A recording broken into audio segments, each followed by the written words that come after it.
ਗੁਰਦੇਵ ਸਿੰਘ ਰੁਪਾਣਾ ਦਾ novel ਗੋਰੀ। ਗੋਰੀ ਸੋਵੇ ਸੇਜ ਪਰ, ਮੁਖ ਪਰ ਡਾਰੇ ਕੇਸ, ਚੱਲ ਖੁਸਰੋ ਘਰ ਆਪਣੇ, ਸਾਂਝ ਪਈ ਚੌਂਦੇਸ। ਅਮੀਰ ਖੁਸਰੋ ਦਾ ਸ਼ੇਰ ਹੈ। ਪਹਿਲਾ ਅੰਗ। ਰਾਤ ਨੂੰ ਕਾਲੀ ਬੋਲੀ ਹਨੇਰੀ ਆਈ। ਦਿਨ ਚੜੇ ਅਸੀਂ ਸੜਕ ਵੱਲ ਗਏ ਤਾਂ ਸਾਡਾ ਅੰਦਾਜ਼ਾ ਠੀਕ ਨਿਕਲਿਆ। ਸੜਕ ਦੇ ਪਾਸੀਂ ਛੋਟੀਆਂ ਛੋਟੀਆਂ ਵੱਟੀਆਂ ਨੰਗੀਆਂ ਦਿਸ ਰਹੀਆਂ ਸਨ। ਰੇਤਾ ਹਨੇਰੀ ਉਡਾ ਕੇ ਲੈ ਗਈ ਸੀ। ਅਸੀਂ ਵੱਟੀਆਂ ਚੁਗਣ ਲੱਗ ਪਏ। ਇੱਕ ਦੂਜੇ ਤੋਂ ਮੋਹਰੇ ਹੋ ਕੇ ਅਸੀਂ ਰੰਗ ਬਿਰੰਗੀਆਂ ਚਿੱਟੀਆਂ, ਕਾਲੀਆਂ, ਭੂਰੀਆਂ ਤੇ ਸਲੇਟੀ ਗੋਲ ਗੋਲ ਵੱਟੀਆਂ ਜੇਬਾਂ 'ਚ ਭਰਦੇ ਰਹੇ। ਅਜਿਹਾ ਖਜ਼ਾਨਾ ਸਾਨੂੰ ਹਨੇਰੀ ਆਉਣ ਤੋਂ ਅਗਲੀ ਸਵੇਰੀ ਹੱਥ ਲੱਗਦਾ ਸੀ। ਦੇ ਵਾਹ ਵੇਖ ਓਏ, ਕਿੱਡੀ ਸੋਹਣੀ ਨਿੱਚੋ ਜੀ। ਮਿੱਠੋ ਕੋਈ ਸੋਹਣੀ ਗੋਲ ਵੱਟੀ ਲੱਭਣ ਦੇ ਹੱਸਦੀ। ਉਹਦਾ ਹਾਸਾ ਜੇਬ 'ਚ ਹਿਲਦੀਆਂ ਵੱਟੀਆਂ ਵਾਂਗ ਛਣਕਦਾ। ਆਹਾ ਜੀ, ਸਵਾਦ ਆ ਗਿਆ ਵਾਹ ਕੇ ਬੀਜੀ ਦਾ। ਮੈਂ ਤਿੜਕੇ ਕਿਹਾ, ਆਹ ਵੇਖ ਕੀ ਥਿਆ ਮੈਨੂੰ। ਇਹ ਤਾਂ ਟਿੱਚ ਬਟਨ ਹੈ। ਵੇਖ ਕੇ ਮਿੱਠੂ ਉਦਾਸ ਹੋ ਗਈ। ਉਹਨੂੰ ਸਾਰੀ ਚੰਚਲਤਾ ਭੁੱਲ ਗਈ। ਇੱਕ ਟਿੱਚ ਬਟਨ ਉਹਨੂੰ ਕਿਉਂ ਨਾ ਲੱਭਿਆ। ਲਾਚੜ ਕੇ ਮੈਂ ਵੱਛਰੂ ਵਾਂਗ ਦੜੰਗੇ ਮਾਰਨ ਲੱਗ ਪਿਆ। ਮਿੱਠੂ ਰੋਣ ਹਾਕੀ ਹੋ ਗਈ। ਹੱਥ 'ਚ ਫੜ ਕੇ ਵੇਖਣ ਵਾਸਤੇ ਉਹ ਮਿੰਨਤਾਂ ਕਰਨ ਲੱਗ ਪਈ। ਮੈਂ ਆਕੜ ਗਿਆ। ਦੇਵ ਓਏ, ਮੇਰੇ ਗਲ ਦੁਆਲੇ ਬਾਹਾਂ ਮਿਲਾ ਕੇ ਬੋਲੀ। ਆਪਣੀਆਂ ਮਾਵਾਂ ਪੱਕੀਆਂ ਸਹੇਲੀਆਂ ਹੈ ਨਾ? ਉਹਨੇ ਪੁੱਛਿਆ। ਹਾਂ ਹੈਗੀਆਂ, ਮੈਂ ਮੰਨ ਲਿਆ। ਗਲੀ ਗਵਾਂਢ 'ਚ ਜਿਨ੍ਹਾਂ ਨਿਆਣਿਆਂ ਦੀਆਂ ਮਾਵਾਂ ਦਾ ਸਹੇਲਪੁਣਾ ਹੁੰਦਾ ਸੀ, ਉਹਨਾਂ ਦੇ ਬੱਚਿਆਂ ਦਾ ਵੀ ਹੋ ਜਾਂਦਾ। ਜਿਨ੍ਹਾਂ ਦੀ ਲੜਾਈ ਹੁੰਦੀ, ਉਹਨਾਂ ਦੇ ਬੱਚਿਆਂ ਦੀ ਇਕੱਠੀ ਹੋ ਜਾਂਦੀ। ਫਿਰ ਤੂੰ ਵਿਖਾਉਂਦਾ ਕਿਉਂ ਨਹੀਂ? ਮਿੱਠੂ ਨੇ ਦਲੀਲ ਦਿੱਤੀ ਤੇ ਨਾਲ ਹੀ ਡਰਾਵਾ ਦਿੱਤਾ। ਮੈਂ ਜਾ ਕੇ ਤਾਈ ਨੂੰ ਦੱਸੂਗੀ। ਉਹ ਮੇਰੀ ਮਾਂ ਨੂੰ ਤਾਈ ਕਿਹਾ ਕਰਦੀ ਸੀ। ਮੈਂ ਡਰ ਗਿਆ ਪਰ ਬੋਲਿਆ ਕੁਝ ਨਾ। ਦੇਵ ਵੀਰ ਬਣ ਕੇ ਵਿਖਾ ਦੇ, ਉਹਨੇ ਤਰਲਾ ਕੀਤਾ। ਮੈਂ ਕੋਈ ਹੁੰਗਾਰਾ ਨਾ ਦਿੱਤਾ। ਤੈਨੂੰ ਇੱਕ ਗੱਲ ਦੱਸੂਗੀ, ਆਖੀਦਾ ਉਹਨੇ ਤਿਤਲੀ ਦੇ ਖੰਭਾਂ ਵਾਂਗ ਅੱਖਾਂ ਝਪਕੀਆਂ ਤੇ ਸਿਰ ਹਿਲਾ ਕੇ ਕਿਹਾ, ਜਿਵੇਂ ਬਹੁਤ ਵੱਡੀ ਗੱਲ ਦਾ ਉਹਨੂੰ ਪਤਾ ਹੋਵੇ। ਅਜਿਹੇ ਮੌਕਿਆਂ ਤੇ ਹਮੇਸ਼ਾ ਕੋਈ ਗੱਲ ਸੁਣਾਉਣ ਦਾ ਲਾਲਚ ਦਿੰਦੀ ਹੁੰਦੀ ਸੀ। ਪਰ ਟਿੱਚ ਬਟਨ ਸਾਡੇ ਵਾਸਤੇ ਕਿਸੇ ਹੋਰ ਦੁਨੀਆ ਦੀ ਕੋਈ ਅਲੋਕਾਰ ਚੀਜ਼ ਸੀ ਜੋ ਸਾਡੇ ਕਿਸੇ ਕੋਲ ਨਹੀਂ ਸੀ। ਕਿਸੇ ਵੱਡੀ ਕੁੜੀ ਦੇ ਵੀ ਅਸੀਂ ਲੱਗਿਆ ਹੋਇਆ ਨਹੀਂ ਵੇਖਿਆ ਸੀ। ਛੋਟੀਆਂ ਵੱਡੀਆਂ ਸਭ ਕੁੜੀਆਂ ਮੁੰਡਿਆਂ ਵਰਗੀ ਕੋਟ ਕਾਲਰ ਦੀਆਂ ਕਮੀਜ਼ਾਂ ਪਾਉਂਦੀਆਂ, ਜਿਨ੍ਹਾਂ ਦੇ ਗਲਮਿਆਂ ਦੀਆਂ ਪੱਟੀਆਂ ਨੂੰ ਸਿਪ ਦੇ 2 ਜਾਂ 4 ਮੋਰੀਆਂ ਵਾਲੇ ਬਟਨ ਲੱਗੇ ਹੁੰਦੇ, ਜਿਨ੍ਹਾਂ ਨੂੰ ਅਸੀਂ ਗਦਾਮ ਕਿਹਾ ਕਰਦੇ ਸੀ। ਟਿੱਚ ਬਟਨ ਵਰਗੀ ਚੀਜ਼ ਬਦਲੇ ਗੱਲ ਸੁਣਨ ਦੀ ਰਿਸ਼ਵਤ ਬਹੁਤ ਛੋਟੀ ਲੱਗਦੀ। ਮੈਂ ਨਹੀਂ ਸੁਣਦਾ ਤੇਰੀ ਗੱਲ ਗੁੱਲ, ਮੈਂ ਰੁੱਖਾ ਹੋ ਕੇ ਕਿਹਾ ਤੇ ਸ਼ਰਤ ਵੱਡੀ ਕਰਤੀ। ਮੇਰੇ ਨਾਲ ਰੋਟੀ ਖਾਏਂਗੀ ਤਾਂ ਵਿਖਾਊਂਗਾ। ਸਾਡੀਆਂ ਮਾਵਾਂ ਦਾ ਸਹੇਲਪੁਣਾ ਬਹੁਤ ਗੂੜਾ ਸੀ। ਜੇ ਰੋਟੀ ਵੇਲੇ ਮਿੱਠੋ ਸਾਡੇ ਘਰ ਹੁੰਦੀ ਤਾਂ ਮੇਰੀ ਮਾਂ ਉਹਨੂੰ ਰੋਟੀ ਦੇ ਦਿੰਦੀ। ਜੇ ਮੈਂ ਉਹਨਾਂ ਦੇ ਘਰ ਹੁੰਦਾ, ਮਿੱਠੋ ਦੀ ਮਾਂ ਮੈਨੂੰ ਖਵਾ ਦਿੰਦੀ। ਪਰ ਮਿੱਠੋ ਮੇਰਾ ਜੂਠਾ ਨਹੀਂ ਸੀ ਖਾਂਦੀ। ਜੂਠਾ ਖਾਣਾ ਪਿਆਰ ਦੀ ਨਿਸ਼ਾਨੀ ਸਮਝਿਆ ਜਾਂਦਾ ਸੀ। ਸਾਡੇ ਘਰ ਮਿੱਠੋ ਦਾ ਨਖਰਾ ਚੱਲਦਾ ਨਹੀਂ ਸੀ, ਇਸ ਲਈ ਵੱਖਰੀ ਥਾਲੀ ਦੀ ਮੰਗ ਨਾ ਕਰਦੀ। ਜਦ ਮੇਰੀ ਮਾਂ ਸਾਨੂੰ ਇੱਕ ਥਾਲੀ 'ਚ ਰੋਟੀ ਪਾ ਦਿੰਦੀ ਤੇ ਉਹ ਖਾਣਾ ਸ਼ੁਰੂ ਕਰ ਦਿੰਦੀ। ਨੀ ਖਾ ਲੈ ਵੱਡੀ ਸੋਧਣ, ਮੁੰਡਿਆਂ ਦਾ ਵੀ ਕੋਈ ਜੂਠਾ ਹੁੰਦਾ? ਮੇਰੀ ਮਾਂ ਆਖਦੀ। ਕਈ ਵਾਰ ਉਹ ਰੋਟੀ ਹੱਥ ਉੱਤੇ ਰੱਖ ਲੈਂਦੀ ਤੇ ਉੱਪਰ ਦਾਲ ਭਾਜੀ ਪਾ ਕੇ ਖਾਣ ਲੱਗਦੀ। ਕਈ ਵਾਰ ਕੋਈ ਬਹਾਨਾ ਕਰਕੇ ਨੱਠ ਜਾਂਦੀ। ਮੈਨੂੰ ਬੜਾ ਗੁੱਸਾ ਆਉਂਦਾ। ਜੇ ਉਹਨਾਂ ਦੇ ਘਰ ਖੇਡ ਰਹੇ ਹੁੰਦੇ, ਮਿੱਠੂ ਦੀ ਮਾਂ ਇੱਕ ਥਾਲੀ 'ਚ ਰੋਟੀ ਪਾ ਕੇ ਕਹਿੰਦੀ, ਲਓ ਦੋਵੇਂ ਇਕੱਠੇ ਖਾ ਲਓ। ਕੁਆਰੀਆਂ ਕੰਜਕਾਂ ਦੀ ਕਾਹਦੀ ਝੂਠ ਹੁੰਦੀ ਹੈ। ਪਰ ਮਿੱਠੂ ਜ਼ਿੱਦ ਕਰਦੀ, ਮਾਂ ਦੇਵ ਨੂੰ ਅੱਡ ਪਾ ਦੇ। ਉਹਦੀ ਮਾਂ ਮੰਨ ਜਾਂਦੀ ਤੇ ਖੁਸ਼ ਵੀ ਹੁੰਦੀ। ਇਹ ਤਾਂ ਬਾਹਮਣਾਂ ਦੇ ਘਰ ਜੰਮਣੀ ਚਾਹੀਦੀ ਸੀ। ਟਿੱਚ ਬਟਨ ਦੇ ਲਾਲਚ ਵਿੱਚ ਆ ਕੇ ਮੇਰੇ ਨਾਲ ਖਾਣ ਵਾਸਤੇ ਰਾਜ਼ੀ ਹੋ ਗਈ, ਪਰ ਇੱਕ ਸ਼ਰਤ ਉੱਤੇ। ਆਖਦਾ ਬਟਨ ਉਹਨੂੰ ਦੇ ਦੇਵਾਂ। ਸਹੁੰ ਕੱਤ। ਪੱਕਾ ਕਰਨ ਵਾਸਤੇ ਮੈਂ ਕਿਹਾ। ਵੀਰ ਦੀ ਸਹੁੰ, ਉਹਨੇ ਕਿਹਾ। ਝੂਠੀ ਨਾ ਹੋਵੇ ਤਾਂ? ਵੀਰ ਤਾਂ ਤੇਰਾ ਹੈ ਹੀ ਨਹੀਂ। ਮੈਂ ਉਹਦੀ ਚਲਾਕੀ ਫੜ ਲਈ। ਸਹੁੰ ਗਊ ਦੀ। ਕੋਈ ਵੱਡੀ ਸਹੁੰ? ਸਹੁੰ ਗੁਰੂ ਮਹਾਰਾਜ ਦੀ, ਸਹੁੰ ਬਾਪੂ ਦੀ। ਉਹਨੇ ਇੱਕੋ ਸਾਹ ਕਿਹਾ। ਮੈਨੂੰ ਯਕੀਨ ਆ ਗਿਆ। ਤੂੰ ਕਰੇਂਗੀ ਕੀ? ਮੈਂ ਪੁੱਛਿਆ। ਮੇਰਾ ਦਿਲ ਕਰਦਾ ਸੀ ਰੋਟੀ ਵੇਲੇ ਤੱਕ ਬਟਨ ਦੀ ਗੱਲ ਹੁੰਦੀ ਰਹੇ। ਜੈਂਪਰ ਦੇ ਲਾਉਂਗੀ, ਉਹਨੇ ਸਿਆਣੀ ਕੁੜੀ ਵਾਂਗ ਕਿਹਾ। ਕਿਹੜੇ ਦੇ? ਹੈ ਹੀ ਨਹੀਂ ਤੇਰਾ ਕੋਈ। ਵੀ ਹੁਣ ਨਹੀਂ, ਜਦੋਂ ਸਵਾਇਆ ਵੱਡੀ ਹੋ ਕੇ, ਉਦੋਂ ਉਹਨੂੰ ਤਾਂ ਗੁਆਚ ਜਾਊਗਾ। ਮੈਂ ਸਾਂਭ ਕੇ ਰੱਖ ਦੂੰਗੀ ਸੰਦੂਕ ਦੇ ਰੱਖਣੇ 'ਚ। ਉਹਨੇ ਅੱਖਾਂ ਸੁਕੇੜ ਕੇ ਕਿਹਾ। ਲੁਕੋ ਦੂੰਗੀ, ਜੇ ਪਤਾ ਲੱਗ ਗਿਆ ਤਾਂ ਵੱਡੀ ਚੱਕ ਲੂ। ਉਹ ਡਰਦੀ ਸੀ ਉਹਦੀ ਵੱਡੀ ਭੈਣ ਬੀਰੋ ਨਾ ਲੈ ਲਵੇ। ਬਟਨ ਲੈ ਕੇ ਉਹ ਵੱਟੀਆਂ ਨੂੰ ਭੁੱਲ ਗਈ। ਜੋ ਲੱਭੀਆਂ ਸਨ ਉਹ ਵੀ ਮੈਨੂੰ ਦੇ ਦਿੱਤੀਆਂ। ਚੱਲ ਚੱਲੀਏ, ਉਹਨੇ ਕਿਹਾ। ਘਰ ਆ ਕੇ ਉਹਨੇ ਆਪਣੀ ਗੁੱਡੀ ਦਾ ਇੱਕ ਮਲਮਲ ਦਾ ਪਟੋਲਾ ਲਿਆ ਤੇ ਬਟਨ ਉਹਦੀ ਕੰਨੀ 'ਚ ਬੰਨ੍ਹ ਦਿੱਤਾ ਤੇ ਆਪਣੀ ਮਾਂ ਦੇ ਸੰਦੂਕ ਅੰਦਰ ਬਣੇ ਰੱਖਣੇ 'ਚ ਲੁਕੋ ਦਿੱਤਾ। ਖੁਸ਼ ਹੋ ਕੇ ਮੈਨੂੰ ਦੱਸਣ ਲੱਗੀ, ਜੈਂਪਰ ਮੀਮਾਂ ਪਾਉਂਦੀਆਂ ਹਨ ਤੇ ਗੋਲ ਗਲੇ ਦਾ ਹੁੰਦਾ ਹੈ। ਇੱਕ ਮੋਢੇ ਉੱਤੇ ਟਿੱਚ ਬਟਨ ਲਾ ਲੈਂਦੀਆਂ ਹਨ, ਕਿਸੇ ਨੂੰ ਦਿਸਦਾ ਨਹੀਂ। ਇਉਂ ਲੱਗਦਾ ਜਿਵੇਂ ਗਲਾ ਇੰਨਾ ਹੀ ਹੋਵੇ ਜਿੰਨਾ ਦਿਸਦਾ ਹੈ। ਮੋਢਿਆਂ ਨੂੰ ਹੱਥ ਲਾ ਲਾ ਕੇ ਉਹ ਦੱਸਦੀ ਰਹੀ। ਮੱਲੋ ਮੱਲੀ ਉਹਦਾ ਹਾਸਾ ਨਿਕਲ ਰਿਹਾ ਸੀ। ਫਿਰ ਮੈਂ ਮੀਮਾਂ ਵਰਗੀ ਲੱਗੂੰਗੀ। ਉਹਨੇ ਹੇਕ ਵਰਗੀ ਆਵਾਜ਼ 'ਚ ਕਿਹਾ, ਚਲੋ ਸਾਡੇ ਘਰ ਰੇਤੇ ਉੱਤੇ ਖੇਡਾਂਗੇ। ਮੈਂ ਸਲਾਹ ਦਿੱਤੀ ਤਾਂ ਜੋ ਰੋਟੀ ਵੇਲੇ ਉਹ ਸਾਡੇ ਘਰ ਹੋਵੇ। ਸਾਡੇ ਵਿਹੜੇ 'ਚ ਰੇਤੇ ਦਾ ਢੇਰ ਲੱਗਿਆ ਹੋਇਆ ਸੀ। ਇਹ ਡੰਗਰਾਂ ਹੇਠ ਵਿਛਾਉਣ ਵਾਸਤੇ ਲਿਆਂਦਾ ਸੀ। ਅਸੀਂ ਪੈਰਾਂ ਉੱਤੇ ਰੇਤਾ ਪਾ ਕੇ ਰਾਜੇ ਦੀ ਘੋੜੀ ਸਵਾਉਣ ਲੱਗੇ। ਮੇਰੀ ਮਾਂ ਨੇ ਤੰਦੂਰ ਤਪਾ ਲਿਆ ਤਾਂ ਮਿੱਠੂ ਅੱਖ ਬਚਾ ਕੇ ਖਿਸਕ ਗਈ। ਮਾਂ ਨੇ ਰੋਟੀਆਂ ਲਾ ਲਈਆਂ ਪਰ ਉਹ ਮੁੜ ਕੇ ਨਾ ਆਈ। ਮੈਨੂੰ ਕ੍ਰੋਧ ਚੜ੍ਹ ਗਿਆ। ਮੇਰਾ ਰੋਣਾ ਨਿਕਲ ਗਿਆ। ਮੇਰੇ ਨਾਲ ਠੱਗੀ ਹੋ ਗਈ ਸੀ। ਨਹੀਂ ਖਾਂਦੀ ਤਾਂ ਨਾ ਖਾਵੇ, ਅਸੀਂ ਆਪ ਉਹਦਾ ਜੂਠਾ ਨਹੀਂ ਖਾਂਦੇ। ਮਾਂ ਨੇ ਲੀੜੇ ਦੇ ਪੱਲੇ ਨਾਲ ਮੇਰੀਆਂ ਅੱਖਾਂ ਪੂੰਝੀਆਂ ਤੇ ਦਿਲਾਸਾ ਦਿੱਤਾ। ਮੇਰੇ ਨਾਲ ਖਾ ਲਓ ਮੇਰਾ ਸ਼ੇਰ ਹੈ, ਅਸੀਂ ਮਾਂ ਪੁੱਤ ਖਾ ਲਾਂਗੇ ਬਈ। ਰੋਟੀ ਖਾਂਦਿਆਂ ਮੈਨੂੰ ਵੱਟ ਚੜਿਆ ਰਿਹਾ ਤੇ ਮੂੰਹ ਸੁੱਜਿਆ ਰਿਹਾ। ਹੁਣ ਉਹਦੇ ਨਾਲ ਨਾ ਖੇਡੀ, ਝੂਠੀ ਨਾਲ, ਮਾਂ ਨੇ ਕਿਹਾ। ਪੱਤੇਬਾਜ਼ ਮੁੰਡੇ ਦਾ ਬਟਨ ਲੈ ਗਈ, ਚੁੜੇਲ ਨਾ ਹੋਏ ਤਾਂ। ਅੰਗ ਦੂਸਰਾ। ਅਗਲੀ ਰਾਤ ਫੇਰ ਹਨੇਰੀ ਆਈ, ਪਰ ਹਲਕੀ ਜੀ।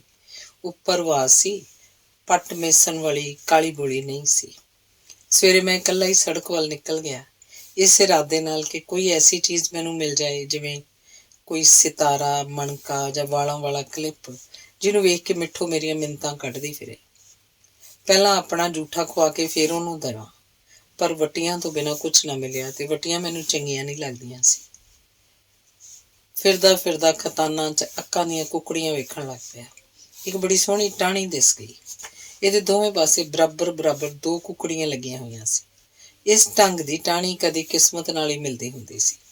ਸੰਭਾਲ ਕੇ ਹੱਥਾਂ ਨੂੰ ਦੁੱਧ ਤੋਂ ਬਚਾ ਕੇ ਤੋੜ ਲਈ। ਕੁਝ ਵੱਡੇ ਵੱਡੇ ਪੱਤੇ ਵੀ ਲੈ ਲਏ, ਮਿੱਟੀ 'ਚ ਰਗੜ ਕੇ ਉਹਨਾਂ ਦਾ ਦੁੱਧ ਸੁਕਾਇਆ। ਵੱਡੀਆਂ ਵੱਡੀਆਂ ਸੂਲਾਂ ਲੱਭ ਲਈਆਂ। ਇਹ ਸਾਰਾ ਸਮਾਨ ਲੈ ਕੇ ਮਿੱਠੂ ਦੇ ਘਰ ਅੱਗੋਂ ਦੀ ਲੰਘਿਆ ਤਾਂ ਉਹਨੇ ਵੇਖ ਲਿਆ। ਘਰ ਆ ਕੇ ਸੂਲਾਂ ਨਾਲ ਪੱਤੇ ਜੋੜ ਕੇ ਫਲਾਹ ਬਣਾਇਆ ਤੇ ਟਾਹਣੀ ਨਾਲ ਬੰਨ੍ਹ ਦਿੱਤਾ। ਉੱਤੇ ਰੇਤਾ ਪਾ ਕੇ ਫਲਾਹ ਭਾਰਾ ਕਰ ਲਿਆ। ਕੁਕੜੀਆਂ ਕੁਦਰਤੀ ਤੌਰ ਤੇ ਬਲਦਾਂ ਦੀ ਜੋੜੀ ਬਣ ਗਈਆਂ ਤੇ ਮੈਂ ਰੇਤੇ ਉੱਤੇ ਗਾਹ ਗਹਾਈ ਖੇਡਣ ਲੱਗ ਪਿਆ। ਕੁਝ ਚਿਰ ਪਿੱਛੋਂ ਮਿੱਠੂ ਵੀ ਆ ਗਈ, ਪਰ ਮੈਂ ਉਹਦੇ ਵੱਲ ਵੇਖਿਆ ਵੀ ਨਾ। ਚੁੱਪਚਾਪ ਉਹ ਕੰਧ ਨਾਲ ਰੇਤੇ ਦਾ ਘਰ ਬਣਾਉਣ ਲੱਗ ਪਈ। ਪਹਿਲਾਂ ਵਲਗਣ ਵਲਿਆ, ਪਿੱਛੇ ਸਵਾਤਾਂ ਪਾਈਆਂ ਤੇ ਸਵਾਤਾਂ ਅੱਗੇ ਵਰਾਂਡਾ, ਵਰਾਂਡਿਆਂ ਦੇ ਅੱਗੇ ਚੌਂਕਾ ਬਣਾ ਕੇ ਇੱਕ ਨੁੱਕਰ 'ਚ ਚੁੱਲ੍ਹਾ ਬਣਾ ਲਿਆ। ਕੰਧਾਂ ਦੇ ਨਾਲ ਨਾਲ ਡੰਗਰਾਂ ਵਾਸਤੇ ਖੁਰਲੀਆਂ ਬਣਾਤੀਆਂ। ਘਰ ਦੇ ਵੱਡੇ ਬੂਹੇ ਕੋਲ ਇੱਕ ਗੁੱਟ 'ਚ ਬੈਠਕ ਪਾ ਦਿੱਤੀ। ਦੀਵੇ, ਕੁੱਜੀਆਂ, ਢੱਕਣ ਤੇ ਠੀਕਰੀਆਂ ਲੱਭ ਕੇ ਉਹਨੇ ਭਾਂਡੇ ਬਣਾ ਲਏ। ਤੀਲੇ ਇਕੱਠੇ ਕਰਕੇ ਉਹਨੇ ਚੁੱਲ੍ਹੇ 'ਚ ਡਾਹ ਦਿੱਤੇ ਤੇ ਫੂਕਾਂ ਮਾਰਨ ਲੱਗ ਪਈ। ਨਕਲੀ ਖੰਘਦੀ ਤੇ ਚੁੰਨੀ ਨਾਲ ਅੱਖਾਂ ਪੂੰਝਦੀ, ਜਿਵੇਂ ਅੱਗ ਮੱਚ ਨਾ ਰਹੀ ਹੋਵੇ। ਨਾਲ ਨਾਲ ਬੁੜਬੁੜ ਵੀ ਕਰਦੀ ਰਹੀ, ਰੋਜ਼ ਆਂਦੀ ਆ, ਸੁੱਕੀਆਂ ਲੱਕੜਾਂ ਦਾ ਇੱਕ ਗੱਡਾ ਲਿਆ ਦੇ। ਇਹਨਾਂ ਗਿੱਲੇ ਖੁੰਡਾਂ ਨੇ ਮੇਰੀਆਂ ਅੱਖਾਂ ਲੈ ਲਈਆਂ, ਪਰ ਮੇਰੀ ਸੁਣਦਾ ਕੌਣ ਹੈ? ਟੱਕਰਾਂ ਤਾਂ ਮੈਨੂੰ ਮਾਰਨੀਆਂ ਪੈਂਦੀਆਂ। ਕਿਤੇ 4 ਦਿਨ ਸੈਸ ਨਹੀਂ ਵੇਖੀ, ਮਰ ਕੇ ਜਾਨ ਛੁੱਟੂਗੀ ਇੱਕ ਦਿਨ। ਚੋਖਾ ਚਿਰ ਫੂਕਾ ਮਾਰਨ ਪਿੱਛੋਂ ਜਿਵੇਂ ਹੁਣ ਅੱਗ ਮੱਚ ਪਈ ਹੋਵੇ, ਉਹਨੇ ਕੁੱਜੀ ਦਾ ਪਤੀਲਾ ਚੁੱਲ੍ਹੇ 'ਤੇ ਰੱਖ ਦਿੱਤਾ ਤੇ ਫਿਰ ਛੋਡੇ ਦੀ ਕੜਛੀ ਫੇਰਨ ਲੱਗੀ। ਸਬਜ਼ੀ ਲਾ ਕੇ ਉਹਨੇ ਕਾਲੀ ਠੀਕਰੀ ਦਾ ਤਵਾ ਚੁੱਲ੍ਹੇ 'ਤੇ ਰੱਖਿਆ ਤੇ ਮਿੱਟੀ ਦੀਆਂ ਗੁੱਲੀਆਂ ਥੱਪਣ ਲੱਗੀ। ਗਾਹ ਗਹਾਈ ਕਰਦਾ ਚੋਰ ਨਜ਼ਰ ਨਾਲ ਮੈਂ ਉਹਨੂੰ ਵੇਖਦਾ ਰਿਹਾ। ਮਿੱਠੂ ਨੇ ਛੋਟਾ ਜਿਹਾ ਈਨੂੰ ਬਣਾ ਕੇ ਸਿਰ ਉੱਤੇ ਰੱਖਿਆ, ਉਹਦੇ ਉੱਤੇ ਕੁੱਜੀ ਤੇ ਕੁੱਜੀ ਉੱਤੇ ਦੀਵਾ ਰੱਖ ਲਿਆ। ਇੱਕ ਟਾਕੇ 'ਚ ਮਿੱਟੀ ਦੀਆਂ ਗੁੱਲੀਆਂ ਬੰਨ੍ਹ ਕੇ ਦੀਵੇ 'ਚ ਰੱਖ ਲਈਆਂ। ਪੱਤਾ ਲੈ ਕੇ ਉਹ ਮੇਰੇ ਵੱਲ ਨੂੰ ਤੁਰ ਪਈ। ਮੇਰੇ ਕੋਲ ਆ ਕੇ ਉਹਨੇ ਪੱਤਾ ਪੂਰਾ ਜ਼ੋਰ ਲਾ ਕੇ ਲਾਹਿਆ, ਜਿਵੇਂ ਜ਼ੋਰ ਲਾ ਕੇ ਚੁੱਕਿਆ ਸੀ। ਦੇਵ, ਰੋਟੀ ਖਾ ਲੈ, ਉਹ ਤਰਲੇ ਭਰੀ ਆਵਾਜ਼ 'ਚ ਬੋਲੀ। ਮੈਂ ਨਹੀਂ ਖਾਂਦਾ ਤੇਰੀ ਰੋਟੀ, ਮੈਂ ਹਿੰਜਰ ਕੇ ਕਿਹਾ। ਭੁੱਖੇ ਤੋਂ ਕੰਮ ਨਹੀਂ ਹੋਣਾ, ਅੱਜ ਪਹਿਲਾਂ ਹੀ ਮੈਨੂੰ ਚਿਰ ਲੱਗ ਗਿਆ। ਕੱਲੀ ਜਣੀ ਨੂੰ ਚਿਰ ਲੱਗ ਹੀ ਜਾਂਦਾ, ਨਾਲੇ ਬਲਦ ਭੁੱਖੇ ਹੋਣਗੇ, ਗਊ ਦੇ ਜਾਏ। ਛਾਵੇਂ ਆ ਜਾ, ਮੈਂ ਬਲਦਾਂ ਨੂੰ ਵੀ ਪੱਠੇ ਪਾ ਦਿੰਦੀ ਹਾਂ। ਪੂਰੀ ਤਰ੍ਹਾਂ ਲਿਫੀ ਹੋਈ ਸੀ। ਮੈਂ ਨਹੀਂ ਤੇਰੇ ਨਾਲ ਖੇਡਦਾ, ਮੈਂ ਕਿਹਾ ਤੇ ਉਹਨੂੰ ਛੇੜਨ ਵਾਸਤੇ ਗੱਪ ਮਾਰ ਦਿੱਤੀ। ਬਿੱਲੋ ਲੈ ਕੇ ਆਊਗੀ ਮੇਰੀ ਰੋਟੀ। ਬਿੱਲੋ ਲਿਆਊਗੀ ਤੇਰੇ ਵਾਸਤੇ ਪਰੌਂਠੇ। ਉਹ ਸੜੀ ਭੁੱਜੀ ਬਿੱਲੋ ਨੂੰ ਕੋਸਦੀ ਰਹੀ। ਨਾ ਉਹਨੂੰ ਦਾਲ ਭਾਜੀ ਦਾ ਚੱਜ, ਨਾ ਰੋਟੀ ਟੁੱਕ ਦਾ। ਕੁੱਡਰ ਨੂੰ ਦੁਪਹਿਰ ਤਾਈਂ ਉਹ ਸੁੱਤੀ ਪਈ ਨਹੀਂ ਉੱਠਦੀ। ਉਹਦੇ ਲਿਆਂਦੇ ਖਾਈ ਤੂੰ ਫੁਲਕੇ। ਤੂੰ ਝੂਠੀ ਹੈ, ਝੂਠੀਆਂ ਸਹੁੰ ਖਾਂਦੀ ਹੈ। ਗੁਰੂ ਮਹਾਰਾਜ ਤੈਨੂੰ ਮਾਰੂਗਾ। ਪਿਓ ਦੀ ਝੂਠੀ ਸਹੁੰ ਕੱਤੀ ਸੀ ਤੂੰ। ਮੈਂ ਮਿਹਣੇ ਦੇਣ ਲੱਗ ਪਿਆ। ਸਹੁੰ ਤਾਂ ਮੈਂ ਐਵੇਂ ਦੀ ਪਾਈ ਸੀ। ਉਹ ਮੁਸਕਰਾ ਪਈ। ਸੱਚੀ ਮੁੱਚੀ ਦੀ ਸੀ, ਮੈਂ ਆਪ ਸੁਣੀ ਸੀ। ਪਹਿਲਾਂ ਦਿਲ ਚ ਆਖਦਾ ਸੀ, ਮੈਂ ਐਵੇਂ ਦੀ ਸਹੁੰ ਖਾਨੀ ਆ ਰੱਬਾ। ਉਹਨੇ ਢਾਕਾਂ ਤੇ ਹੱਥ ਰੱਖ ਲਏ। ਝੂਠੀ ਸਹੁੰ ਤੇ ਪਾਪ ਤੋਂ ਮੁਕਤ ਹੋ ਗਈ ਸੀ। ਇਸ ਖਿਆਲ ਨਾਲ ਮੈਨੂੰ ਵਧੇਰੇ ਗੁੱਸਾ ਚੜ੍ਹ ਗਿਆ। ਜਦ ਦਫਾ ਹੋ ਜਾ, ਮੈਂ ਭੜਕ ਕੇ ਪਿਆ। ਮੈਂ ਨਹੀਂ ਤੇਰੇ ਨਾਲ ਬੋਲਦਾ, ਸੜੀ ਜੀ ਨਾ ਹੋਵੇ ਤਾਂ। ਸੜੀ ਜੀ ਅਖਵਾਉਣਾ ਉਹਨੂੰ ਸਭ ਤੋਂ ਵੱਧ ਚੁੱਭਦਾ ਸੀ। ਜਿਵੇਂ ਗਲੀ 'ਚ ਲੜਦੀਆਂ ਤੀਵੀਆਂ ਹੱਥ ਮਾਰ ਕੇ ਮਿਹਣਿਆਂ ਤੇ ਵਾਰ ਕਰਦੀਆਂ ਸਨ, ਉਸੇ ਤਰ੍ਹਾਂ ਉਹ ਸ਼ੁਰੂ ਹੋ ਗਈ। ਬਿੱਲੋ ਤਾਂ ਬੜੀ ਮਹਿਕਦੀ ਹੈਗੀ ਆ, ਨਲੀ ਉਹ ਤੋਂ ਸੰਭਾਲੀ ਨਹੀਂ ਜਾਂਦੀ, ਨਲੀ ਝੋਫ ਤੋਂ। ਮੈਂ ਸੜੀ ਜੀ ਹੋ ਗਈ ਤੇ ਉਹ ਆ ਗਈ ਹੂਰਾਂ ਭਰੀ। ਚੁੱਪ-ਚਾਪ ਮੈਂ ਗਾਹ-ਗਹਾਈ ਕਰਦਾ ਰਿਹਾ। ਉਹ ਮੇਰੇ ਪਿੱਛੇ ਆ ਖੜੋਤੀ ਤੇ ਮੇਰੇ ਬੋਦੇ ਨੂੰ ਹੱਥ ਲਾ ਕੇ ਬੋਲੀ, ਆ ਤੇਰਾ ਬੋਦਾ ਅੱਜ ਮੀਂਹ ਮੰਗਦਾ ਖੜਾ ਹੈ ਅੱਜ। ਮੈਨੂੰ ਆਪਣੇ ਬੋਦੇ ਉੱਤੇ ਬਹੁਤ ਮਾਣ ਸੀ। ਇਹਦੇ ਬਾਰੇ ਸਿਆਣੇ ਆਖਦੇ ਹੁੰਦੇ ਸਨ ਕਿ ਜਦ ਖੜਾ ਹੋਵੇ ਮੀਂਹ ਜ਼ਰੂਰ ਪੈਂਦਾ ਸੀ। ਪਿਛਲੇ ਸਾਲ ਅੱਧਾ ਸਾਉਣ ਬਿਨਾਂ ਮੀਂਹ ਦੀ ਬੂੰਦ ਡਿੱਗਣ ਤੋਂ ਲੰਘ ਗਿਆ। ਇੱਕ ਦਿਨ ਮੇਰਾ ਬੋਦਾ ਖੜਾ ਵੇਖ ਕੇ ਮਿੱਠੇ ਤੇ ਦਾਦਾ ਜੀ ਨੇ ਕਿਹਾ ਸੀ, ਅੱਜ ਮੀਂਹ ਪਊਗਾ। ਦੇਵ ਦਾ ਬੋਦਾ ਮੀਂਹ ਮੰਗਦਾ। ਉਸ ਰਾਤ ਬਹੁਤ ਜ਼ੋਰ ਦਾ ਮੀਂਹ ਵਰਿਆ। ਸਵੇਰੇ ਉੱਠੇ ਤਾਂ ਛੱਪੜ ਤਾਰੀਆਂ ਲੱਗਿਆ ਹੋਇਆ ਸੀ। ਡੱਡਾਂ ਬੇਢੱਬੇ ਸੋਹਲੇ ਗਾ ਰਹੀਆਂ ਸੀ। ਉਸ ਪਿੱਛੋਂ ਜਦ ਵੀ ਕੋਈ ਬੋਦੇ ਦੀ ਸਿਫਤ ਕਰਦਾ, ਮੈਨੂੰ ਡੱਡਾਂ ਬੋਲਦੀਆਂ ਸੁਣਾਈ ਦੇਣ ਲੱਗਦੀਆਂ। ਮਿੱਠੂ ਨੂੰ ਇਸ ਗੱਲ ਦਾ ਪਤਾ ਸੀ, ਇਸ ਵਾਸਤੇ ਉਹਨੇ ਤਾਰੀਫ ਕੀਤੀ ਸੀ, ਪਰ ਮੇਰੇ ਉੱਤੇ ਕੋਈ ਅਸਰ ਨਾ ਹੋਇਆ। ਮੈਨੂੰ ਬਿਟਰਿਆ ਵੇਖ ਉਹਨੇ ਗੱਲ ਅੱਗੇ ਤੋਰੀ। ਗਾਹ ਗਹਾਈ ਦੀ ਰੁੱਤ 'ਚ ਮੀਂਹ, ਜੇ ਬੱਦਲ ਆ ਗਿਆ ਸਾਲ ਭਰ ਦੀ ਕਮਾਈ ਰੁੜ ਜੂਗੀ। ਛੇਤੀ ਛੇਤੀ ਕਰ, ਦਾਣੇ ਅੰਦਰ ਸਿੱਟ ਲਈਏ, ਨਾਲੇ ਬੋਦਾ ਨੀਵਾਂ ਕਰ ਲੈ। ਉਹਦੀ ਚਿੰਤਾ ਨੇ ਮੇਰਾ ਦਿਲ ਨਰਮ ਨਾ ਕੀਤਾ ਤੇ ਮੈਂ ਚੁੱਪ-ਚਾਪ ਕੰਮ ਕਰਦਾ ਰਿਹਾ। ਤੈਨੂੰ ਇੱਕ ਗੱਲ ਦੱਸਾਂ, ਕੁਝ ਚਿਰ ਪਿੱਛੋਂ ਫਿਰ ਬੋਲੀ, ਕਿਸੇ ਨੂੰ ਵੀ ਇਹਦਾ ਪਤਾ ਨਹੀਂ। ਮੈਂ ਉਹਦੇ ਚਿਹਰੇ ਵੱਲ ਵੇਖਿਆ। ਉਹਨੇ ਗੱਲ ਦੱਸਣੀ ਸ਼ੁਰੂ ਕਰਤੀ। ਆਪਾਂ ਨੂੰ ਕੰਨਾਂ ਨਾਲ ਸੁਣਦਾ, ਮੈਨੂੰ ਅੱਜ ਪਤਾ ਲੱਗਿਆ। ਤੈਨੂੰ ਕਿਵੇਂ ਪਤਾ ਲੱਗਿਆ? ਮੇਰੇ ਤੋਂ ਪੁੱਛਿਆ ਗਿਆ। ਪਹਿਲਾਂ ਮੈਂ ਆਂਦੀ ਸੀ ਕਿਤੇ ਮੂੰਹ ਨਾਲ ਸੁਣਦਾ। ਮੈਂ ਘੁੱਟ ਕੇ ਮੂੰਹ ਬੰਦ ਕਰ ਲਿਆ, ਫਿਰ ਵੀ ਸੁਣੀ ਜਾਵੇ। ਮੈਂ ਆਖਿਆ ਅੱਖਾਂ ਨਾਲ ਸੁਣਦਾ ਹੋਊ, ਅੱਖਾਂ ਬੰਦ ਕੀਤੇ ਤੂੰ ਵੀ ਸੁਣੀ ਜਾਵੇ। ਕੰਨਾਂ 'ਚ ਉਂਗਲਾਂ ਦਿੱਤੀਆਂ, ਫੇਰ ਸੁਣਨੋਂ ਹਟਿਆ। ਨਾਲ ਉਹ ਮੂੰਹ ਬੰਦ ਕਰਨ, ਅੱਖਾਂ ਮੀਟਣ ਤੇ ਕੰਨਾਂ 'ਚ ਉਂਗਲਾਂ ਦੇਣ ਦੀ ਅਦਾਕਾਰੀ ਵੀ ਕਰਦੀ ਰਹੀ। ਗੱਲ ਖਤਮ ਕਰਕੇ ਉਹਨੇ ਤਾੜੀ ਮਾਰੀ ਤੇ ਹੱਸਣ ਲੱਗ ਪਈ। ਹੱਸਦੀ ਦਾ ਉਹਦਾ ਪੀਲਾ ਚਿਹਰਾ ਲਾਲ ਹੋ ਗਿਆ। ਆਂਦਾ ਸੀ, ਮੈਂ ਨਹੀਂ ਬੋਲਦਾ ਤੇਰੇ ਨਾਲ, ਬੁਲਾ ਲਿਆ ਨਾ, ਉਹ ਜਿੱਤ ਦੇ ਲਹਿਜੇ 'ਚ ਬੋਲੀ। ਮੈਨੂੰ ਫੇਰ ਰੋਸਾ ਯਾਦ ਆ ਗਿਆ। ਦੰਦ ਨਾ ਕੱਢ ਮੇਰੇ ਅੱਗੇ, ਮੈਂ ਮੁੰਡਿਆਂ ਵਾਲੀ ਤੜੀ ਨਾਲ ਕਿਹਾ। ਉਹ ਹਾਰਿਆਂ ਉੱਤੇ ਪਈ ਮੇਰੇ ਸਟੈਥੋਸਕੋਪ ਵੱਲ ਵੇਖਣ ਲੱਗ ਪਈ, ਜਿਹਨੂੰ ਅਸੀਂ ਡਾਕਟਰ ਦੀ ਟੂਟੀ ਆਖਦੇ ਹੁੰਦੇ ਸਾਂ। ਹਵਾ ਭਰਨ ਵਾਲੇ ਪੰਪ ਦੀ ਪੁਰਾਣੀ ਨਲਕੀ ਦਾ ਬਣਾਇਆ ਸੀ। ਮੈਂ ਹੀ ਦੁੱਲੜੀ ਸੁੱਬੀ ਦੇ ਇੱਕ ਸਿਰੇ ਉੱਤੇ ਗੋਲ ਢੱਕਣ ਬੰਨ੍ਹ ਕੇ ਰੱਸੀ ਨੂੰ ਨਲਕੀ 'ਚੋਂ ਦੀ ਲੰਘਾ ਦਿੱਤਾ। ਇਹਦੀਆਂ ਲੜੀਆਂ ਕੰਨਾਂ ਦੁਆਲੇ ਵਲੇਟ ਮੈਂ ਡਾਕਟਰ ਬਣ ਜਾਂਦਾ। ਇਹ ਮੇਰੀ ਸਭ ਤੋਂ ਵਧੀਆ ਖੇਡ ਹੁੰਦੀ ਸੀ। ਜਦ ਢੱਕਣ ਨਿਆਣਿਆਂ ਦੇ ਢਿੱਡਾਂ ਉੱਤੇ ਲਾ ਕੇ ਮੈਂ ਔਰਟ ਕਰਦਾ ਤਾਂ ਸਾਰੇ ਨਿਆਣੇ ਮੈਨੂੰ ਡਾਕਟਰ ਸਾਹਿਬ ਕਹਿੰਦੇ। ਕੋਈ ਕਹਿੰਦਾ, ਡਾਕਟਰ ਜੀ ਟੁੱਕ ਨਹੀਂ ਹਜਮ ਹੁੰਦਾ ਜੀ, ਉੱਲਾਂ ਵੱਜਦੀਆਂ। ਦੂਜਾ ਆਖਦਾ, ਕੋਈ ਜਣਾ ਆਖਦਾ ਜੀ ਢਿੱਡ ਦੁਖਦਾ, ਤੇ ਕਈ ਮਿੰਨਤ ਕਰਨ ਵਾਂਗ ਹੱਥ ਜੋੜ ਕੇ ਟੀਚਰ ਕਰਦੇ, ਡਾਕਟਰ ਜੀ ਪੱਦ ਬਹੁਤ ਆਉਂਦੇ ਆ। ਸਾਰੇ ਹੱਸ ਪੈਂਦੇ। ਹਰ ਵਾਰ ਖੇਡ ਇਸ ਮਜ਼ਾਕ ਨਾਲ ਖਤਮ ਹੁੰਦੀ। ਬੜਾ ਸਵਾਦ ਆਉਂਦਾ। ਦੇਵ ਓਏ, ਮਿੱਠੂ ਮੇਰੇ ਨਾਲ ਟੁੱਕ ਕੇ ਬੈਠ ਗਈ ਤੇ ਬਾਂਹ ਮੇਰੇ ਮੋਢਿਆਂ ਉੱਤੇ ਟਿਕਾਤੀ। ਆਹ ਡਾਕਦਾਰ ਖੇਡੀਏ। ਬਾਂਹ ਫੜ ਕੇ ਉਹਨੇ ਮੈਨੂੰ ਖੜਾ ਕਰ ਲਿਆ। ਟੂਟੀ ਲਿਆ ਕੇ ਰੱਸੀਆਂ ਮੇਰੇ ਕੰਨ ਦੁਆਲੇ ਵਲ ਦਿੱਤੀਆਂ। ਮੈਂ ਤੇ ਆਪ ਬਿਮਾਰ ਬਣ ਕੇ ਰੇਤੇ ਉੱਤੇ ਲੇਟ ਗਈ। ਪਤਾ ਨਹੀਂ ਟੂਟੀ ਦਾ ਚਮਤਕਾਰ ਸੀ ਜਾਂ ਉਹਦੀ ਬਾਂਹ ਦਾ, ਮੈਂ ਪੂਰਾ ਸੋਮਨ ਹੋ ਗਿਆ। ਕੀ ਦੁਖਦਾ? ਟੂਟੀ ਉਹਦੇ ਢਿੱਡ ਤੇ ਲਾ ਕੇ ਪੁੱਛਿਆ। ਜੀ ਢਿੱਡ, ਉਹਨੇ ਮਰੀ ਜੀ ਆਵਾਜ਼ ਕੱਢੀ। ਇੱਥੋਂ? ਮੈਂ ਉਹਦਾ ਪੇਟ ਦਬਾ ਦਿੱਤਾ। ਬੂ ਨੀ ਮਾਂ, ਉਹ ਕਰਾਹੀ ਤੇ ਫਿਰ ਔਖੇ ਸਾਹ ਲੈਣ ਲੱਗੀ, ਜਿਵੇਂ ਬਹੁਤ ਬਿਮਾਰ ਹੋਵੇ। ਉਹਦਾ ਪੇਟ ਨਿੰਮ ਦੀ ਸੱਜਰੀ ਪੱਕੀ ਨਮੌਲੀ ਵਰਗਾ ਪੀਲਾ ਤੇ ਸਖਤ, ਕੱਸਿਆ ਤੰਦਰੁਸਤ। ਤੂੰ ਮੇਰਾ ਜੂਠਾ ਕਿਉਂ ਨਹੀਂ ਖਾਂਦੀ? ਮੈਂ ਪੁੱਛਿਆ। ਹੁਣ ਉਹ ਮੇਰੇ ਕਾਬੂ 'ਚ ਸੀ। ਵੇਖਿਆ ਮੇਰਾ ਢਿੱਡ ਕਿੰਨਾ ਗੋਰਾ? ਮੇਰਾ ਹੱਥ ਫੜ ਕੇ ਉਹ ਪੇਟ ਤੇ ਫੇਰਨ ਲੱਗੀ। ਮੇਰੀ ਪੁੱਛ ਨੂੰ ਟਾਲ ਰਹੀ ਸੀ। ਤੂੰ ਮੇਰੇ ਨਾਲ ਰੋਟੀ ਕਿਉਂ ਨਹੀਂ ਖਾਂਦੀ? ਮੈਂ ਦੁਹਰਾਇਆ। ਤੂੰ ਕਾਲਾ ਹੈ, ਉਹਨੇ ਮੂੰਹ ਫੁਲਾ ਕੇ ਕਿਹਾ ਤੇ ਨੱਕ ਚੜਾਇਆ। ਕਾਲਾ ਕਦੋਂ? ਮੈਂ ਦਲੀਲ ਦਿੱਤੀ। ਪੱਕਾ ਰੰਗ ਹੈ ਮੇਰਾ। ਪੱਕਾ ਕਾਲਾ ਹੀ ਹੁੰਦਾ, ਉਹਨੇ ਉਸੇ ਸੁਰ 'ਚ ਕਿਹਾ। ਜਾਂ ਫਿਰ ਆਤੂ ਨਾਲ ਖੇਡਿਆ ਕਰ, ਮੈਂ ਧਮਕੀ ਦਿੱਤੀ। ਆਤੂ ਗੋਰਾ ਸੀ ਤੇ ਉਹਦਾ ਜੂਠਾ ਖਾ ਲੈਂਦੀ ਸੀ। ਉਹ ਤਾਂ ਯੱਬਲ ਹੈਗਾ, ਉਹਨੇ ਬੁੱਲ ਢੇਰੇ। ਉਹਨੂੰ ਤਾਂ ਕੋਈ ਗੱਲ ਹੀ ਨਹੀਂ ਸੁਣਦੀ, ਮੂੰਹ ਟੱਡ ਕੇ ਖੜਾ ਰਹੂ ਜਿਵੇਂ ਮੂੰਹ ਥਾਣੀ ਸੁਣਦਾ ਹੋਵੇ, ਮੂੰਹ ਟੱਡ। ਤੇ ਮੈਂ, ਤੂੰ ਤਾਂ ਬਥੇਰਾ ਚਲਾਕ ਹੈ, ਆਤੂ ਨੂੰ ਕੋਈ ਗੱਲ ਆਖੋ ਮੋੜ ਹੀ ਨਹੀਂ ਕਰਨਾ ਆਉਂਦਾ, ਤੂੰ ਤਾਂ ਮੋੜ ਵੀ ਬਲਾਈ ਚੰਗਾ ਕਰਦਾ, ਤੂੰ ਤਾਂ ਰੁੱਸਣਾ ਵੀ ਜਾਣਦਾ। ਉਹਨੇ ਕਈ ਵਾਰ ਅੱਖਾਂ ਝਪਕੀਆਂ, ਮੱਥਾ ਸਕੇੜਿਆ ਤੇ ਬੁੱਲ ਮਰੋੜੇ। ਨਾ ਉਹਨੂੰ ਖੇਡਣਾ ਆਵੇ, ਨਾ ਉਹਦੇ ਕੋਲ ਚੱਜ ਦੀ ਚੀਜ਼ ਹੈਗੀ, ਗਾਰਾ ਜਾ। ਮੈਂ ਖੁਸ਼ ਹੋ ਗਿਆ, ਇੱਕ ਤਰ੍ਹਾਂ ਨਾਲ ਫੁੱਲ ਜਿਹਾ ਗਿਆ। ਉਹ ਮੁਸਕਰਾ ਕੇ ਚੁੱਪ ਹੋ ਗਈ। ਮੇਰਾ ਹੱਥ ਉਹਦੀ ਧੁੰਨੀ ਤੇ ਟਿਕਿਆ ਹੋਇਆ ਸੀ, ਉੱਤੇ ਉਹਨੇ ਆਪਣਾ ਹੱਥ ਰੱਖ ਦਿੱਤਾ ਤੇ ਮੇਰੇ ਚਿਹਰੇ ਵੱਲ ਇੱਕ ਟੱਕ ਵੇਖਦੀ ਰਹੀ। ਇੱਕ ਗੱਲ ਹੁੰਦੀ ਨਾ, ਕੁਝ ਸੋਚ ਕੇ ਬੋਲੀ। ਕੀ ਹੁੰਦੀ? ਜਾਂ ਤਾਂ ਆਤੂ ਚਲਾਕ ਹੁੰਦਾ, ਮੋੜ ਕਰਨਾ ਜਾਣਦਾ ਹੁੰਦਾ, ਤੇਰੇ ਵਰਗੀਆਂ ਚੀਜ਼ਾਂ ਉਹਦੇ ਕੋਲ ਹੁੰਦੀਆਂ, ਤੇ ਜਾਂ ਫਿਰ ਤੂੰ ਗੋਰਾ ਹੁੰਦਾ। ਦੋਹਾਂ ਚੋਂ ਇੱਕ ਗੱਲ ਹੁੰਦੀ, ਫੇਰ ਠੀਕ ਸੀ। ਉਹਨੇ ਕਿਹਾ, ਗੋਰੇ ਕਾਲੇ ਤਾਂ ਰੱਬ ਨੇ ਬਣਾਏ ਆ। ਮੈਂ ਕਿਹਾ, ਤੂੰ ਤਾਈ ਨੂੰ ਆਖ ਤੈਨੂੰ ਵਟਣਾ ਮਲ ਕੇ ਨੁਆਇਆ ਕਰੇ, ਫਿਰ ਤੂੰ ਵੀ ਮੇਰੇ ਵਰਗਾ ਗੋਰਾ ਹੋ ਜਾਏਗਾ। ਉਹਨੇ ਲੱਤਾਂ ਨੰਗੀਆਂ ਕਰਕੇ ਵਿਖਾਈਆਂ। ਵੇਖ ਇੱਧਰ। ਉਹਦੀਆਂ ਲੱਤਾਂ ਉੱਤੇ ਹੱਥ ਫੇਰ ਕੇ ਵੇਖਿਆ, ਫੁੱਟ ਵਰਗੀਆਂ ਪੀਲੀਆਂ ਤੇ ਕੂਲੀਆਂ ਸਨ। ਉਹਨੇ ਅੱਖਾਂ ਬੰਦ ਕਰ ਲਈਆਂ ਜਿਵੇਂ ਨੀਂਦ ਆ ਰਹੀ ਹੋਵੇ। ਅੱਜ ਸੁੱਤੀ ਜੀ ਹਾਲਤ ਵਿੱਚ ਉਹਨੇ ਮੇਰਾ ਸਿਰ ਆਪਣੀ ਗੋਦ 'ਚ ਰੱਖ ਲਿਆ। ਮੋਹ ਤੇਰਾ ਹੀ ਬਾਹਲਾ ਆਉਂਦਾ ਮੈਨੂੰ, ਪਰ ਓਏ ਦੇਵ। ਉਹ ਇੱਕਦਮ ਖੜੀ ਹੋ ਗਈ, ਮੈਂ ਵੀ ਖੜਾ ਹੋ ਗਿਆ। ਓਏ ਦੇਵ, ਉਹਨੇ ਮੈਨੂੰ ਜੱਫੀ 'ਚ ਘੁੱਟ ਲਿਆ। ਤੂੰ ਚਿੜੀ ਹੋਈ ਤੇ ਮੈਂ ਚਿੜੀ ਦਾ ਬੱਚਾ। ਗੱਲ ਨਾਲ ਗੱਲ ਜੋੜ ਕੇ ਉਹ ਕਿੰਨਾ ਚਿਰ ਖੜੀ ਰਹੀ। ਮੇਰੇ ਨਾਲ ਛਿੰਬਿਆਂ ਦੇ ਘਰ ਚੱਲੇਗਾ? ਉਹਨੇ ਪੁੱਛਿਆ। ਕਿਉਂ? ਮੈਂ ਗੁੱਡੀ ਵਾਸਤੇ ਪਟੋਲੇ ਲਿਆਉਣੇ ਆ, ਉਹਨੇ ਦੱਸਿਆ। ਛਿੰਬਿਆਂ ਦਾ ਘਰ ਪਿੰਡ ਦੇ ਦੂਜੇ ਪਾਸੇ ਸੀ। ਇਕੱਲੀ ਜਾਂਦੀ ਉਹ ਡਰਦੀ ਸੀ।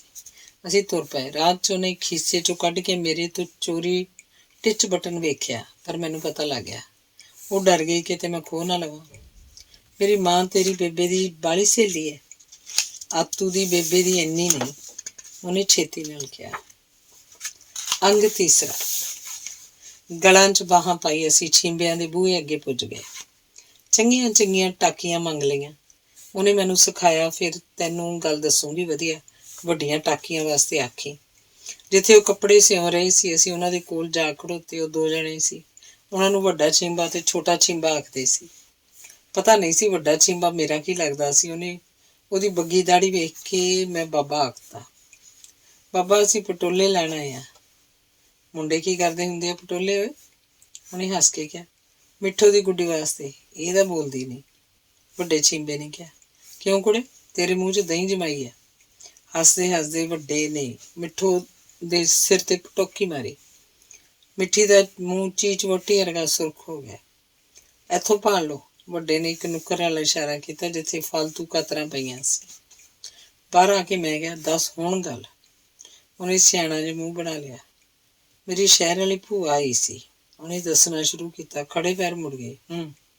ਉਹਨਾਂ ਦੇ ਘਰ 'ਚ ਕਲੇਸ਼ ਰਹਿੰਦਾ, ਬਹੂ ਕਰਕੇ। ਕਿਉਂ? ਬਹੂ ਬਾਹਲੀ ਅੱਛਣਿਆਂ ਪੱਛਣਿਆਂ ਹੱਥੀਂ ਆ ਗਈ ਹੈ। ਮੁੰਡੇ ਦੇ ਨਾਲ ਰੋਟੀ ਖਾਂਦੀ ਹੈ, ਸਾਰਾ ਦਿਨ ਚੀਰ ਕੱਢਦੀ ਰਹੂ ਤੇ ਕੰਮ ਨੂੰ ਹੱਥ ਨਹੀਂ ਲਾਉਂਦੀ। ਉਹਨੇ ਝਗੜੇ ਦਾ ਕਾਰਨ ਦੱਸਿਆ। ਬਹੂਆਂ ਵੀ ਕੋਈ ਕੰਮ ਕਰਦੀਆਂ ਹੁੰਦੀਆਂ? ਕੰਮ ਤਾਂ ਬੰਦੇ ਕਰਦੇ ਹੁੰਦੇ ਆ। ਮੇਰੇ ਭਾਣੇ ਖੇਤ ਦਾ ਕੰਮ ਸੀ। ਵੇ ਘਰ ਦਾ ਕੰਮ, ਖਿੱਚ ਕੇ ਬੋਲੀ। ਬੌਕਰ ਬੁਹਾਰੀ ਦੇਣੀ, ਚੁੱਲ੍ਹਾ ਚੌਂਕਾ ਕਰਨਾ, ਲੀੜੇ ਧੋਣੇ, ਭਾਂਡੇ ਮਾਂਜਣੇ। ਉਹਨੇ ਕਿੰਨੇ ਸਾਰੇ ਕੰਮ ਗਣਵਾਤੇ ਜਿਹੜੇ ਮੈਨੂੰ ਕੰਮ ਲੱਗਦੇ ਹੀ ਨਹੀਂ ਸੀ। ਉਹ ਅੱਗੇ ਦੱਸਦੀ ਗਈ। ਉਹ ਕੁਛ ਨਹੀਂ ਕਰਦੇ, ਬਸ ਪੈਨ ਪੱਚਰ ਕੇ ਬਹਿ ਜੂਗੀ ਕੰਜਰੀਆਂ ਵਾਂਗੂ। ਮੇਰਾ ਫੁੱਫੜ ਬਲਾਈ ਵਿਚਾਰ ਕਰਦਾ ਇਸ ਗੱਲ ਦਾ। ਕਿਸੇ ਗਏ ਘਰ ਦੀ ਆ ਗਈ। ਉਹਦੀ ਮਾਂ ਵੀ ਇਹੋ ਜਿਹੀ ਦੱਸੀ ਦੀ ਹੈ। ਬਸ ਇਹ ਗੱਲ ਸੀ? ਮੈਂ ਇਤਰਾਜ਼ ਕੀਤਾ। ਉਹਦੀ ਗੱਲ ਦਾ ਮੈਨੂੰ ਦਲੀ ਵਰਗਾ ਸਵਾਦ ਵੀ ਨਹੀਂ ਸੀ ਆਇਆ। ਗੱਲ ਤਾਂ ਹੋਰ ਹੈ। ਉਹ ਝੇਂਪ ਜੀ ਗਈ। ਦੱਸ ਫਿਰ। ਉਹਨੇ ਸਿਰ ਝੁਕਾ ਲਿਆ। ਮੈਂ ਤਾਂ ਆਪ ਨਾਲ ਹੀ ਰੋਟੀ ਖਾਇਆ ਕਰੂੰ। ਕਿਹਦੇ ਨਾਲ? ਉਹਦਾ ਚਿਹਰਾ ਸੁਰਖ ਹੋ ਗਿਆ। ਜੱਬਲ ਜੇ ਨੂੰ ਪਤਾ ਨਹੀਂ ਲੱਗਦਾ। ਉਹ ਮੇਰੀ ਬੇਸਮਝੀ ਤੇ ਖਿਝ ਗਈ। ਆਪਦੇ ਪ੍ਰਾਹੁਣੇ ਨਾਲ, ਹੋਰ ਕਿਹਦੇ ਨਾਲ? ਗੱਲ ਦੱਸ ਕੇ ਉਹ ਬੈਠ ਗਈ ਤੇ ਮੂੰਹ ਗੋਡਿਆਂ 'ਚ ਲੁਕਾ ਲਿਆ। ਜੇ ਕਾਲਾ ਹੋਇਆ? ਮੈਂ ਸ਼ਰਾਰਤ ਨਾਲ ਪੁੱਛਿਆ। ਗੋਰਾ ਹੋਊਗਾ, ਉਹ ਚਿਲਕ ਕੇ ਬੋਲੀ। ਕਾਲਾ ਕਾਲਾ ਕਾਲਾ, ਮੈਂ ਛੇੜਿਆ। ਕਾਲਾ ਕੱਟਾ ਹੋਊਗਾ। ਬਘਿਆੜ ਵਾਂਗ ਬਿਫਰ ਕੇ ਉਹ ਮੈਨੂੰ ਮੁੱਕੀਆਂ ਮਾਰਨ ਲੱਗੀ। ਚੂੜਾ ਕਿੱਦਾਂ ਦਾ, ਚੁੰਨੀਆਂ ਅੱਖਾਂ ਵਾਲਾ। ਕ੍ਰੋਧ ਨਾਲੋਂ ਰੋਣ ਲੱਗ ਪਈ। ਲੇਰਾਂ ਛੱਡਦੀ ਨੂੰ ਵੇਖ ਕੇ ਮੈਂ ਡਰ ਗਿਆ। 2 ਘਰਾਂ ਤੋਂ ਖੁੰਬ ਠੱਪੀ ਜਾਣੀ ਸੀ। ਚੁੱਪ ਕਰਾਉਣ ਵਾਸਤੇ ਉਹਨੂੰ ਲਾਲਚ ਦਿੱਤੇ। ਵਧੀਆ ਛੀਂਟ ਦੇ ਪਟੋਲੇ ਦੇਣ ਦਾ ਵਾਅਦਾ ਕੀਤਾ। ਸਿਲਮੇ ਸਿਤਾਰੇ ਦੇ ਬਲੌਰ ਦੇਣੇ ਮੰਨੇ। ਕੋਕਲੇ ਬਣਾਉਣ ਵਾਸਤੇ ਪਿੱਪਲ ਦੀਆਂ ਪੀਲੀਆਂ ਲਾ ਕੇ ਦੇਣ ਦਾ ਇਕਰਾਰ ਕੀਤਾ। ਉਹਨੂੰ ਪੱਤੇ ਦੀ ਪੀਪਣੀ ਨਹੀਂ ਵਜਾਉਣੀ ਆਉਂਦੀ ਸੀ, ਉਹ ਵੀ ਸਿਖਾ ਦੇਣ ਦਾ ਵਚਨ ਕੀਤਾ, ਪਰ ਉਹਨੇ ਰੋਣਾ ਬੰਦ ਨਾ ਕੀਤਾ। ਨੀ ਕਿਹਨੇ ਮਾਰਿਆ ਹੈ? ਅਸੀਂ ਘਰ ਪੁੱਜੇ ਤਾਂ ਉਹਦੀ ਮਾਂ ਨੇ ਪੁੱਛਿਆ। ਦੇਵ ਆਂਦਾ, ਉਹਦੀ ਹਿਚਕੀ ਵੱਜ ਗਈ। ਆਂਦਾ ਸੀ ਕਾਲਾ ਹੋਊਗਾ। ਕੌਣ? ਕਿਹਨੂੰ ਕਾਲਾ ਆਖਦਾ ਸੀ? ਦੇਵ ਮਾਂ ਨੇ ਪੁੱਛਿਆ। ਮੈਂ ਪਾਣੀ ਹੋਇਆ ਖੜਾ ਸੀ। ਫਿਰ ਮਿੱਠੂ ਦੀ ਮਾਂ ਆਪ ਹੀ ਸਮਝ ਗਈ ਤੇ ਮੁਸਕਰਾ ਪਈ। ਬੁੱਕਲ 'ਚ ਲੈ ਕੇ ਉਹਨੇ ਮਿੱਠੂ ਦੀਆਂ ਅੱਖਾਂ ਪੂੰਝੀਆਂ। ਅਸੀਂ ਤਾਂ ਗੋਰੇ ਚਿੱਟੇ ਨਾਲ ਵਿਆਹ ਕਰਾਂਗੇ, ਉਹਦੀ ਮਾਂ ਦਿਲਾਸਾ ਦਿੰਦੀ ਰਹੀ। ਐਡੀ ਸੋਹਣੀ ਮੇਮ ਵਰਗੀ ਕੁੜੀ ਨੂੰ ਕਾਲਾ ਪ੍ਰਾਹੁਣਾ ਕਿਉਂ ਭਾਲ ਕੇ ਦੇਈਏ? ਦੇਵ ਤਾਂ ਝੂਠ ਮਾਰਦਾ। ਤੂੰ ਇਹਦੀ ਖੰਡ 'ਚ ਘਿਓ ਨਾ ਪਾਇਆ ਕਰੀ ਜਦੋਂ ਤੇਰੇ ਸਹੁਰੇ ਜਾਇਆ ਕਰੂ। ਝੂਠਾ ਕਿਸੇ ਥਾਂ ਦਾ। ਆਂਦਾ ਕਾਲਾ ਹੋਊਗਾ, ਫਿਰ ਅਸੀਂ ਖੰਡ ਘਿਓ ਕਿਉਂ ਪਾਈਏ ਬਈ? ਉਹਦੀ ਮਾਂ ਉਹਨੂੰ ਵਰਚਾਉਂਦੀ ਰਹੀ, ਇਸ ਤਰ੍ਹਾਂ ਜਿਵੇਂ ਮਿੱਠੂ ਵਾਸਤੇ ਕੋਈ ਸੁਪਨਾ ਵੇਖ ਰਹੀ ਹੋਵੇ। ਮੇਰੀ ਜਾਨ 'ਚ ਜਾਨ ਆਈ। ਥੋੜ੍ਹੇ ਚਿਰ ਪਿੱਛੋਂ ਸਾਡੀ ਸੁਲ੍ਹਾ ਹੋ ਗਈ ਤੇ ਅਸੀਂ ਫਿਰ ਖੇਡਣ ਲੱਗ ਪਏ। ਇੱਕ ਵਾਰ ਮਿੱਠੂ ਦਾ ਦਿਲ ਕੀਤਾ। ਅੰਗ ਚੌਥਾ ਹੈ। ਉਹਦੇ ਕੋਲ ਮੋਤੀ ਹੋਵੇ। ਮੋਤੀ ਅਸੀਂ ਸੁਣਿਆ ਸੀ ਸਿੱਪੀਆਂ 'ਚ ਹੁੰਦੇ ਹਨ। ਸਿੱਪੀਆਂ ਸਮੁੰਦਰਾਂ ਤੇ ਦਰਿਆਵਾਂ 'ਚ ਮਿਲਦੀਆਂ। ਛੋਟੀਆਂ ਸਿੱਪੀਆਂ ਤਾਂ ਅਸੀਂ ਸੂਏ ਵਿੱਚ ਵੀ ਵੇਖੀਆਂ ਸਨ। ਉਨੀ ਦਿਨੀ ਸੂਆ ਸੁੱਕਿਆ ਹੋਇਆ ਸੀ। ਪਿੰਡੋਂ ਦੂਰ ਹੋਣ ਕਰਕੇ ਉਹ ਇਕੱਲੀ ਜਾ ਨਹੀਂ ਸੀ ਸਕਦੀ। ਦੇਵ ਮੇਰੇ ਗਲ ਦੁਆਲੇ ਬਾਂਹ ਲਾ ਕੇ ਉਹ ਮਿੱਠੀ ਆਵਾਜ਼ 'ਚ ਬੋਲੀ। ਤੈਨੂੰ ਇੱਕ ਗੱਲ ਦੱਸਾਂ? ਦੱਸ। ਮੇਰੀ ਮਾਂ ਨੂੰ ਮੁੰਡਾ ਹੋਣ ਵਾਲਾ ਹੈ। ਉਹ ਬਹੁਤ ਖੁਸ਼ ਸੀ। ਤੈਨੂੰ ਵੀ ਪਤਾ ਵੀ ਮੁੰਡਾ ਹੀ ਹੋਊ? ਮੈਂ ਪੁੱਛਿਆ। ਮੁੰਡਾ ਹੀ ਹੋਊ, ਉਹਨੇ ਪੱਕੇ ਵਿਸ਼ਵਾਸ ਨਾਲ ਕਿਹਾ। ਜਦੋਂ ਮੇਰੇ ਵਾਲ ਨਿੱਕੇ ਹੁੰਦੇ ਸੀ ਨਾ, ਮੇਰੇ ਸਿਰ ਉੱਤੇ ਪੱਗ ਵਲ ਦਿਸਦਾ ਹੁੰਦਾ ਸੀ। ਫਿਰ ਉਹਨੇ ਪੱਗ ਵਲ ਦੀ ਗੱਲ ਸਮਝਾਈ। ਜਿਸ ਬੱਚੇ ਦੇ ਸਿਰ ਉੱਤੇ ਪੱਗ ਵਾਲਾਂ ਦਾ ਘੇਰਾ ਹੋਵੇ, ਉਸ ਤੋਂ ਬਾਅਦ ਹੋਣ ਵਾਲਾ ਬੱਚਾ ਮੁੰਡਾ ਹੁੰਦਾ, ਪੱਗ ਬੰਨਣ ਵਾਲਾ। ਇੱਕ ਮੁੰਡਾ ਦਾ ਘਰ 'ਚ ਜ਼ਰੂਰ ਹੋਵੇ, ਉਹਨੇ ਸਿਆਣਿਆਂ ਵਾਂਗ ਕਿਹਾ। ਜਮਾਈ ਭਾਈ ਦੇ ਨਾਲ ਰੋਟੀ ਖਾਣ ਵਾਲਾ, ਉਹਦੇ ਨਾਲ ਬਾਹਰ ਅੰਦਰ ਜਾਣ ਵਾਲਾ। ਭਰਾਵਾਂ ਵਾਰੀਆਂ ਦੀ ਕਦਰ ਨਹੀਂ ਹੁੰਦੀ ਬਗਾਨੇ ਘਰਾਂ 'ਚ। ਮੈਨੂੰ ਚੁੱਪ ਵੇਖ ਕੇ ਉਹ ਤਾੜੀ ਮਾਰ ਕੇ ਹੱਸੀ। ਬਿਲਕੁਲ ਫੋਕਾ ਹਾਸਾ। ਹੈ ਨਾ ਵਧੀਆ ਗੱਲ ਦੱਸੀ? ਚੱਲ ਹੁਣ ਸੂਏ ਤੇ ਚੱਲੀਏ, ਘੋਗੇ ਸਿੱਪੀਆਂ ਲਿਆਵਾਂਗੇ। ਬਾਂਹ ਫੜ ਕੇ ਉਹਨੇ ਮੈਨੂੰ ਖੜਾ ਕਰ ਲਿਆ। ਅਸੀਂ ਸੁੱਕੇ ਸੂਏ ਵਿੱਚ ਸਿੱਪੀਆਂ ਲੱਭਦੇ ਰਹੇ। ਜਦੋਂ 2 ਜੁੜਤ ਸਿੱਪੀਆਂ ਮੈਨੂੰ ਮਿਲ ਜਾਂਦੀਆਂ, ਮੇਰੇ ਤੋਂ ਲੈ ਕੇ ਝੋਲੀ 'ਚ ਰੱਖ ਕੇ ਹੌਲੀ ਹੌਲੀ ਖੋਲ੍ਹਦੀ, ਪਰ ਮੋਤੀ ਕਿਸੇ 'ਚੋਂ ਨਾ ਨਿਕਲਿਆ। ਮੋਤੀ ਵਾਲੀ ਤਾਂ ਭਾਲਦਾ ਨਹੀਂ ਕੋਈ। ਉਹ ਚਿੜ ਕੇ ਬੋਲੀ। ਚੱਜ ਦਾ ਨਾ ਹੌਲਦਾ। ਤੂੰ ਭਾਲ ਲੈ ਫਿਰ, ਮੈਂ ਆਕੜ ਕੇ ਕਿਹਾ। ਮੈਂ ਤਾਂ ਭਲਾ ਕੁੜੀ ਹਾਂ, ਇੰਨਾ ਵੀ ਨਹੀਂ ਪਤਾ ਬੰਦੇ ਭਾਲਦੇ ਹੁੰਦੇ ਆ। ਮੈਂ ਉਹਦੀ ਦਲੀਲ ਮੰਨ ਲਈ। ਥਿਆਜੂਗੀ, ਕਾਹਲ ਨਹੀਂ ਕਰੀਦੀ। ਸੂਏ ਦੀ ਪਟੜੀ ਉੱਤੇ ਇੱਕ ਬਹੁਤ ਉੱਚੀ ਕਿੱਕਰ ਖੜੋਤੀ ਸੀ। ਉਸ ਟੀਸੀ ਉੱਤੇ ਇੱਲ ਦਾ ਆਲ੍ਹਣਾ ਸੀ। ਆਲ੍ਹਣੇ ਤੇ ਬੈਠੀ ਇੱਲ ਚੀਂ ਚੀਂ ਕਰ ਰਹੀ। ਸਾਡਾ ਧਿਆਨ ਉਹਦੇ ਵੱਲ ਹੋ ਗਿਆ। ਦੇਵ, ਤੂੰ ਕਿੱਕਰ ਤੇ ਚੜ੍ਹ ਜਾਏਂਗਾ? ਉਹਨੇ ਪੁੱਛਿਆ। ਇਹ ਤਾਂ ਉੱਚੀ ਹੈ, ਨਾਲੇ ਸੂਲਾਂ। ਮੈਂ ਬੇਵੱਸੀ ਦੱਸੀ। ਤੈਨੂੰ ਪਤਾ ਇੱਲ ਦੇ ਆਲ੍ਹਣੇ 'ਚ ਹਾਰ ਹੁੰਦਾ, ਸਿਉਨੇ ਦਾ ਹਾਰ। ਉਹਨੇ ਦੱਸਿਆ। ਸਿਉਣਾ ਅੱਖਾਂ ਉੱਤੇ ਫੇਰਦੀ ਹੈ ਇੱਲ, ਫਿਰ ਬੱਚੇ ਅੱਖਾਂ ਖੋਲ੍ਹਦੇ ਆ। ਮੈਂ ਚੁੱਪ ਰਿਹਾ। ਜੇ ਤੂੰ ਹਾਰ ਲਾ ਲਿਆਵੇਂ ਨਾ, ਮੈਂ ਤੇਰਾ ਜੂਠਾ ਖਾ ਲਿਆ ਕਰਾਂ। ਉਹ ਮੇਰੇ ਵੱਲ ਵੇਖਣ ਲੱਗ ਪਈ। ਮੇਰਾ ਦਿਲ ਕੀਤਾ ਛੇਤੀ ਛੇਤੀ ਵੱਡਾ ਹੋ ਜਾਵਾਂ, 2-4 ਦਿਨਾਂ ਵਿੱਚ ਹੀ ਤੇ ਕਿੱਕਰ ਤੋਂ ਮਿੱਠੂ ਨੂੰ ਹਾਰ ਲਾ ਕੇ ਦੇਵਾਂ। ਅੰਗ ਪੰਜਵਾਂ। ਇੱਕ ਵਾਰੀ ਮਾਂ ਨੇ ਸੰਦੂਕ 'ਚੋਂ ਕੱਪੜੇ ਕੱਢ ਕੇ ਧੁੱਪ ਲਵਾਉਣੀ ਸੀ। ਉਹਦਾ ਸੰਦੂਕ ਉੱਪਰ ਢੱਕਣ ਵਾਲਾ ਸੀ। ਕੋਈ ਛੋਟਾ ਬੱਚਾ ਵਿੱਚ ਵੜ ਕੇ ਸਾਰੇ ਕੱਪੜੇ ਬਾਹਰ ਕੱਢ ਸਕਦਾ ਸੀ। ਇਸ ਕੰਮ ਵਾਸਤੇ ਮਾਂ ਮੈਨੂੰ ਸੰਦੂਕ 'ਚ ਵੜ ਦਿੰਦੀ। ਖੇਸ 'ਚ ਤਈਆਂ, ਬਾਗ ਫੁਲਕਾਰੀਆਂ, ਸੂਸੀ ਦੀਆਂ ਸੁਥਣਾਂ ਤੇ ਛੈਲ ਦੀਆਂ ਘੱਗਰੀਆਂ ਮੈਂ ਅੰਦਰੋਂ ਬਾਹਰ ਫੜਾਈ ਜਾਂਦਾ। ਨਾਲ ਨਾਲ ਮਾਂ ਹਰ ਕੱਪੜੇ ਦੀਆਂ ਤਵਾਰੀਖ ਦੱਸਦੀ ਜਾਂਦੀ, ਆਪਣੇ ਵਿਆਹ ਦੀਆਂ ਗੱਲਾਂ ਦੱਸੀ ਜਾਂਦੀ। ਕੱਪੜਿਆਂ ਦੇ ਹੇਠ ਇੱਕ ਪਿੱਤਲ ਦਾ ਢੱਕਣ ਵਾਲਾ ਡੱਬਾ ਪਿਆ ਹੁੰਦਾ। ਇਸ 'ਚ ਸੋਨੇ ਚਾਂਦੀ ਦੀਆਂ ਟੂਮਾਂ ਰੱਖੀਆਂ ਹੁੰਦੀਆਂ ਸੀ ਤੇ ਇੱਕ ਚਿੱਟਾ ਜਿਹਾ ਮਣਕਾ, ਜੋ ਸੱਚਾ ਮੋਤੀ ਤਾਂ ਨਹੀਂ ਸੀ, ਫਿਰ ਵੀ ਅਸਲੀ ਮੋਤੀ ਵਾਂਗ ਸੰਭਾਲ ਕੇ ਰੱਖਿਆ ਹੋਇਆ ਸੀ। ਬਹੁਤ ਸੋਹਣਾ ਲੱਗਦਾ ਸੀ। ਮੈਂ ਮਾਂ ਦੀ ਨਜ਼ਰ ਬਚਾ ਕੇ ਉਹ ਮਣਕਾ ਖਿਸਕਾ ਗਿਆ। ਜਦ ਮਿੱਠੂ ਨੇ ਮੋਤੀ ਵੇਖਿਆ ਤਾਂ ਉਹਨੂੰ ਲੈਣ ਵਾਸਤੇ ਤੜਫ ਉੱਠੀ। ਪਹਿਲਾਂ ਉਹਨੇ ਸਿਰਫ ਵਿਖਾਉਣ ਵਾਸਤੇ ਤਰਲਾ ਕੀਤਾ। ਮੈਂ ਸਖਤ ਹੋ ਗਿਆ। ਉੱਕਾ ਨਾ ਕਰਦੀ। ਹੁਣ ਤਾਂ ਆਪਣੀਆਂ ਮਾਵਾਂ ਭੈਣਾਂ ਬਣ ਗਈਆਂ ਹੈ, ਉਹਨੇ ਦਲੀਲ ਦਿੱਤੀ। ਸਾਡੀਆਂ ਮਾਵਾਂ ਨੇ ਚੁੰਨੀਆਂ ਵਟਾ ਲਈਆਂ ਸਨ ਤੇ ਅਸੀਂ ਇੱਕ ਦੂਜੇ ਦੀ ਮਾਂ ਨੂੰ ਮਾਸੀ ਆਖਣ ਲੱਗ ਪਏ ਸਾਂ। ਆਪਾਂ ਸਾਰੀਆਂ ਚੀਜ਼ਾਂ ਸਾਂਝੀਆਂ ਕਰ ਲਈਏ, ਉਹਨੇ ਸੁਝਾਅ ਦਿੱਤਾ। ਫਿਰ ਤੂੰ ਮੇਰਾ ਜੂਠਾ ਕਿਉਂ ਨਹੀਂ ਖਾਂਦੀ? ਮੈਂ ਮੋੜਵੀਂ ਦਲੀਲ ਦਿੱਤੀ। ਹੁਣ ਖਾ ਲਿਆ ਕਰੂੰਗੀ, ਤੂੰ ਮੇਰੀ ਮਾਸੀ ਦਾ ਪੁੱਤ ਹੈ। ਹੁਣ ਤਾਂ ਸਾਰਾ ਦਿਨ ਲੇਲੀ ਵਾਂਗ ਮੇਰੇ ਪਿੱਛੇ ਲੱਗੀ ਰਹੀ, ਮੇਰੀਆਂ ਜੇਬਾਂ ਫਰੋਲਦੀ ਰਹੀ। ਜਿੱਥੇ ਜਿੱਥੇ ਲੁਕਾ ਕੇ ਰੱਖ ਸਕਦਾ ਸੀ ਉਹਨਾਂ ਥਾਵਾਂ ਦੀ ਤਲਾਸ਼ੀ ਲੈਂਦੀ ਰਹੀ, ਪਰ ਮੈਂ ਉਹਨੂੰ ਹੱਥ ਨਾ ਲਾਉਣ ਦਿੱਤਾ। ਆਪਣੇ ਗੱਡੇ ਤੇ ਚੜ ਕੇ ਮੈਂ ਖੇਤ ਚਲਾ ਗਿਆ ਤੇ ਹਨੇਰੇ ਪਏ ਤੋਂ ਘਰ ਮੁੜਿਆ। ਦੇਵ, ਚੱਲ ਤੈਨੂੰ ਆਪਦਾ ਵੀਰ ਵਿਖਾਵਾਂ। ਅਗਲੀ ਸਵੇਰ ਉਹਨੇ ਮੈਨੂੰ ਸੁੱਤੇ ਪਏ ਨੂੰ ਆ ਜਗਾਇਆ। ਉਹ ਬਹੁਤ ਖੁਸ਼ ਸੀ ਤੇ ਇਸ ਕਰਕੇ ਜਲਦੀ ਜਾਗ ਪਈ ਸੀ। ਬਿਨਾਂ ਮੂੰਹ ਧੋਤੇ ਉਹਨੇ ਮੈਨੂੰ ਆਪਣੇ ਨਾਲ ਤੋਰ ਲਿਆ। ਰਸਤੇ 'ਚ ਉਹਨੇ ਦੱਸਿਆ, ਹੋਰ ਕਿਸੇ ਨੂੰ ਨਹੀਂ ਵਿਖਾਉਂਦੀ ਮੈਂ, ਆਤੂ ਕੜਾਤੂ ਨੂੰ ਵੀ ਨਹੀਂ, ਬਸ ਤੈਨੂੰ ਹੀ ਵਿਖਾਉਂਗੀ। ਸਾਰਿਆਂ ਤੋਂ ਪਹਿਲਾਂ ਆਪਣੀਆਂ ਮਾਵਾਂ ਹੁਣ ਭੈਣਾਂ ਬਣ ਗਈਆਂ ਨਾ। ਮੋਤੀ ਦਾ ਉਹਨੇ ਜ਼ਿਕਰ ਵੀ ਨਹੀਂ ਕੀਤਾ। ਉਹਨਾਂ ਦੇ ਬੂਹੇ ਤੇ ਸ਼ਰੀਂ ਦੀਆਂ ਹਰੀਆਂ ਟਾਹਣੀਆਂ ਬੱਧੀਆਂ ਹੋਈਆਂ ਸੀ। ਬੂਹੇ ਦੇ ਅੱਗੇ ਹਲ ਪਿਆ ਸੀ ਤੇ ਕੋਲੇ ਨਾਲ ਕੁੰਡੇ ਵਿੱਚ ਕੱਚੀ ਲੱਸੀ ਪਾਈ ਹੋਈ ਸੀ। ਜਿਸ ਸਵਾਦ 'ਚ ਮਾਸੀ ਪਈ ਸੀ, ਉਹਦੇ ਬਾਹਰ ਮੈਨੂੰ ਖੜਾ ਕਰਕੇ ਉਹ ਪਹਿਲਾਂ ਆਪ ਅੰਦਰ ਗਈ। ਮਾਂ, ਦੇਵ ਆਇਆ ਵੀਰ ਨੂੰ ਵੇਖਣ ਵਾਸਤੇ, ਉਹਦੀ ਆਵਾਜ਼ ਆਈ। ਮਾਸੀ ਦੀ ਬਿਮਾਰ ਜਿਹੀ ਆਵਾਜ਼ ਆਈ, ਲੈ ਆ ਅੰਦਰ। ਅੰਦਰ ਸੌਂਫ, ਜਵੈਣ ਤੇ ਘਿਓ ਦੀ ਮਿਲੀ ਜੁਲੀ ਸੰਘਣੀ ਤੇ ਅਜੀਬ ਜਿਹੀ ਹਮਕ ਭਰੀ ਹੋਈ ਸੀ। ਮਾਸੀ ਨੇ ਲੱਤਾਂ ਉੱਤੇ ਕੱਪੜਾ ਕੀਤਾ ਹੋਇਆ ਸੀ। ਪੋਤੜੇ 'ਚ ਵਲੇਟਿਆ ਬੱਚਾ ਮਾਸੀ ਦੀ ਵੱਖੀ ਨਾਲ ਪਿਆ ਸੀ। ਕੱਪੜਾ ਹਟਾ ਕੇ ਮਿੱਠੂ ਨੇ ਮੈਨੂੰ ਵਿਖਾਇਆ। ਮਾਸ ਦਾ ਲਾਲ ਲਾਲ ਬੋਟ ਜਿਹਾ ਲੱਗਦਾ ਸੀ। ਮਿੱਠੀਆਂ ਮਿੱਠੀਆਂ ਅੱਖਾਂ ਬੰਦ ਸਨ। ਜੀ ਕੱਚਾ ਕੱਚਾ ਹੋਣ ਲੱਗ ਪਿਆ। ਗੋਲ ਮਟੋਲ ਗੋਬੜਾ ਜਿਹਾ ਬਾਲ ਵੇਖਣ ਦੀ ਉਮੀਦ ਲੈ ਕੇ ਗਿਆ ਸੀ ਮੈਂ। ਮਿੱਠੂ ਮੁੰਡੇ ਨਾਲ ਗੱਲਾਂ ਕਰਨ ਲੱਗ ਪਈ।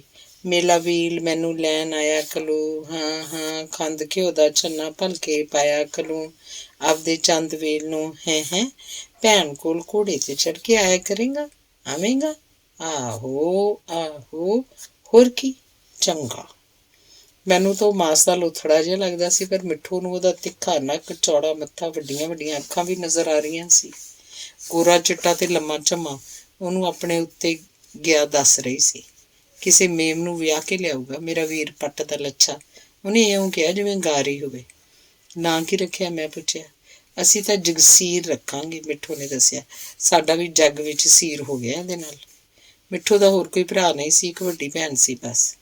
ਨਾਂ ਵੀ ਰੱਖੀ ਫਿਰਦੀ ਆ ਮਰ ਜਾਣੀ, ਮਾਸੀ ਨੇ ਕਿਹਾ ਤੇ ਉਹਦੇ ਬਿਮਾਰ ਬੁੱਲ ਫਰਕ ਪਏ। ਦੇਵ ਨੂੰ ਕੜਾਹ ਲਿਆ ਕੇ ਦੇ, ਮਾਸੀ ਨੇ ਕਿਹਾ। ਮਿੱਠੂ ਚੌਂਕੇ 'ਚ ਚਲੀ ਗਈ। ਨਾਨੀ ਕੜਾਹ ਪਾ ਦੇ ਕਾਰੀ ਸਾਰਾ। ਰਸੋਈ 'ਚ ਉਹਦੀ ਆਵਾਜ਼ ਆਈ, ਮਾਸੀ, ਬਲਦੇਵਾਂ ਦੇ ਮੁੰਡੇ ਨੂੰ ਦੇਣ ਵਾਸਤੇ ਉਹਨਾਂ ਨਾਲ ਸਾਡਾ ਇੱਕ ਘਰ ਬਣਿਆ ਹੋਇਆ ਵੈ, ਉਹ ਆਪਣੀ ਨਾਨੀ ਨੂੰ ਕਹਿ ਰਹੀ ਸੀ। ਨਹੀਂ, ਮੈਂ ਜਾਣਦੀ ਹਾਂ ਰਕਾਨੇ, ਨਾਨੀ ਦੀ ਆਵਾਜ਼ ਆਈ। ਮਿੱਠੂ ਕੜਾਹ ਦੀ ਕੌਲੀ ਲੈ ਆਈ। ਸਵਾਦ 'ਚ ਬੋ ਭਰੀ ਹੋਈ ਸੀ, ਖਾਣ ਨੂੰ ਚਿੱਤ ਨਹੀਂ ਸੀ ਕਰਦਾ। ਬਾਹਰ ਚੱਲ ਕੇ ਖਾਵਾਂਗੇ, ਮੈਂ ਕਿਹਾ। ਮਿੱਠੂ ਸਮਝ ਗਈ, ਇੱਥੇ ਤੈਨੂੰ ਮੁਸ਼ਕ ਆਉਂਦਾ? ਵੱਡਾ ਮੁਸ਼ਕਣ ਬੂਟਾ, ਉਹ ਬੋਲੀ। ਇਹ ਮੁਸ਼ਕ ਕਿਤੇ ਧਰਿਆ ਪਿਆ? ਸਾਨੂੰ ਤਾਂ ਮਸਾਂ ਇਹ ਦਿਨ ਲਿਆਂਦਾ ਰੱਬ ਨੇ। ਗਲੀ 'ਚ ਆ ਕੇ ਉਹਨੇ ਕਿਹਾ, ਹੁਣ ਤੂੰ ਮੋਤੀ ਮੈਨੂੰ ਦੇ। ਇਹਨੇ ਇਉਂ ਮੰਗਿਆ ਜਿਵੇਂ ਮੋਤੀ ਉੱਤੇ ਹੱਕ ਬਣ ਗਿਆ ਹੋਵੇ। ਕਿਉਂ ਕਾਹਦੀ? ਮੈਂ ਤੈਨੂੰ ਆਪਦਾ ਭਰਾ ਨਹੀਂ ਵਿਖਾਇਆ? ਤੇਰਾ ਕੱਚ ਕਿਤੇ ਮੇਰੇ ਵੀਰ ਨਾਲੋਂ ਚੰਗਾ ਹੈਗਾ, ਉਹਨੇ ਦਲੀਲ ਦਿੱਤੀ। ਫਿਰ ਤੂੰ ਆਪਦੇ ਭਰਾ ਨੂੰ ਵੇਖ ਲਿਆ ਕਰ, ਮੈਂ ਕਿਹਾ। ਉਹਨੂੰ ਕ੍ਰੋਧ ਚੜ ਗਿਆ। ਵੇਖ ਲਿਆ ਕਰੂੰਗੀ, ਸੜਿਆ ਜਾ ਚੁੰਨੀਆਂ ਅੱਖਾਂ ਵਾਲਾ। ਉਹ ਵਿਟਰ ਕੇ ਘਰ ਨੂੰ ਮੁੜ ਗਈ, ਪਰ ਉਹਨੂੰ ਚੈਨ ਕਿਤੇ। ਮੇਰੇ ਪਿੱਛੇ ਪਿੱਛੇ ਫਿਰ ਸਾਡੇ ਘਰ ਆ ਗਈ। ਅੱਜ ਮੈਂ ਤੇਰੇ ਨਾਲ ਰੋਟੀ ਖਾਊਂਗੀ, ਮੇਰੇ ਕੋਲ ਬੈਠ ਕੇ ਉਹਨੇ ਹੌਲੀ ਜਿਹੀ ਐਲਾਨ ਕੀਤਾ। ਮੈਂ ਕੋਈ ਹੁੰਗਾਰਾ ਨਾ ਦਿੱਤਾ। ਆਤੂ ਕੜਾਤੂ ਨਾਲ ਕਦੇ ਵੀ ਨਹੀਂ। ਉਹਨੇ ਮੇਰੀ ਮਾਂ ਵੱਲ ਵੇਖਿਆ, ਕਿਤੇ ਸੁਣ ਤਾਂ ਨਹੀਂ ਰਹੀ। ਮੈਂ ਫਿਰ ਵੀ ਕੋਈ ਉੱਤਰ ਨਾ ਦਿੱਤਾ। ਰੰਗ ਤਾਂ ਦੋ ਹੀ ਹੁੰਦੇ ਆ, ਕਾਲਾ ਜਾਂ ਗੋਰਾ। ਰੱਬ ਦੇ ਬਣਾਏ ਹੋਏ ਆ ਕਿ ਨਾ ਬਈ? ਬੇਬੇ ਆਂਦੀ ਸੀ ਕਾਲਾ ਰੰਗ ਮੁਸ਼ਕੀ ਹੁੰਦਾ, ਉਹ ਬੋਲੀ। ਮੈਂ ਉਹਦੀਆਂ ਗੱਲਾਂ 'ਚ ਆ ਗਿਆ। ਸਹੁੰ ਘੱਤ, ਮੈਂ ਕਿਹਾ। ਸਹੁੰ ਗੁਰੂ ਦੀ? ਨਹੀਂ, ਵੀਰ ਦੀ ਸਹੁੰ। ਉਹ ਸੋਚਾਂ 'ਚ ਪੈ ਗਈ। ਮੈਨੂੰ ਪਤਾ ਸੀ ਵੀਰ ਦੀ ਕਸਮ ਉਹ ਝੂਠੀ ਨਹੀਂ ਖਾ ਸਕਦੀ। ਮਾਸੀ ਨੂੰ ਮੋਤੀ ਦਾ ਪਤਾ? ਉਹਨੇ ਪੁੱਛਿਆ। ਨਹੀਂ। ਆਖੀ ਦਾ ਪਤਾ ਨਾ ਲੱਗਣ ਦੇ। ਉਹ ਡਰਦੀ ਸੀ ਜੇ ਮੇਰੀ ਮਾਂ ਨੂੰ ਪਤਾ ਲੱਗ ਗਿਆ ਤਾਂ ਮੋਤੀ ਮੋੜ ਕੇ ਦੇਣਾ ਪਏਗਾ। ਮੈਂ ਕਿਹਾ, ਨਹੀਂ ਲੱਗਣ ਦਿੰਦਾ। ਆਖ ਵੀਰ ਦੀ ਸਹੁੰ। ਪਰ ਖਾਊਂਗੀ ਜਿੰਨਾ ਚਿਰ ਮੇਰਾ ਚਿੱਤ ਮੰਨੂ। ਉਹਨੇ ਸ਼ਰਤ ਰੱਖੀ, ਜਿੰਨਾ ਤੇਰੀ ਮਰਜ਼ੀ ਖਾ ਲਈ। ਮੇਰਾ ਮਕਸਦ ਤਾਂ ਉਹਨੂੰ ਜੂਠਾ ਖਵਾਉਣ ਦਾ ਸੀ, ਵੱਧ ਜਾਂ ਘੱਟ ਨਹੀਂ। ਫਿਰ ਮੋਤੀ ਦੇਣਾ ਪਊ, ਉਹਨੇ ਪੱਕ ਕੀਤਾ। ਮੈਂ ਆਪਦੇ ਕੋਲ ਰੱਖੂ ਸਦੋਂ ਵਾਸਤੇ, ਨਾਲੇ ਮਾਸੀ ਨੂੰ ਪਤਾ ਨਾ ਲੱਗੇ। ਮੈਂ ਤੈਨੂੰ ਰੱਖਣ ਵਾਸਤੇ ਦੇ ਦੂੰਗਾ। ਮੈਂ ਸਭ ਸ਼ਰਤਾਂ ਮੰਨਦਾ ਗਿਆ। ਬੇਬੇ ਨੂੰ ਵੀ ਨਹੀਂ ਦੱਸਦਾ। ਸਹੁੰ ਵੀਰ ਦੀ, ਜਿੰਨਾ ਮੇਰਾ ਚਿੱਤ ਕਰੂ ਖਾ ਲੂੰਗੀ, ਉਹਨੇ ਕਹਿ ਦਿੱਤਾ। ਕਸਮ ਤੋਂ ਬਾਅਦ ਉਹ ਕਾਹਲ ਕਰਨ ਲੱਗ ਪਈ। ਮੇਰਾ ਇਰਾਦਾ ਸੀ ਰੋਟੀ ਖਾਣ ਮਗਰੋਂ ਉਹਨੂੰ ਮੋਤੀ ਦਿਆਂਗਾ, ਪਰ ਉਹਨੇ ਭੈਰਵੀ ਤਪਾਤੀ। ਉਹਦੀ ਗੱਲ ਮੰਨ ਕੇ ਲੁਕਾ ਰੱਖਿਆ ਮੋਤੀ ਲਿਆ ਦਿੱਤਾ। ਮੋਤੀ ਉਹਨੇ ਖੀਸੇ 'ਚ ਪਾ ਲਿਆ ਤੇ ਟੋਹ ਕੇ ਵੇਖਦੀ ਰਹੀ। ਮਿੱਠੀਆਂ ਮਿੱਠੀਆਂ ਗੱਲਾਂ ਕਰਨ ਲੱਗੀ ਕਿ ਹੁਣ ਅੱਗੇ ਤੋਂ ਕਦੇ ਵੀ ਮੇਰੇ ਨਾਲ ਲੜਾਈ ਨਹੀਂ ਕਰੇਗੀ। ਉਹਨੂੰ ਜੋ ਵੀ ਮੁੰਡਿਆਂ ਦੇ ਰੱਖਣ ਵਾਲੀ ਚੀਜ਼ ਲੱਭੇਗੀ ਉਹ ਮੈਨੂੰ ਦੇ ਦਿਆ ਕਰੇਗੀ। ਵਿਆਹ ਮਗਰੋਂ ਜਦ ਮੈਂ ਉਹਨੂੰ ਲੈਣ ਜਾਇਆ ਕਰਾਂਗਾ, ਉਹ ਛੰਨਾ ਭਰ ਕੇ ਮੈਨੂੰ ਖੰਡ ਘਿਓ ਦਾ ਪਾਇਆ ਕਰੇਗੀ। ਇਸ ਵਾਸਤੇ ਉਹਨੂੰ ਆਪਣੀ ਸੱਸ ਦੀ ਗੁੱਤੀ ਕਿਉਂ ਨਾ ਪੁੱਟਣੀ ਪਵੇ। ਗੱਲਾਂ ਕਰਦੀ ਉਹ ਮੇਰੀ ਮਾਂ ਵੱਲ ਵੇਖ ਕੇ ਖੀਸੇ 'ਚ ਹੱਥ ਕੱਢ ਲੈਂਦੀ। ਜਵਾਕੋ ਟੁੱਕ ਖਾ ਲਓ, ਮਾਂ ਨੇ ਆਵਾਜ਼ ਦਿੱਤੀ। ਮਿੱਠੂ ਨੇ ਮੇਰੇ ਤੋਂ ਪਹਿਲਾਂ ਹੱਥ ਧੋ ਲਏ ਤੇ ਚੌਂਕੇ 'ਚ ਜਾ ਬੈਠੀ। ਮਾਂ ਨੇ ਸਾਡੇ ਵਿਚਕਾਰ ਥਾਲੀ ਰੱਖ ਦਿੱਤੀ। ਮੈਂ ਬੁਰਕੀ ਤੋੜਨ ਲੱਗਾ ਤਾਂ ਮਿੱਠੂ ਨੇ ਨਗੋਚ ਕੱਢਤੀ। ਹੱਥ ਚੰਗੀ ਤਰ੍ਹਾਂ ਧੋ ਕੇ ਆ, ਨਾਲੇ ਸੁੱਕੇ ਕਰਕੇ। ਉੱਠ ਕੇ ਦੁਬਾਰਾ ਹੱਥ ਧੋਤੇ, ਮਾਂ ਦੇ ਲੀੜੇ ਨਾਲ ਸੁਕਾਏ। ਉਹ ਵੱਡੇ ਵੱਡੇ ਬੁਰਕੇ ਮਾਰ ਕੇ ਖਾਣ ਲੱਗੀ। ਵਿਹਲੇ ਹੁੰਦੇ ਤੱਕ ਉਹਨੇ ਅੱਧੀ ਰੋਟੀ ਅੰਦਰ ਸੁੱਟ ਲਈ ਤੇ ਬਾਕੀ ਅੱਧੀ ਉੱਤੇ ਆਲੂਆਂ ਦੀਆਂ ਫਾੜੀਆਂ ਰੱਖ ਕੇ ਹੱਥ ਉੱਤੇ ਲੈ ਲਈ। ਮੈਂ ਵੀ ਖਾਣ ਲੱਗ ਪਿਆ। ਦੁਬਾਰਾ ਉਹਨੇ ਕੌਲੀ 'ਚ ਬੁਰਕੀ ਨਹੀਂ ਲਾਈ। ਹੱਥ ਵਾਲੀ ਰੋਟੀ ਮੁਕਾ ਕੇ ਉਹ ਖੜੀ ਹੋ ਗਈ। ਮੈਨੂੰ ਤਾਂ ਇੰਨੀ ਭੁੱਖ ਸੀ, ਉਹਨੇ ਕਿਹਾ। ਹੋਰ ਖਾ, ਮੈਂ ਜ਼ਿੱਦ ਕੀਤੀ। ਕੜਾਹ ਖਾ ਲਿਆ ਸੀ ਮੈਂ, ਭੁੱਖ ਨਹੀਂ, ਉਹਨੇ ਕਿਹਾ ਤੇ ਟਪੂਸੀਆਂ ਮਾਰਦੀ ਆਪਣੇ ਘਰ ਨੂੰ ਨੱਠ ਗਈ। ਮੈਂ ਫੇਰ ਠੱਗਿਆ ਗਿਆ। ਅੰਗ 6ਵਾਂ। ਮੈਨੂੰ ਸਕੂਲ 'ਚ ਭਰਤੀ ਕਰਵਾਤਾ। ਮਿੱਠੂ ਆਪਣੀ ਵੱਡੀ ਭੈਣ ਕੋਲ ਬੈਠ ਕੇ ਤੋਪੇ ਪਾਉਣੇ ਸਿੱਖਣ ਲੱਗੀ। ਛੁੱਟੀ ਮਗਰੋਂ ਅਸੀਂ ਰੱਜ ਕੇ ਖੇਡਦੇ। ਛੁੱਟੀ ਵਾਲੇ ਦਿਨ ਅਸੀਂ ਸਾਰਾ ਦਿਨ ਇਕੱਠੇ ਖੇਡਦੇ ਰਹਿੰਦੇ। ਹੋਰ ਖੇਡਾਂ ਦੇ ਨਾਲ ਹੁਣ ਅਸੀਂ ਪੜ੍ਹਨ ਵੀ ਖੇਡਦੇ। ਮੇਰੇ ਨਾਲ ਹੀ ਉਹ ਕਾਇਦਾ ਪੜ੍ਹਨ ਸਿੱਖ ਗਈ। ਪਰ ਰੋਟੀ ਖਾਣ ਵੇਲੇ ਉਹ ਹਮੇਸ਼ਾ ਖਿਸਕ ਜਾਂਦੀ। ਕਈ ਵਾਰ ਮੈਂ ਰੁੱਸ ਜਾਂਦਾ। ਗਲ 'ਚ ਬਾਂਹ ਪਾ ਕੇ ਹਲੀਮੀ ਨਾਲ ਉਹ ਮੈਨੂੰ ਮਨਾ ਲੈਂਦੀ। ਕਈ ਵਾਰ 2-2, 3-3 ਦਿਨ ਮੈਂ ਸੁਲ੍ਹਾ ਨਾ ਕਰਦਾ। ਉਹ ਕੋਈ ਅੱਲੋਕਾਰ ਗੱਲ ਸੁਣਾਉਂਦੀ ਕਿ ਮੈਂ ਆਪਣਾ ਰੋਸ ਭੁੱਲ ਜਾਂਦਾ। ਇੱਕ ਵਾਰ ਸਾਰਿਆਂ ਦੇ ਸਾਹਮਣੇ ਮੇਰੇ ਜੂਠੇ ਗਲਾਸ 'ਚੋਂ ਦੁੱਧ ਪੀਣ ਤੋਂ ਇਨਕਾਰ ਕਰ ਦਿੱਤਾ। 5 ਦਿਨ ਮੈਂ ਉਹਦੇ ਨਾਲ ਨਹੀਂ ਬੋਲਿਆ। 6ਵੇਂ ਦਿਨ ਉਹ ਆਈ ਤੇ ਮੇਰਾ ਬਸਤਾ ਵੇਖਣ ਲੱਗੀ। ਫਿਰ ਬਿਨਾਂ ਬੋਲੇ ਤੋਂ ਮੇਰੀ ਬਾਂਹ ਉੱਤੇ ਨਹੁੰ ਨਾਲ ਇੱਕ ਲਕੀਰ ਖਿੱਚ ਦਿੱਤੀ। ਖੁਸ਼ਕੀ ਦੀ ਚਿੱਟੀ ਜਿਹੀ ਲਕੀਰ ਉੱਗੜ ਆਈ। ਉਹ ਲਕੀਰ ਵੱਲ ਇਸ਼ਾਰਾ ਕਰਕੇ ਉਹਨੇ ਦੱਸਿਆ, ਦੇਵ, ਆਪਾਂ ਮਿੱਟੀ ਦੇ ਬਣੇ ਹੋਏ ਹਾਂ, ਆਪਾਂ ਰੱਬ ਦੇ ਖਿਡੌਣੇ ਆ। ਇਹ ਗੱਲ ਮੈਨੂੰ ਬਹੁਤ ਅੱਲੋਕਾਰ ਲੱਗੀ ਤੇ ਮੈਂ ਰੂਸ ਭੁੱਲ ਗਿਆ। ਇਸ ਤਰ੍ਹਾਂ ਜਦ ਮੈਂ ਰੁੱਸਦਾ ਉਹ ਕੋਈ ਗੱਲ ਦੱਸ ਕੇ ਮੈਨੂੰ ਹੈਰਾਨ ਕਰ ਦਿੰਦੀ ਤੇ ਮੈਂ ਸੋਮਨ ਹੋ ਜਾਂਦਾ। ਪਿੰਡ ਦੇ ਸਕੂਲ ਦੀ ਪੜ੍ਹਾਈ ਪੂਰੀ ਹੋ ਗਈ ਤੇ ਮੈਨੂੰ ਸ਼ਹਿਰ ਦੇ ਸਕੂਲ ਵਿੱਚ ਦਾਖਲ ਕਰਵਾ ਦਿੱਤਾ। ਆਪਣਾ ਦਾਜ ਤਿਆਰ ਕਰਨ ਵਾਸਤੇ ਮਿੱਠੂ ਮੇਰੇ ਤੋਂ ਰੰਗ ਬਿਰੰਗੇ ਉਲਝਣ ਦੇ ਧਾਗੇ, ਮਣਕੇ, ਸਿਤਾਰੇ, ਲੋਗੜੀਆਂ ਤੇ ਖੰਮਣੀਆਂ ਆਦਿ ਮੰਗਵਾਉਂਦੀ। ਚਾਦਰਾਂ ਤੇ ਸਿਰਹਾਣਿਆਂ ਦੇ ਗਲਾਫਾਂ ਉੱਤੇ ਵੇਲ ਬੂਟੇ, ਮੋਰ, ਘੁੱਗੀਆਂ ਮੇਰੇ ਤੋਂ ਬਣਵਾ ਕੇ ਕਢਾਈ ਕਰਦੀ। ਇਹ ਵੀ ਪੁੱਛਦੀ ਰਹਿੰਦੀ ਕਿ ਪੜ੍ਹਨ ਵਾਲੇ ਮੁੰਡਿਆਂ ਨੂੰ ਕਿਹੋ ਜਿਹੀਆਂ ਚੀਜ਼ਾਂ ਪਸੰਦ ਹੁੰਦੀਆਂ। ਸ਼ੀਲੋ ਨੇ ਆਪਣੇ ਦਾਜ 'ਚ ਰੱਖਣ ਵਾਸਤੇ ਮਣਕੇ, ਸਿਤਾਰੇ ਤੇ ਲੋਗੜੀ ਦੇ ਫੁੱਲ ਲਾ ਕੇ ਬੋਤੇ ਦੀ ਮੁਹਾਰ ਬਣਾਈ ਤੇ ਮਿੱਠੂ ਨੂੰ ਬਣਾਉਣ ਵਾਸਤੇ ਕਿਹਾ। ਅਸੀਂ ਨਹੀਂ ਚੜ੍ਹਦੇ ਊਠਾਂ ਤੇ, ਮਿੱਠੂ ਨੇ ਜਵਾਬ ਦਿੱਤਾ। ਹੋਰ ਤੇਰੇ ਵਾਸਤੇ ਲੈ ਕੇ ਆਊਗਾ ਜਹਾਜ਼, ਤੇਰਾ ਕੁਛ ਲੱਗਦਾ? ਸਾਈਕਲ ਤਾਂ ਬਾਪੂ ਸਾਨੂੰ ਦੇ ਹੀ ਦਊਗਾ, ਮਿੱਠੂ ਨੇ ਕਿਹਾ। ਉਹਨੇ ਸਾਈਕਲ ਦੇ ਹੈਂਡਲ ਨਾਲ ਟੰਗਣ ਵਾਸਤੇ ਥੈਲਾ ਬੁਣਨਾ ਸੀ। ਉਹਨੂੰ ਕੋਈ ਨਮੂਨਾ ਪਸੰਦ ਨਾ ਆਵੇ। ਆਪਣੇ ਕਿਸੇ ਜਮਾਤੀ ਦਾ ਵਧੀਆ ਨਮੂਨੇ ਦਾ ਝੋਲਾ ਲਿਆਉਣ ਵਾਸਤੇ ਮਿੱਠੂ ਨੇ ਮੈਨੂੰ ਕਿਹਾ। ਰਜਿੰਦਰ ਦਾ ਥੈਲਾ ਬਹੁਤ ਸੋਹਣਾ ਸੀ, ਖੱਟੇ ਮਿੱਠੇ ਰੰਗਾਂ ਦੀਆਂ ਪਿੜੀਆਂ ਵਾਲਾ। ਉਹਨੇ ਮੈਨੂੰ ਦੇ ਵੀ ਦਿੱਤਾ। ਰਜਿੰਦਰ ਮੇਰਾ ਸਭ ਤੋਂ ਨਜ਼ਦੀਕੀ ਦੋਸਤ ਸੀ। ਝੋਲੇ ਦਾ ਨਮੂਨਾ ਲਾਉਂਦੀ ਮਿੱਠੂ ਰਜਿੰਦਰ ਬਾਰੇ ਪੁੱਛਦੀ ਰਹਿੰਦੀ। ਉਸ ਉਮਰ 'ਚ ਆਪਣੇ ਦੋਸਤਾਂ ਦੀਆਂ ਸਭ ਆਦਤਾਂ ਚੰਗੀਆਂ ਲੱਗਦੀਆਂ ਹੁੰਦੀਆਂ ਸਨ। ਉਹ ਸਭ ਤੋਂ ਸੋਹਣੇ ਲੱਗਦੇ ਹਨ। ਉਹਨਾਂ ਦੇ ਐਬ ਵੀ ਗੁਣ ਜਾਪਣੇ। ਰਜਿੰਦਰ ਤਾਂ ਸੱਚਮੁੱਚ ਹੀ ਸੋਹਣਾ ਮੁੰਡਾ ਸੀ ਤੇ ਸਾਊ ਵੀ ਸੀ। ਆਪਣੇ ਵਧੀਆ ਮਿੱਤਰ ਤੇ ਜਦ ਵੀ ਮੈਂ ਲੇਖ ਲਿਖਦਾ ਤਾਂ ਇੱਕ ਗੱਲ ਦਾ ਜ਼ਿਕਰ ਜ਼ਰੂਰ ਕਰਦਾ, ਉਹ ਪੜ੍ਹਾਈ ਤੇ ਖੇਡਾਂ 'ਚ ਸਭ ਤੋਂ ਮੂਹਰੇ ਰਹਿੰਦਾ ਹੈ। ਇਹ ਦੋਵੇਂ ਗੁਣ ਕਦੇ ਇਕੱਠੇ ਨਹੀਂ ਹੁੰਦੇ, ਪਰ ਰਾਜ ਵਿੱਚ ਇਹ ਗੱਲਾਂ ਮੈਂ ਵਾਕਾਂ ਦੀ ਭਰਤੀ ਕਰਨ ਵਾਸਤੇ ਨਹੀਂ ਲਿਖਦਾ ਸੀ। ਜਿਵੇਂ ਬਾਕੀ ਮੁੰਡੇ ਆਪਣੇ ਦੋਸਤਾਂ ਬਾਰੇ ਲਿਖ ਦਿੰਦੇ ਸਨ, ਇਹੀ ਕਾਰਨ ਸੀ ਕਿ ਰਾਜ ਮੇਰਾ ਹੀਰੋ ਸੀ। ਮਿੱਠੂ ਕੋਲ ਮੈਂ ਉਹਦੀਆਂ ਸਿਫਤਾਂ ਕਰਦਾ ਰਹਿੰਦਾ। ਰਾਜ ਨੂੰ ਓਨਾ ਹੀ ਜਾਣਨ ਲੱਗ ਪਈ ਜਿੰਨਾ ਮੈਂ ਜਾਣਦਾ ਸੀ। ਚੰਗਾ ਤੇਰਾ ਬੇਲੀ ਹੈ, ਕਦੇ ਆਉਂਦਾ ਹੀ ਨਹੀਂ ਤੇਰੇ ਨਾਲ, ਮਿੱਠੂ ਕਹਿੰਦੀ। ਰਜਿੰਦਰ ਦੀ ਮਾਂ ਉਹਨੂੰ ਸ਼ਹਿਰੋਂ ਬਾਹਰ ਨਹੀਂ ਜਾਣ ਦਿੰਦੀ। ਉਹਦਾ ਬਾਪੂ ਦੁਸ਼ਮਣਾਂ ਨੇ ਕਤਲ ਕਰ ਦਿੱਤਾ ਸੀ ਤੇ ਉਹ ਰਾਜ ਨੂੰ ਲੈ ਕੇ ਸ਼ਹਿਰ ਆ ਗਈ ਸੀ। ਮਿੱਠੂ ਕਹਿੰਦੀ, ਇੱਥੇ ਇਹਨੂੰ ਕੀ ਡਰ ਹੈ?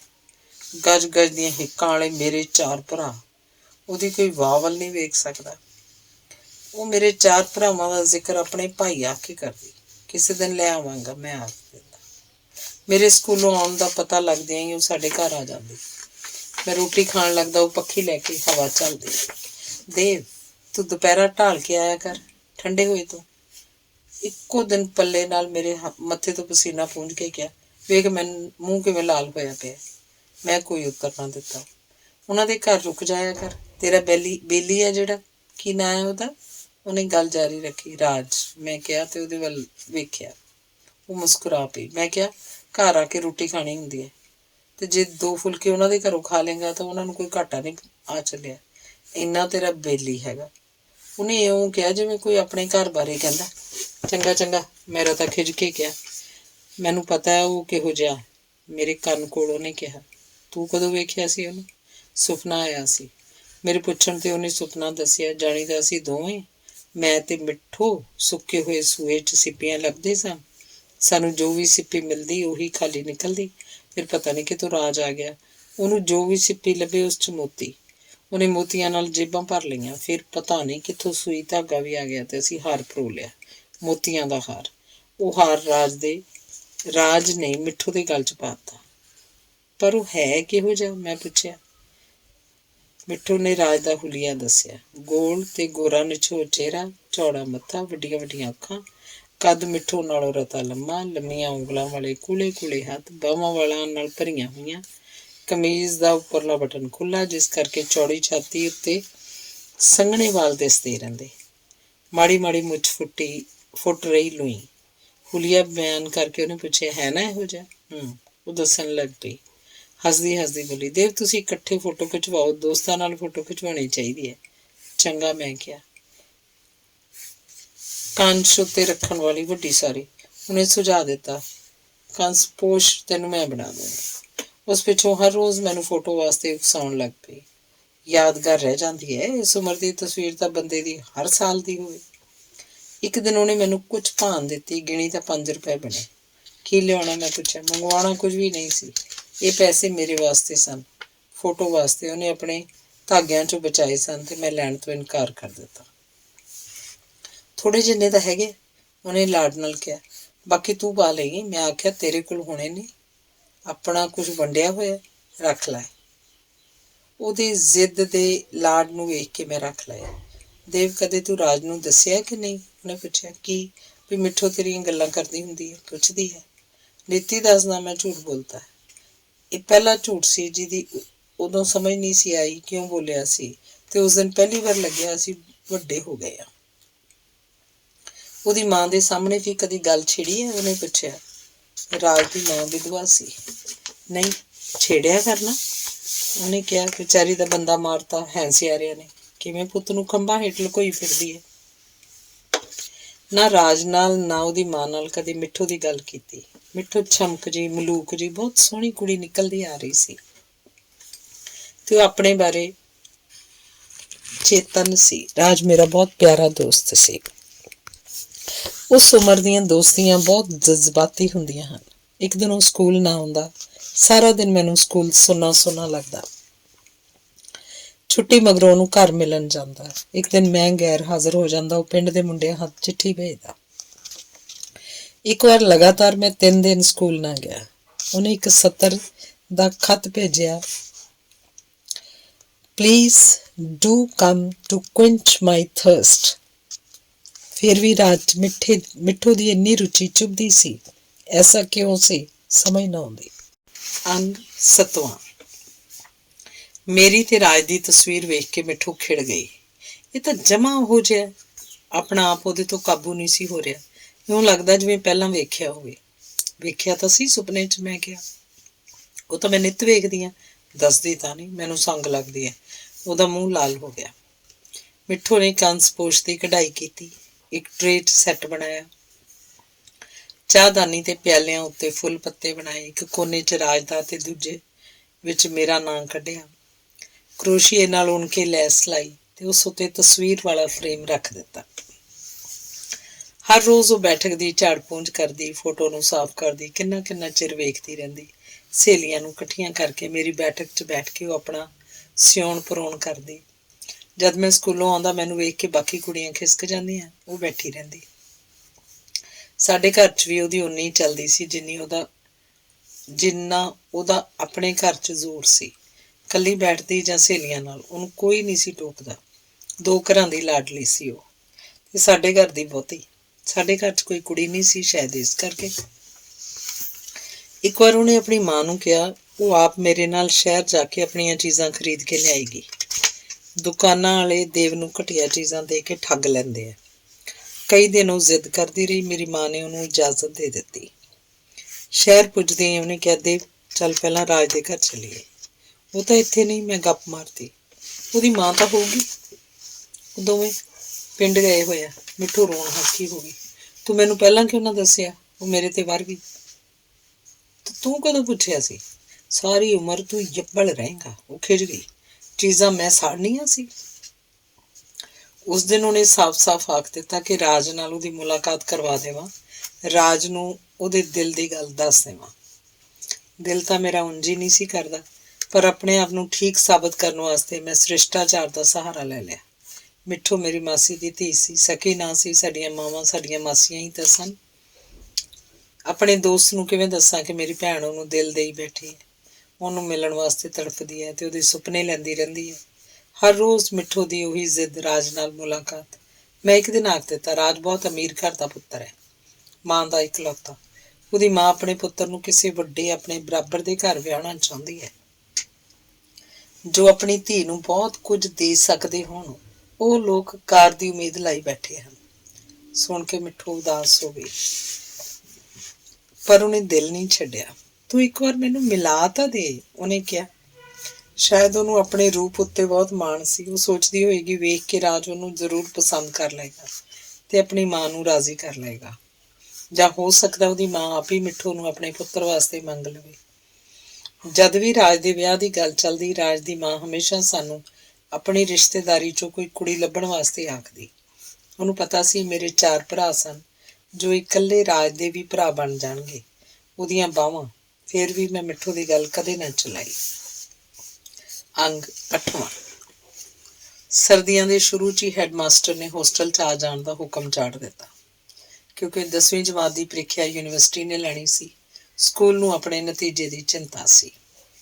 ਹੋਸਟਲ 'ਚ ਆਏ ਨੂੰ ਹਫ਼ਤਾ ਕੁ ਹੋਇਆ ਸੀ। ਇੱਕ ਦਿਨ ਇੱਕ ਛੋਟੀ ਜਮਾਤ ਦੇ ਮੁੰਡੇ ਹੱਥ, ਜੋ ਹਰ ਰੋਜ਼ ਪਿੰਡ ਜਾਂਦਾ ਸੀ, ਮਿੱਠੂ ਦਾ ਸੁਨੇਹਾ ਆਇਆ ਕਿ ਮੈਂ ਉਹਨੂੰ ਛੇਤੀ ਮਿਲਾਂ। ਐਤਵਾਰ ਵਾਲੇ ਦਿਨ ਮੈਂ ਘਰ ਗਿਆ। ਉਸ ਵੇਲੇ ਆ ਗਈ। ਰਾਜ ਦਾ ਹਾਲ ਚਾਲ ਪੁੱਛ ਕੇ ਉਹਨੇ ਪੁਰਾਣਾ ਵਾਅਦਾ ਯਾਦ ਕਰਵਾਇਆ, ਰਾਜ ਨਾਲ ਮੁਲਾਕਾਤ ਕਰਵਾਉਣ ਦਾ ਵਾਅਦਾ। ਮੈਂ ਹਰ ਰੋਜ਼ ਘਰ ਜਾਂਦਾ ਸਾਂ ਤਾਂ ਰਾਜ ਦੀਆਂ ਗੱਲਾਂ ਕਰਕੇ ਉਹਨੂੰ ਲੱਗਦਾ ਸੀ ਜਿਵੇਂ ਰਾਜ ਕਿਤੇ ਨੇੜੇ ਤੇੜੇ ਹੀ ਹੋਵੇ। ਮੇਰੇ ਹੋਸਟਲ ਜਾਣ ਨਾਲ ਉਹ ਅਸਲੋਂ ਇਕੱਲੀ ਹੋ ਗਈ ਸੀ।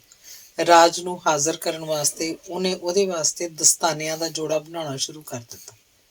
ਤੁਰਨ ਲੱਗਿਆ ਉਹ ਜੋੜਾ ਮੈਨੂੰ ਦੇ ਦਿੱਤਾ ਤੇ ਵਾਅਦਾ ਲਿਆ ਕਿ ਅਗਲੇ ਐਤਵਾਰ ਮੈਂ ਰਾਜ ਨੂੰ ਲੈ ਕੇ ਆਵਾਂਗਾ। ਰਾਜ ਨੂੰ ਦਸਤਾਨਿਆਂ ਬਾਰੇ ਕੁਝ ਨਹੀਂ ਦੱਸਿਆ। ਇੱਕ ਦਿਨ ਉਹਨੇ ਆਪ ਹੀ ਵੇਖ ਲਏ। ਉਹਨੂੰ ਰੰਗਾਂ ਦੀ ਚੋਣ ਬਹੁਤ ਪਸੰਦ ਆਈ। ਚੰਗੇ ਲੱਗਦੇ ਆ ਤਾਂ ਤੂੰ ਪਾ ਲੈ, ਮੈਂ ਕਿਹਾ। ਉਹਨੇ ਰੱਖ ਲਏ, ਪਰ ਮੇਰੇ ਕੋਲੋਂ ਇਹ ਨਾ ਦੱਸਿਆ ਗਿਆ ਕਿ ਇਹਨਾਂ ਰੰਗਾਂ ਵਿੱਚ ਇੱਕ ਰੰਗ ਅਜਿਹਾ ਵੀ ਹੈ ਜੋ ਸਿਰਫ ਉਹਦੇ ਵਾਸਤੇ ਹੀ ਹੈ। ਉਸ ਤੋਂ ਬਾਅਦ ਮਹੀਨਾ ਭਰ ਪਿੰਡ ਲੰਘ ਗਿਆ। ਕਿਸੇ ਚੀਜ਼ ਦੀ ਲੋੜ ਹੁੰਦੀ ਤਾਂ ਛੋਟੇ ਮੁੰਡਿਆਂ ਹੱਥ ਮੰਗਵਾ ਲੈਂਦਾ। ਮਿੱਠੂ ਹਰ ਰੋਜ਼ ਸੁਨੇਹਾ ਭੇਜਦੀ। ਇੱਕ ਦਿਨ ਗਿਆਨੀ ਜੀ ਹੀਰ ਪੜ੍ਹਾ ਰਹੇ ਸੀ। ਉਹ ਗਿਆਨੀ ਜੀ ਆਪਣੇ ਆਪ ਨੂੰ ਰੋਮਾਂਟਿਕ ਤਬੀਅਤ ਦਾ ਬੰਦਾ ਕਿਹਾ ਕਰਦੇ ਸੀ, ਕਿਉਂਕਿ ਜੋ ਗੱਲਾਂ ਮੁੰਡੇ ਚੋਰੀ ਚੋਰੀ ਕਰਿਆ ਕਰਦੇ ਸਨ, ਉਸ ਤਰ੍ਹਾਂ ਦੀਆਂ ਗੱਲਾਂ ਉੜਦ ਬਾਜ਼ਾਰ ਕਰ ਲਿਆ ਕਰਦੇ ਸਨ। ਕਲਾਸ ਵਿੱਚ ਕਵਿਤਾ ਉਹ ਪੜ੍ਹਾਇਆ ਨਹੀਂ ਸਨ ਕਰਦੇ, ਗਾ ਕੇ ਸੁਣਾਇਆ ਕਰਦੇ ਸੀ।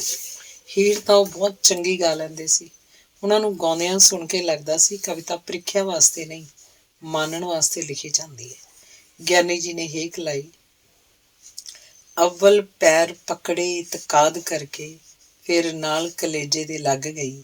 ਨਵਾਂ ਤੌਰ ਅਜੂਬੇ ਦਾ ਨਜ਼ਰ ਆਇਆ, ਵੇਖੋ ਜਲ ਪਤੰਗ ਤੇ ਅੱਗ ਗਈ। ਬੂਹੇ ਵੱਲ ਵੇਖ ਕੇ ਕਿਸੇ ਨੇ ਆਵਾਜ਼ ਦਿੱਤੀ, 2 ਹੀਰਾਂ। ਸਭ ਦਾ ਧਿਆਨ ਬਾਹਰ ਵੱਲ ਚਲਾ ਗਿਆ। ਸਕੂਲ ਦੇ ਬੂਹੇ ਅੱਗੇ 2 ਜਵਾਨ ਕੁੜੀਆਂ ਖੜੋਤੀਆਂ ਸਨ।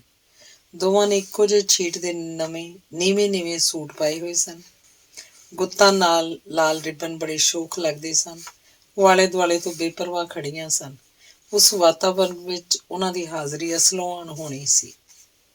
ਸਕੂਲ ਸ਼ਹਿਰ ਤੋਂ ਮੀਲ ਭਰ ਦੂਰ ਸੀ। ਕੋਈ ਕੁੜੀ ਚਿੜੀ ਇਸ ਪਾਸੇ ਮੂੰਹ ਨਹੀਂ ਸੀ ਕਰਦੀ। ਦੂਜੇ ਉਸ ਸਮੇਂ ਫੈਸ਼ਨ ਅਨੁਸਾਰ ਉਹ ਫੈਸ਼ਨੇਬਲ ਕੁੜੀਆਂ ਹੀ ਦਿਸਦੀਆਂ ਸਨ। ਸਾਡੀ ਜਮਾਤ ਬੂਹੇ ਦੇ ਨੇੜੇ ਤੇ ਸਾਹਮਣੇ ਸੀ, ਇਸ ਲਈ ਕਲਾਸ 'ਚ ਖਲਬਲੀ ਜਿਹੀ ਮਚ ਗਈ। 2 ਹੀਰਾਂ ਦੀਆਂ ਆਵਾਜ਼ਾਂ ਆਉਣ ਲੱਗੀਆਂ। ਹੋ ਸਕਦਾ ਹੈ ਇੱਕ ਸਹਿਤੀ ਹੋਵੇ। ਰੋਮਾਂਟਿਕ ਗਿਆਨੀ ਜੀ ਨੇ ਆਪਣੀ ਕਲਪਨਾ ਸ਼ਕਤੀ ਦਾ ਮੁਜ਼ਾਹਰਾ ਕੀਤਾ। ਕਿਆਸ ਲੱਗ ਹੀ ਰਹੇ ਸਨ ਕਿ ਚਪੜਾਸੀ ਨੇ ਮੈਨੂੰ ਦੱਸਿਆ ਕਿ 2 ਬੀਬੀਆਂ ਮਿਲਣ ਆਈਆਂ ਨੇ। ਸੁਣ ਕੇ ਚੁੱਪ ਵਰਤ ਗਈ। ਹਰ ਕੋਈ ਮੇਰੇ ਵੱਲ ਅਜੀਬ ਤਰ੍ਹਾਂ ਵੇਖ ਰਿਹਾ ਸੀ ਤੇ ਰੋਮਾਂਟਿਕ ਗਿਆਨੀ ਮਾਰ ਖੁੰਡੇ ਸਾਨ ਵਾਂਗ ਆਪਣੀ ਸੀਟ ਤੋਂ ਉਹਨਾਂ ਤੱਕ ਪੁੱਜਦਿਆਂ 80-90 ਅੱਖਾਂ ਮੈਨੂੰ ਕੰਡ ਤੇ ਚੁੱਭਦੀਆਂ ਮਹਿਸੂਸ ਹੋ ਰਹੀਆਂ। ਅਸਲੋਂ ਨੇੜੇ ਪੁੱਜ ਕੇ ਮਿੱਠੋ ਦੀ ਪਛਾਣ ਆਈ। ਕਾਲਜ 'ਚ ਪੜ੍ਹਨ ਵਾਲੀ ਕੁੜੀ ਉਹ ਜਾਪਦੀ ਸੀ ਤੇ ਪੂਰੀ ਮੁਟਿਆਰ ਬਸ ਇੱਕ ਕਦਮ ਉਰੇ। ਉਹਦੇ ਨਾਲ ਨਵੀਂ ਆਈ ਸਕੂਲ ਦੀ ਉਸਤਾਨੀ ਸੀ। ਪਿੰਡ 'ਚ ਕੁੜੀਆਂ ਵਾਸਤੇ ਵੱਖਰਾ ਸਕੂਲ ਖੁੱਲ੍ਹ ਗਿਆ ਸੀ। ਬਲਬੀਰ ਉਹਦੀ ਪਹਿਲੀ ਉਸਤਾਨੀ ਸੀ। ਮੈਨੂੰ ਪਤਾ ਲੱਗਿਆ ਬਲਬੀਰ ਮਿੱਠੋ ਦੇ ਘਰ ਰਹਿੰਦੀ ਸੀ ਤੇ ਉਹ ਪੱਕੀਆਂ ਸਹੇਲੀਆਂ ਬਣ ਗਈਆਂ ਸਨ। ਤੇਰਾ ਫਰੈਂਡ? ਮਿੱਠੋ ਨੇ ਪੁੱਛਿਆ। ਮੈਂ ਉਹਦੇ ਚਿਹਰੇ ਵੱਲ ਵੇਖਿਆ। ਅੰਗਰੇਜ਼ੀ ਦਾ ਸ਼ਬਦ ਬੋਲ ਕੇ ਉਹ ਝੇਪ ਗਈ।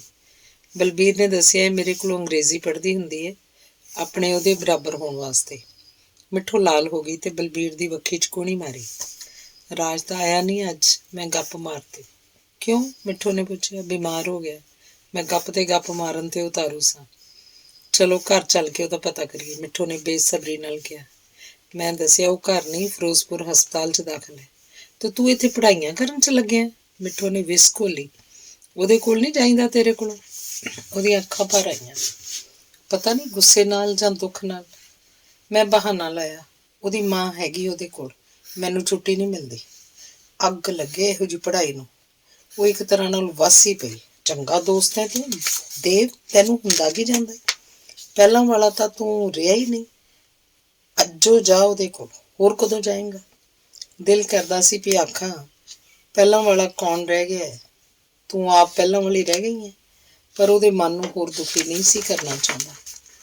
ਉਹਨੇ ਇਹ ਵੀ ਸੁਝਾਅ ਦਿੱਤਾ ਕਿ ਸਾਰੀ ਫਿਰੋਜ਼ਪੁਰ ਚਲੀਏ, ਸ਼ਾਮ ਤੱਕ ਮੁੜ ਆਵਾਂਗੀ। ਮੈਂ ਕਿਹਾ ਪੁੱਜਦਿਆਂ ਨੂੰ ਰਾਤ ਪੈ ਜਾਏਗੀ, ਮੁੜਨਾ ਸੰਭਵ ਨਹੀਂ। ਉਹਨੇ ਰਾਤ ਫਿਰੋਜ਼ਪੁਰ ਰਹਿਣ ਵਾਸਤੇ ਵੀ ਕਿਹਾ ਪਰ ਬਲਬੀਰ ਨਹੀਂ ਮੰਨੀ। ਉਹ ਮਿੱਠੋ ਦੇ ਮਾਪਿਆਂ ਤੋਂ ਡਰ ਗਈ। ਆਖਣਗੇ ਕੁਆਰੀ ਕੁੜੀ ਨੂੰ ਪਤਾ ਨਹੀਂ ਕਿੱਧਰ ਲੈ ਗਈ।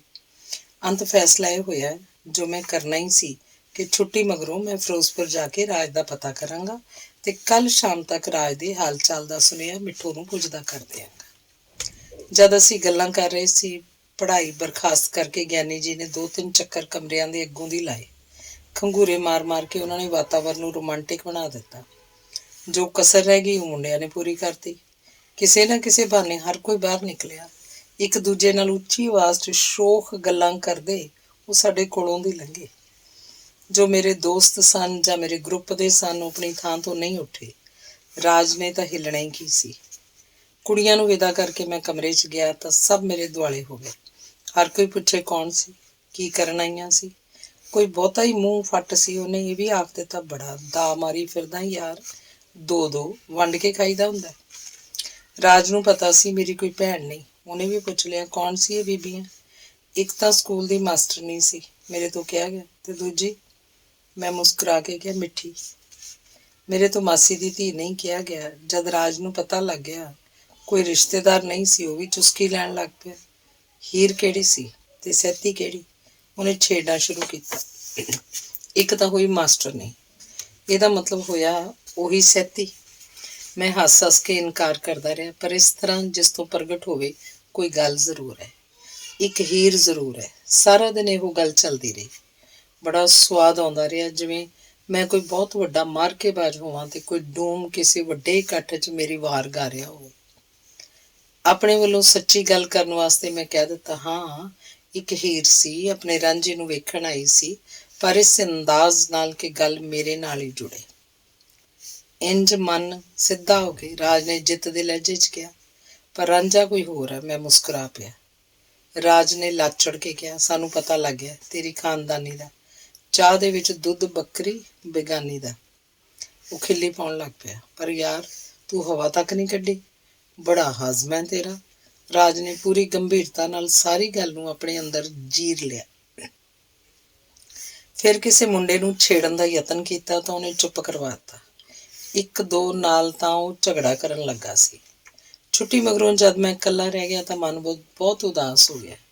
ਇਹ ਕੀ ਸੀ ਜਿਹਨੇ ਮੇਰੇ ਤੋਂ ਐਸੀਆਂ ਗੱਲਾਂ ਕਰਵਾਤੀਆਂ ਜੋ ਕਦੀ ਸੋਚੀਆਂ ਵੀ ਨਹੀਂ ਸੀ। ਇਹ ਹੋਛਾਪਣ ਸੀ, ਅਸੱਭਿਅਤਾ ਜਾਂ ਕੋਈ ਭੁੱਖ ਸੀ? ਇਹ ਗੱਲਾਂ ਮੈਨੂੰ ਨਹੀਂ ਕਰਨੀਆਂ ਚਾਹੀਦੀਆਂ ਸੀ। ਰਾਜ ਪਿਆਰਾ ਦੋਸਤ, ਮਿੱਠੋ ਵੀ ਬਹੁਤ ਮੋਹ ਕਰਦੀ ਸੀ। ਫਿਰ ਵੀ ਮੈਂ ਇਸ ਤਰ੍ਹਾਂ ਦਾ ਵਤੀਰਾ ਕਿਉਂ ਅਖਤਿਆਰ ਕੀਤਾ? ਕਿਉਂ? ਇਹ ਸੋਚ ਮੈਨੂੰ ਸਤਾ ਰਹੀ ਸੀ। ਅੰਗ 9। ਰੋਟੀ ਖਾਣ ਮਗਰੋਂ ਰਾਤ ਨੂੰ ਰਾਜ ਹੋਸਟਲ 'ਚ ਮੇਰੇ ਕੋਲ ਆ ਕੇ ਪੜ੍ਹਦਾ ਹੁੰਦਾ ਸੀ ਤੇ ਉੱਥੇ ਹੀ ਸੌਂ ਜਾਂਦਾ ਸੀ। ਸੁੱਤੀ ਪਈ ਏ ਸਾਡੀ ਬਿੱਲੋ, ਰਾਜ ਨੇ ਮੇਰੇ ਚਿਹਰੇ ਉੱਤੋਂ ਕਿਤਾਬ ਹਟਾ ਦਿੱਤੀ। ਲਾਡ ਨਾਲ ਉਹ ਮੈਨੂੰ ਬਿੱਲੋ ਕਿਹਾ ਕਰਦਾ ਸੀ। ਵੇਖ ਕੇ ਉਹ ਹੈਰਾਨ ਰਹਿ ਗਿਆ। ਮੇਰੇ ਹੰਝੂ ਵਗ ਰਹੇ ਸਨ। ਪਤਾ ਨਹੀਂ ਕਦੋਂ ਮੈਂ ਰੋਣਾ ਸ਼ੁਰੂ ਕਰ ਦਿੱਤਾ ਸੀ। ਇਹ ਵੀ ਪਤਾ ਨਹੀਂ ਮੈਂ ਰੋ ਕਿਉਂ ਰਿਹਾ ਸੀ। ਇੰਜ ਤੇ ਬਿੱਲੋ ਪਾਸ ਨਹੀਂ ਹੋਣ ਲੱਗੀ। ਰਾਜ ਨੇ ਮੈਨੂੰ ਬੈਠਾ ਕੀਤਾ ਤੇ ਗੋਦ 'ਚ ਮੇਰਾ ਸਿਰ ਰੱਖ ਲਿਆ। ਕੀ ਗੱਲ, ਅੱਜ ਦਿਨੇ ਤਾਂ ਮਿਲ ਕੇ ਗਈ ਏ, ਕੋਈ ਝਗੜਾ ਹੋ ਗਿਆ ਤੁਹਾਡਾ? ਉਹਨੇ ਪੁੱਛਣਾ ਸ਼ੁਰੂ ਕੀਤਾ। ਮਿੱਠੋ ਨਾਲ ਝੂਠ ਬੋਲਿਆ ਸੀ। ਇਸ ਪਛਤਾਵੇ ਵਿੱਚ ਤਾਂ ਨਹੀਂ ਰੋ ਰਿਹਾ। ਸ਼ਾਇਦ ਇਉਂ ਲੱਗਦਾ ਸੀ ਦੁਨੀਆ 'ਚ ਮੇਰਾ ਕੋਈ ਨਾ ਹੋਵੇ, ਮੈਂ ਬਿਲਕੁਲ ਇਕੱਲਾ ਹੋਵਾਂ। ਇਹਦਾ ਕਾਰਨ ਸ਼ਾਇਦ ਮਿੱਠੋ ਹੀ ਸੀ। ਰਾਜ ਵਿੱਚ ਉਹਦੀ ਇੰਨੀ ਦਿਲਚਸਪੀ ਨੇ ਮੈਨੂੰ ਇਹ ਅਹਿਸਾਸ ਦਿੱਤਾ ਸੀ, ਪਰ ਮੈਂ ਦੱਸ ਨਹੀਂ ਸਕਿਆ। ਤੇ ਰਾਜ ਹੈਰਾਨ ਸੀ ਕਿ ਲੋਕਾਂ ਨੂੰ ਹਸਾਉਣ ਵਾਲਾ ਬੰਦਾ ਆਪ ਰੋ ਵੀ ਸਕਦਾ ਹੈ। ਬੰਦਾ ਬੜੀ ਕਮੀਨੀ ਚੀਜ਼ ਹੈ, ਜੋ ਮੂੰਹ 'ਚ ਆਇਆ ਮੈਂ ਕਹਿ ਤਾ। ਐਡੇ ਸੋਹਣੇ ਦਿਲ ਵਾਲੀ ਬਿੱਲੋ ਏ ਸਾਡੀ, ਰਾਜ ਨੇ ਕਿਹਾ। ਸਾਡੀ ਬਿੱਲੋ ਕੋਈ ਘਟੀਆ ਹਰਕਤ ਨਹੀਂ ਕਰ ਸਕਦੀ। ਕਿਸੇ ਦਾ ਦਿਲ ਸੋਹਣਾ ਨਹੀਂ ਹੁੰਦਾ। ਮੈਨੂੰ ਆਪਣੇ ਆਪ ਉੱਤੇ ਖਿਝ ਆ ਰਹੀ ਸੀ। ਪਤਾ ਨਹੀਂ ਕੀ ਗੰਦ ਭਰਿਆ ਪਿਆ ਏ ਸਾਡੇ ਅੰਦਰ। ਮੈਂ ਸ਼ਰਾਬੀਆਂ ਵਾਂਗ ਬੋਲ ਰਿਹਾ ਸੀ ਤੇ ਮੈਨੂੰ ਆਪਣੀ ਆਵਾਜ਼ ਓਪਰੀ ਲੱਗ ਰਹੀ ਸੀ। ਰਾਜ ਨੇ ਅੰਦਾਜ਼ਾ ਲਾ ਲਿਆ ਮਿੱਠੋ ਨਾਲ ਮੈਂ ਕੋਈ ਜ਼ਿਆਦਤੀ ਕੀਤੀ ਹੈ। ਉਹਨੇ ਮਿੱਠੋ ਨਾਲ ਵਫਾਦਾਰ ਤੇ ਚੰਗਾ ਨਰਮ ਰਵੱਈਆ ਰੱਖਣ ਵਾਸਤੇ ਭਾਸ਼ਣ ਦੇਣਾ ਸ਼ੁਰੂ ਕਰ ਦਿੱਤਾ, ਜਿਵੇਂ ਦੂਜਿਆਂ ਨੂੰ ਕਿਸੇ ਮੁਸ਼ਕਿਲ 'ਚ ਵੇਖ ਕੇ ਸਾਰੇ ਹੀ ਸਿਆਣੇ ਬਣ ਜਾਂਦੇ ਆ। ਉਹਨੇ ਕਿਹਾ, ਅਜਿਹੀ ਨਾਜ਼ੁਕ ਮਲੂਕ ਤੇ ਸੋਹਣੀ ਤੇ ਵਫਾਦਾਰ ਕੁੜੀ ਨਾਲ ਜੋ ਬਦਨਾਮੀ ਮੁੱਲ ਲੈ ਕੇ ਇੰਨੀ ਮੁਹੱਬਤ ਕਰਦੀ ਸੀ, ਮੈਨੂੰ ਸੱਚਾ ਰਹਿਣਾ ਚਾਹੀਦਾ ਹੈ। ਉਹਨੂੰ ਦੁਖੀ ਨਹੀਂ ਕਰਨਾ ਚਾਹੀਦਾ। ਵਿਚਾਰੀ ਦਾ ਜੀਣਾ ਦੁੱਭਰ ਹੋ ਜਾਏਗਾ ਜੇ ਮੈਂ ਵਫਾਦਾਰ। ਬਕਵਾਸ ਬੰਦ ਕਰ, ਮੈਂ ਚੀਖ ਕੇ ਕਿਹਾ। ਸਾਲਾ ਵਫਾਦਾਰੀ ਦਾ। ਰਾਜ ਨੇ ਗੁੱਸਾ ਨਹੀਂ ਕੀਤਾ, ਨਾ ਹੀ ਬੁਰਾ ਮਨਾਇਆ, ਸਗੋਂ ਹੋਰ ਵੀ ਨਿੱਘ ਨਾਲ ਕਿਹਾ, ਇਹਦਾ ਮਤਲਬ ਇਹ ਤੇਰਾ ਦਿਲ ਬਹੁਤ ਦੁਖਿਆ ਹੋਇਆ। ਕੱਢ ਲੈ ਗੁੱਸਾ ਮੇਰੇ ਉੱਤੇ, ਫਿਰ ਸ਼ਾਂਤ ਹੋ ਜਾਏਗਾ। ਰਾਜ ਤੇ ਮੈਨੂੰ ਬਹੁਤ ਪਿਆਰ ਆ ਗਿਆ। ਮੈਂ ਉਹਨੂੰ ਜੱਫੀ ਪਾ ਲਈ ਤੇ ਫਿਰ ਮੇਰਾ ਰੋਣ ਨਿਕਲ ਗਿਆ। ਉਹਦੀਆਂ ਅੱਖਾਂ ਵੀ ਤਰ ਹੋ ਗਈਆਂ। ਉਸ ਰਾਤ ਪੜ੍ਹਾਈ ਕਰਨ ਵਾਸਤੇ ਮੇਰੀ ਹਾਲਤ ਨਾ ਵੇਖ ਕੇ ਉਹਨੇ ਚੌਕੀਦਾਰ ਨੂੰ ਰਿਸ਼ਵਤ ਦੀ ਅਠਿਆਨੀ ਦਿੱਤੀ ਤੇ ਮੈਨੂੰ ਰਾਤ ਦਾ ਸ਼ੋਅ ਵੇਖਣ ਵਾਸਤੇ ਲੈ ਗਿਆ। ਅੰਗ 10ਵਾਂ। ਅਗਲੇ ਦਿਨ ਛੁੱਟੀ ਮਗਰੋਂ ਮੁੰਡਾ ਪੁੱਛਣ ਆਇਆ, ਬਾਈ ਕੋਈ ਸੁਨੇਹਾ? ਮਿੱਠੋ ਪੁੱਛਦੀ ਸੀ। 5ਵੀਂ ਜਮਾਤ ਦਾ ਮੁੰਡਾ ਪੁੱਛਦਾ ਕੁਝ ਦੱਸ ਵੀ ਰਿਹਾ ਸੀ। ਆਖਦੇ ਹੀ ਸਭ ਠੀਕ ਹੈ, ਚਿੰਤਾ ਦੀ ਕੋਈ ਗੱਲ ਨਹੀਂ, ਮੈਂ ਕਹਿਤਾ। ਹਰ ਰੋਜ਼ ਮਿੱਠੋ ਸੁਨੇਹਾ ਮੰਗਦੀ, ਹਰ ਰੋਜ਼ ਮੈਂ ਸੁੱਖ ਸਾਂਦ ਆਖ ਭੇਜਦਾ। ਇੱਕ ਦਿਨ ਚਿੱਠੀ ਦਿੱਤੀ। ਮਿੱਠੋ ਨੇ ਲਿਖਿਆ ਸੀ, ਮੈਂ ਅੱਜ ਹੀ ਪਿੰਡ ਆਵਾਂ। ਸ਼ਨਿਚਰਵਾਰ ਮੈਂ ਘਰ ਗਿਆ। ਪਹਿਲੀ ਵਾਰ ਮਿੱਠੋ ਨੇ ਮੇਰੇ ਨਾਲ ਗੱਲ ਕਰਨ ਵਾਸਤੇ ਇੱਕ ਗੱਲ ਪਸੰਦ ਕੀਤੀ। ਤੂੰ ਗਿਆ ਕਿਉਂ ਨਹੀਂ ਉਹਦੇ ਕੋਲ? ਉਹਨੇ ਪੁੱਛਿਆ। ਮੈਂ ਕਿਹਾ, ਮੈਨੂੰ ਛੁੱਟੀ ਨਹੀਂ ਮਿਲੀ, ਕੱਲ੍ਹ ਜਾਵਾਂਗਾ। ਪਰ ਹੁਣ ਉਹ ਠੀਕ ਹੈ। ਕੋਈ ਮਰੇ ਕੋਈ ਜੀਵੇ, ਤੈਨੂੰ ਛੁੱਟੀ ਨਹੀਂ ਮਿਲਦੀ। ਉਹ ਰੋਣ ਲੱਗ ਪਈ। ਦੇਵ, ਮੈਂ ਤੇਰੇ ਸਿਰ ਚੜ੍ਹ ਕੇ ਮਰ ਜੂੰਗੀ ਜੇ। ਉਹ ਇਉਂ ਆਖ ਰਹੀ ਸੀ ਜਿਵੇਂ ਮੇਰੇ ਜਾਣ ਨਾਲ ਹੀ ਰਾਜ ਤੰਦਰੁਸਤ ਹੋ ਜਾਏਗਾ। ਕੁੜੇ ਕਿਉਂ ਰੋਨੀ ਹੈ? ਮਾਂ ਪਤਾ ਨਹੀਂ ਕਿੱਥੋਂ ਆ ਗਈ। ਮੈਂ ਡਰ ਗਿਆ, ਹੁਣ ਕੀ ਦੱਸੇਗੀ? ਮਿੱਠੋ ਝਾਕ ਕੇ ਮੇਰੀ ਮਾਂ ਦੇ ਗਲ ਜਾ ਲੱਗੀ। ਮਾਸੀ, ਦੇਵ ਨਿਮੋਆ ਹੋ ਗਿਆ, ਇਹਨੂੰ ਮੇਰਾ ਮੂੰਹ ਨਹੀਂ ਆਉਂਦਾ। ਉਹ ਡੁਸਕਣ ਲੱਗ ਪਈ। ਕਿਉਂ ਰਵਾਇਆ ਵੀ ਕੁੜੀ ਨੂੰ? ਮਾਂ ਨੇ ਮੈਨੂੰ ਝਾੜ ਪਾਈ। ਚੰਦਰਿਆ, ਜਿੰਨਾ ਇਹ ਤੈਨੂੰ ਲੁੱਝਦੀ ਹੈ, ਕੋਈ ਮਾਂ ਜਾਈ ਨਾ ਲੁੱਝੇ। ਚੱਤੋ ਪਹਿਰ ਤੈਨੂੰ ਯਾਦ ਕਰਦੀ ਰਹੋ। ਆਖੂਗੀ, ਮਾਸੀ ਆਪਾਂ ਤਾਂ ਨਿੱਤ ਦੁੱਧ ਪੀ ਲੈਂਦੇ ਹਾਂ, ਵੀਰ ਸ਼ਹਿਰ 'ਚ ਕਿੱਥੋਂ ਪੀਂਦਾ ਹੋਊ? ਨਿੱਤ ਤੇਰੀ ਬੈਠਕ ਦੀ ਝਾੜ ਪੂੰਝ ਕਰਦੀ ਹੈ, ਦਿਨ ਗਿਣਦੀ ਰਹੂ ਤੇਰੇ ਆਉਣ ਦਾ, ਤੇ ਤੂੰ ਆਉਂਦਾ ਹੀ ਰੋਣ ਲੱਗ ਪਿਆ। ਪੱਥਰ। ਫਿਰ ਮਿੱਠੋ ਨੂੰ ਕਹਿਣ ਲੱਗੀ, ਚੁੱਪ ਕਰ ਮੇਰੀ ਧੀ, ਮੈਂ ਖਿੱਚੂ ਇਹਦੇ ਕੰਨ ਸਵਾਰ ਕੇ, ਇਹਨੂੰ ਸ਼ਹਿਰ ਦੀ ਵਾਲ ਲੱਗਦੀ ਜਾਂਦੀ ਹੈ। ਮਾਂ ਨਾਲੋਂ ਤੋੜ ਕੇ ਮੈਂ ਉਹਨੂੰ ਆਪਣੇ ਮੋਢੇ ਨਾਲ ਲਾ ਲਿਆ। ਚੁੱਪ ਵੀ ਕਰ, ਮਰ ਜਾਣੀ ਕਮਲੀ ਕੁੜੀ। ਉਹਦਾ ਮੱਥਾ ਚੁੰਮਿਆ, ਸਿਰ ਉੱਤੇ ਹੱਥ ਫੇਰਿਆ ਤੇ ਯਕੀਨ ਦਵਾਇਆ, ਜੋ ਮੰਗੇਗੀ ਲੈ ਦਿਆਂਗਾ, ਬਸ ਹੁਣ ਖੁਸ਼ ਹੈ। ਮਾਸੀ ਦੇ ਸਾਹਮਣੇ ਬਚਨ ਦਿੱਤਾ ਹੈ। ਉਹ ਸਾਵਧਾਨ ਹੋ ਗਈ। ਮਾਸੀ ਵੇਖ ਲੈ, ਤੇਰੇ ਸਾਹਮਣੇ ਜ਼ੁਬਾਨ ਕੀਤੀ ਹੈ, ਹੁਣ ਬੋਲ ਪੁਗਾਉਣੇ ਪੈਣਗੇ। ਕੀ ਮੰਗਦੀ ਹੈ ਦੇਵ ਤੋਂ? ਛੋਟੀ ਭਾਬੀ ਵੀ ਆ ਗਈ। ਭੈਣਾਂ ਕੀ ਮੰਗਦੀਆਂ ਹੁੰਦੀਆਂ ਭਰਾਵਾਂ ਤੋਂ? ਮਿੱਠੋ ਦੀ ਥਾਂ ਮਾਂ ਨੇ ਉੱਤਰ ਦਿੱਤਾ। ਉਹਨੂੰ ਭਾਬੀ ਦਾ ਦਖਲ ਦੇਣਾ ਬੇਵਕਤ ਲੱਗਾ ਸੀ। ਉਹ ਮੱਖੀਆਂ ਹੋਰ ਹੁੰਦੀਆਂ ਜਿਨ੍ਹਾਂ ਦਾ ਲੋਕ ਜੂਠਾ ਖਾ ਲੈਂਦੇ ਆ। ਭਾਬੀ ਨੇ ਮੈਨੂੰ ਛੇੜਿਆ। ਇਹ ਉਸ ਮਿੱਟੀ ਦਾ ਨਹੀਂ ਬਣਿਆ। ਬਲਾਈ ਚੰਗਾ ਹੈ ਸਾਡਾ ਦੇਵਤਾ। ਮਿੱਠੋ ਨੇ ਮੇਰੀ ਵਾਰ ਕਰਵਾਈ। ਭਾਬੀ, ਤੂੰ ਵਿਚਾਰੀ ਨੂੰ ਐਵੇਂ ਭੰਡਦੀ ਰਹਿੰਦੀ ਹੈ, ਸਾਰਿਆਂ ਦੇ ਉਲਾਂਭੇ ਲਾ ਦੂਗਾ। ਫਿਰ ਮੇਰੀ ਬਾਂਹ ਹਲੂਣ ਕੇ ਪੁੱਛਿਆ, ਲਾ ਦੇਵੇਂਗਾ ਨਾ ਦੇਵ? ਜਿਵੇਂ ਦਿੱਤਾ ਹੋਇਆ ਬਚਨ ਯਾਦ ਕਰਵਾ ਰਹੀ ਹੋਵੇ। ਰੋਟੀ ਖਾਂਦੇ ਨੂੰ ਭਾਬੀ ਨੇ ਦੱਸਿਆ, ਮਿੱਠੂ ਕਿਸੇ ਦੇ ਚੱਜ ਚਾਰ ਨੂੰ ਨੱਕ ਹਿੱਟ ਨਹੀਂ ਲਿਆਉਂਦੀ। ਕਿਸੇ ਅਫਸਰ ਨਾਲ ਵਿਆਹ ਕਰਵਾਉਣ ਦੇ ਸੁਪਨੇ ਲੈਂਦੀ ਰਹਿੰਦੀ ਹੈ। ਚਿੱਟੀ ਚਮੜੀ ਰੱਬ ਨੇ ਕੀ ਲਾਤੀ। ਇਹ ਕੁੜੀ ਪਤਾ ਨਹੀਂ ਆਪਣੇ ਆਪ ਨੂੰ ਕੀ ਸਮਝਦੀ ਹੈ। ਪਤਾ ਨਹੀਂ ਕਿਹੋ ਜਿਹਾ ਚੰਦ ਚੜਾਊਗੀ। ਮੇਰੇ ਤੁਰਨ ਦੇ ਸਮੇਂ ਉਹ ਫੇਰ ਆ ਗਈ। ਬੁੱਕਲ 'ਚ ਉਹਨੇ ਕੁਝ ਲੁਕਾ ਰੱਖਿਆ ਸੀ। ਗੱਲ ਸੁਣ ਦੇਵ, ਉਹ ਭਾਵਪੂਰਤ ਅੰਦਾਜ਼ 'ਚ ਬੋਲੀ। ਸਾਡੀ ਜਾਤ ਰੱਬ ਨੇ ਇਹੋ ਜਿਹੀ ਬਣਾਈ ਹੈ, ਕੁਛ ਵੀ ਕਰਨਾ ਹੋਵੇ ਮਰਦ ਦੀ ਮੁਹਤਾਜ ਰਹਿੰਦੀ ਹੈ, ਇਕੱਲੀ ਕੁਛ ਨਹੀਂ ਕਰਨ ਜੋਗੀ। ਤੂੰ ਮੇਰਾ ਆਸਰਾ ਬਣ। ਮੇਰਾ ਹੱਥ ਉਹਨੇ ਘੁੱਟ ਕੇ ਫੜ ਲਿਆ, ਜਿਵੇਂ ਵਚਨ ਲੈ ਕੇ ਛੱਡੇਗੀ। ਜ਼ਰੂਰ। ਮੈਂ ਸੋਚਣ 'ਚ ਪੈ ਗਿਆ। ਦੇਵ, ਤੇਰੇ ਕੋਲੋਂ ਕੋਈ ਲੁਕਾ ਨਹੀਂ, ਉਹਨੇ ਫਿਰ ਕਿਹਾ। ਮੈਨੂੰ ਲੱਗਦਾ ਜਿਵੇਂ ਰਾਜ ਤੋਂ ਬਿਨਾਂ ਮੇਰੇ ਤੋਂ ਜਿਉਂਦੀ ਨਹੀਂ ਰਿਹਾ ਜਾਣਾ। ਇੰਨੀ ਗੱਲ ਮੇਰੀ ਯਾਦ ਰੱਖੀ। ਚੁੰਨੀ ਦੀ ਬੁੱਕਲ ਹੇਠੋਂ ਕੱਢ ਕੇ ਉਹਨੇ ਆਪਣੀ ਤਸਵੀਰ ਦਿੱਤੀ, ਜਿਹੜੀ ਉਹ ਬਲਬੀਰ ਨਾਲ ਖਿਚਵਾ ਕੇ ਲਿਆਈ ਸੀ। ਉਸ ਦਿਨ ਰਾਜ ਦੇ ਬਿਮਾਰ ਦੀ ਖਬਰ ਸੁਣ ਕੇ ਉਦਾਸ ਹੋ ਗਈ ਸੀ। ਉਹ ਉਦਾਸੀ ਫੋਟੋ 'ਚ ਆ ਗਈ ਸੀ। ਸੋਚਾਂ ਨਾਲ ਗੜੂੰਦ ਅੱਖਾਂ ਹੋਰ ਵੀ ਸੋਹਣੀ ਲੱਗਦੀ ਸੀ।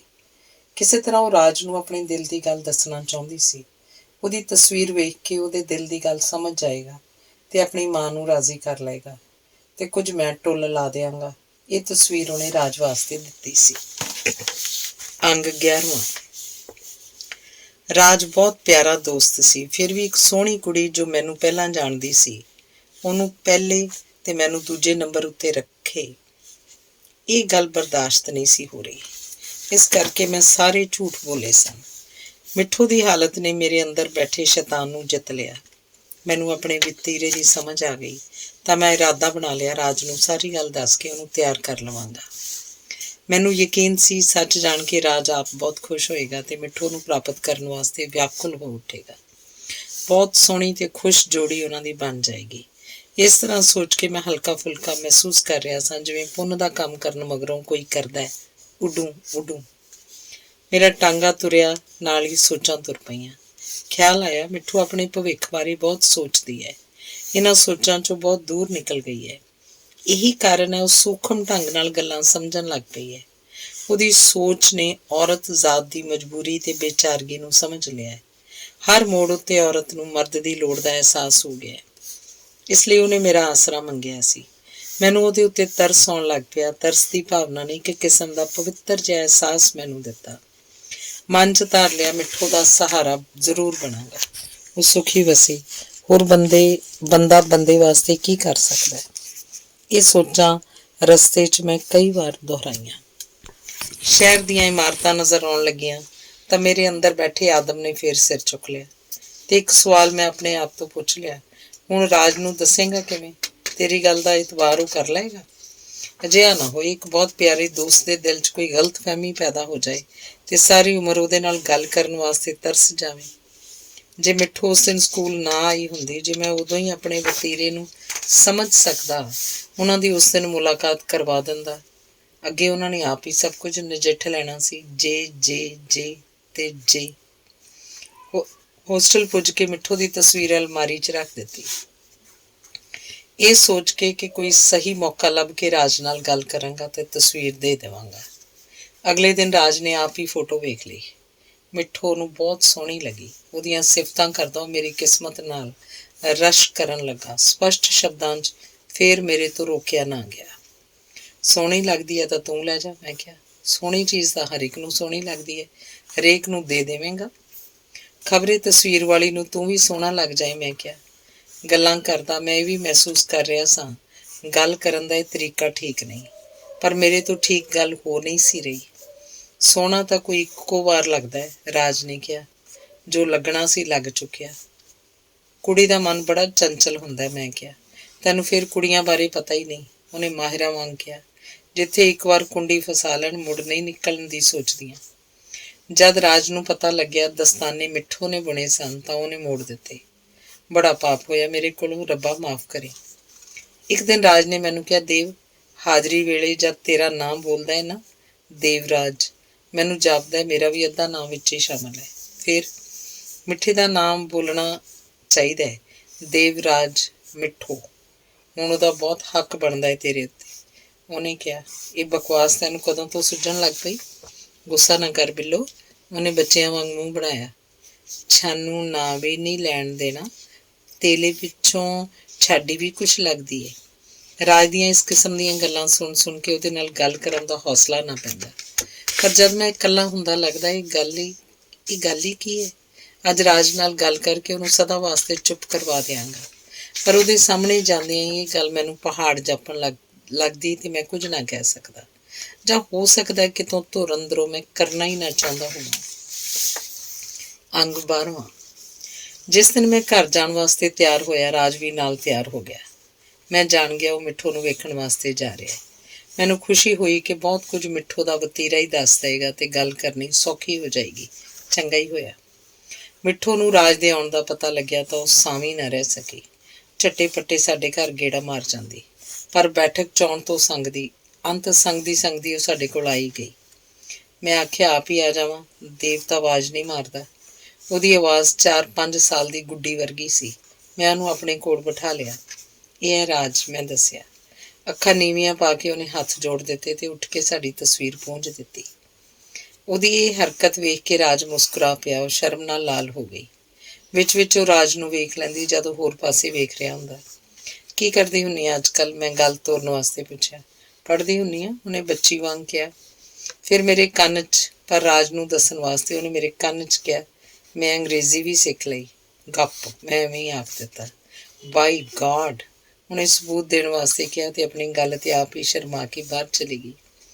ਫਿਰ ਛੋਟੀ ਭਾਬੀ ਆਪਣਾ ਜਲਵਾ ਵਿਖਾਉਣ ਆ ਗਈ। ਰਾਜ ਇਹ ਆਪਣੀ ਲਾਡਲੀ ਭਾਬੀ ਹੈ, ਮੈਂ ਜਾਣ ਪਛਾਣ ਕਰਵਾਈ।